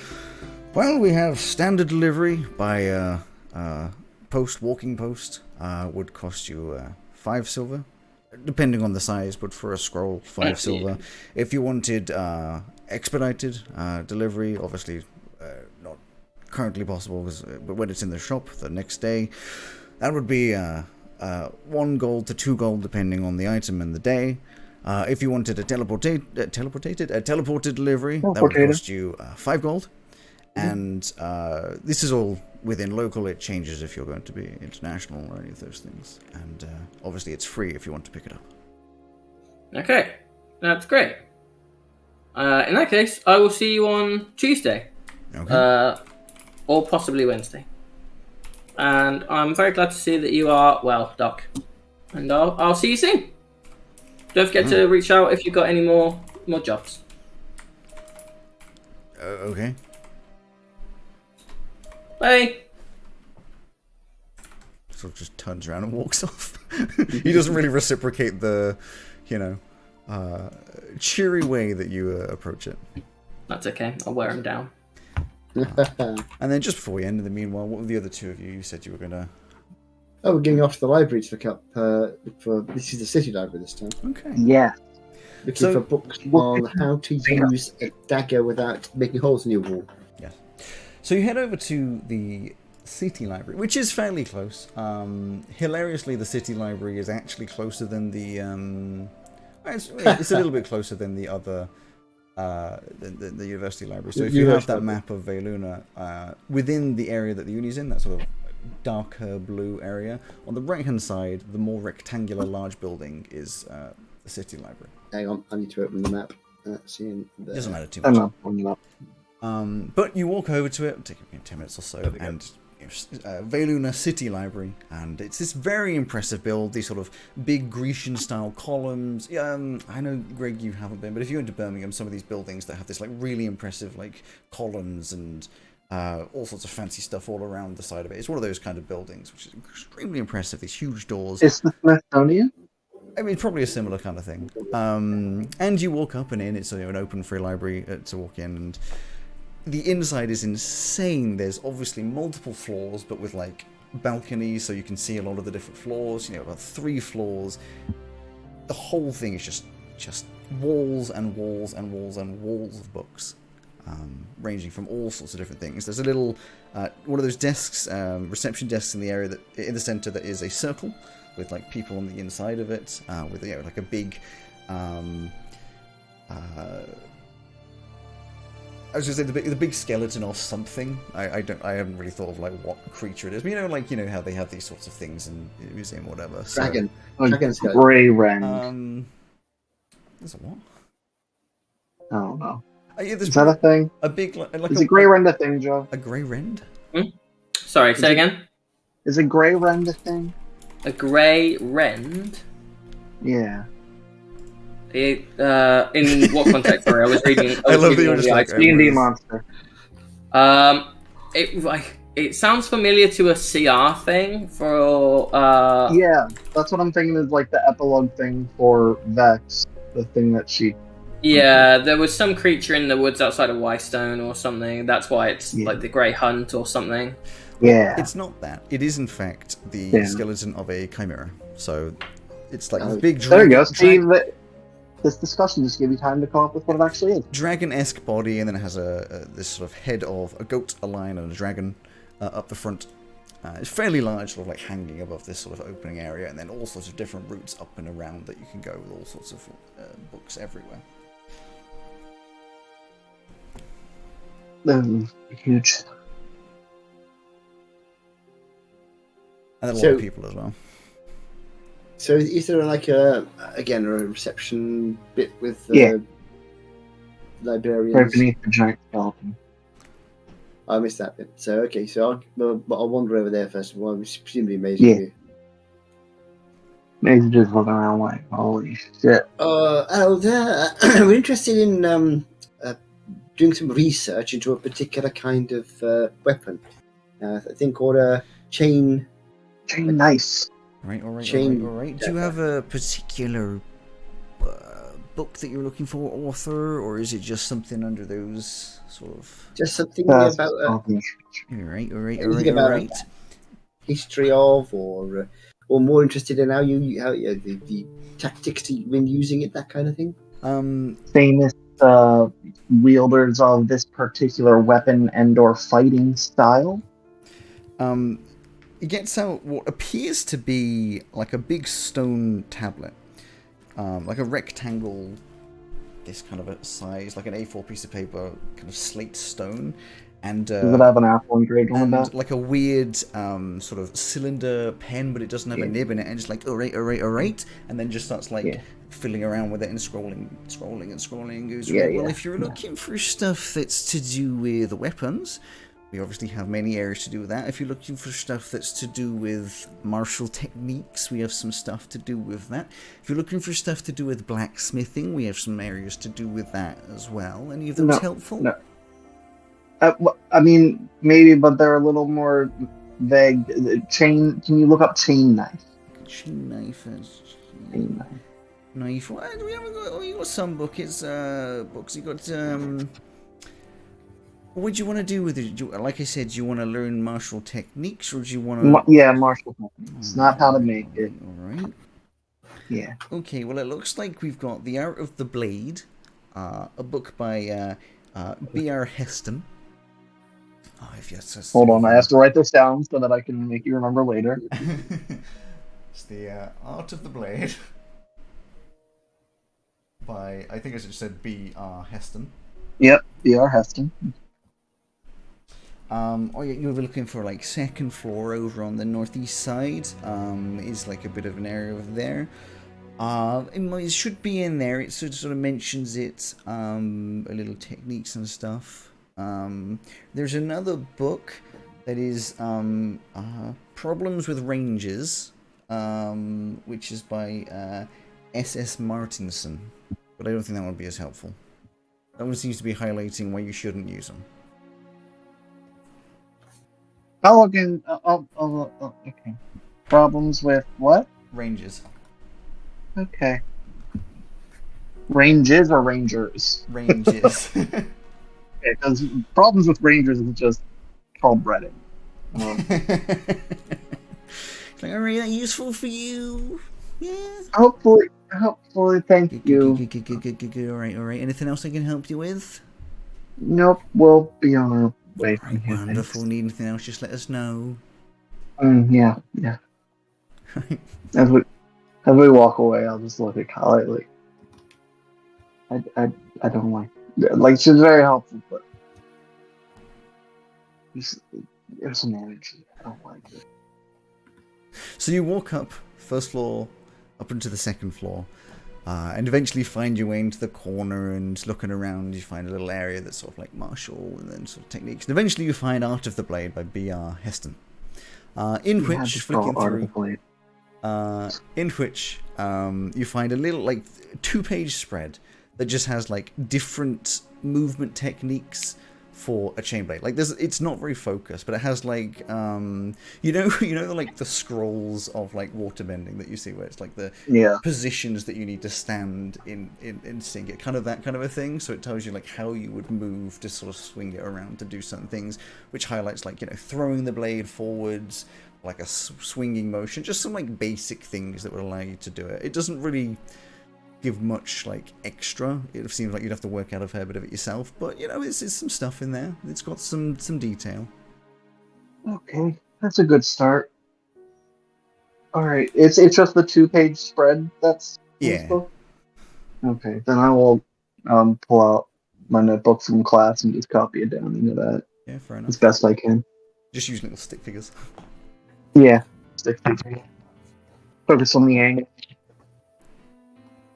Oh, that's good then. Hopefully this will be enough for Valka. It's weird calling. Yeah. Professor Denzine.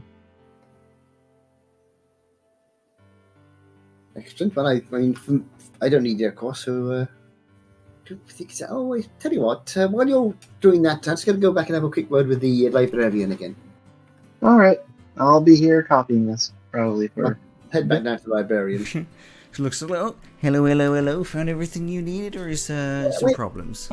No. That was very helpful. Thank you. There's one other thing I was looking for, though, which is just idle curiosity, and that's anything to do with that. You're aware of the strangelings who used to be sort of. I think everyone's aware of the strangelings around here, eh? Yeah, I thought so. Yeah, there was one element of that I've been researching, which I haven't found much about. I know if I can find something here, which is about their weapons and about Some of them had a particular kind of stone. Interested in weapons, aren't you? All right, a particular type of stone. What's the name of this stone? It was called. What was it called? A kinetic stone, I think it was. Kinetic stone. I don't have kinetic stone. I got a kinetic crystal. Well, that'll do. Yes, that sounds. Yes. That can't be it. Totally different thing.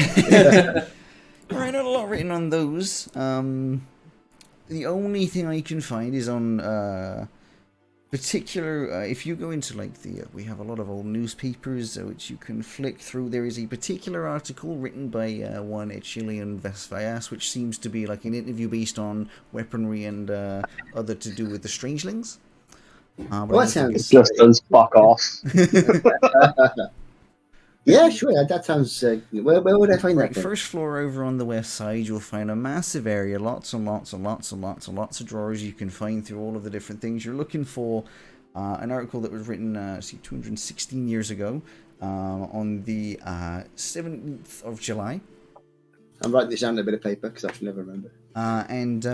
You should be able to find it, particularly page 4 of the newspaper. And that sounds marvellous. Okay. The Velunan Times is what you're looking for there.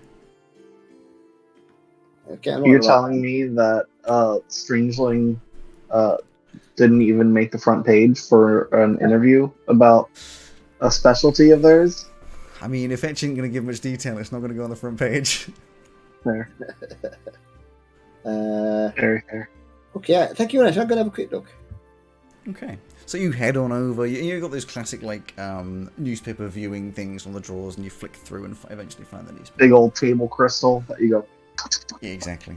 And here's a question, of course, for you, Greg. In an interview of weaponry that the Strangeling have used over the years, so this would be 200 years or so ago, so 200 years after sort of the campaign, with an Etch with interview, or in fact an interview with Etch. How much detail do you think would be given of this kind of stuff? It has to mention the word kinetic crystal, 'cause, you know. I don't know what these kinetic crystals are you're talking about. Never seen them before in my life. Are you talking about the explosive ones beneath the city way in the past? Maybe that's what you're thinking about. I know I'm old, but I'm not that old. So you find it's a very held back answer that doesn't seem to highlight how kinetic crystals could be used, or it's all a rumor, it's deflecting things, but it does seem to highlight that it in reference to these sort of explosive crystals underneath. And then the article itself goes on to sort of go into a bit more detail about in the mountain of Veluna that the city is built on, deep underneath there are crystals that if dealt with incorrectly, it was found that they could be extremely dangerous, kind of explosive, so they had to do a lot of things to work with that. I mean, you already know this, of course, but for Kale. And the implication is that Etch refines those crystals to be weaponry, rather than just, like, chaotic, explosions. That's interesting. You don't know how that, like, infuses with a weapon, but Fine. That's an interesting little article. Lovely. So I'll head back to where Maisie is. Who's finishing off drawing those stick figures. The stick figures are they're just like various. They've got different styles on. Like one of them's got a giant mohawk. Yeah. Another one of them's just like got spikes coming out from all over the place. One's got flaming hair. Yeah, for sure. Don't forget the flaming hair. And as you head back towards the apartments, we will end up the session there as you've looked at this. Now, I would recommend that some of you make some notes of things you were going to ask in upcoming days, because it's now going to be 3 weeks before we go back to C2, which is sad. I know, so sad, but I'm getting married next week. So We're going back to C2? C3. That's the big news. I said C3, didn't I? No, you said C2. So, the way the schedule is going to work over the next few weeks, and well done to anyone who's actually made it this part of the podcast, is next 3 weeks we're going to be doing a sort of mini side campaign. Next 4 weeks, right? Because next week is the wedding. Okay, sorry, next 3 weeks they're happening. Next week there will not be any content. 3 weeks after that, there will be the start of a mini campaign run by Greg. Session 0. But I'll only be here Starting for with the the first session, starting with the session 0, moving on to some other extended stuff, and that mini campaign will be coming back in the future because we're going to start running like a 3-week, 1-week sort of thing, but we'll be going back to C3 after that. So it can be a month until we see any more C3 stuff. Yes, for me more than that, because I'll be there for the first 2 weeks of the mini adventure thing. Okay. Be away for a few weeks. Yeah, I'll get everyone's schedules, but the point is, I'm probably going to be away a weekend in September. There you go. Yeah. I'll just sit on. point is we've got some curious things to think about. I would say Yeah. some curious things. Thank you everybody for watching. Thank you everybody for listening, and we will give some awkward waves as we say goodbye. Bye. Bye. Bye bye. See you They didn't all soon. die yet. Yet. My crystal didn't explode. Yeah.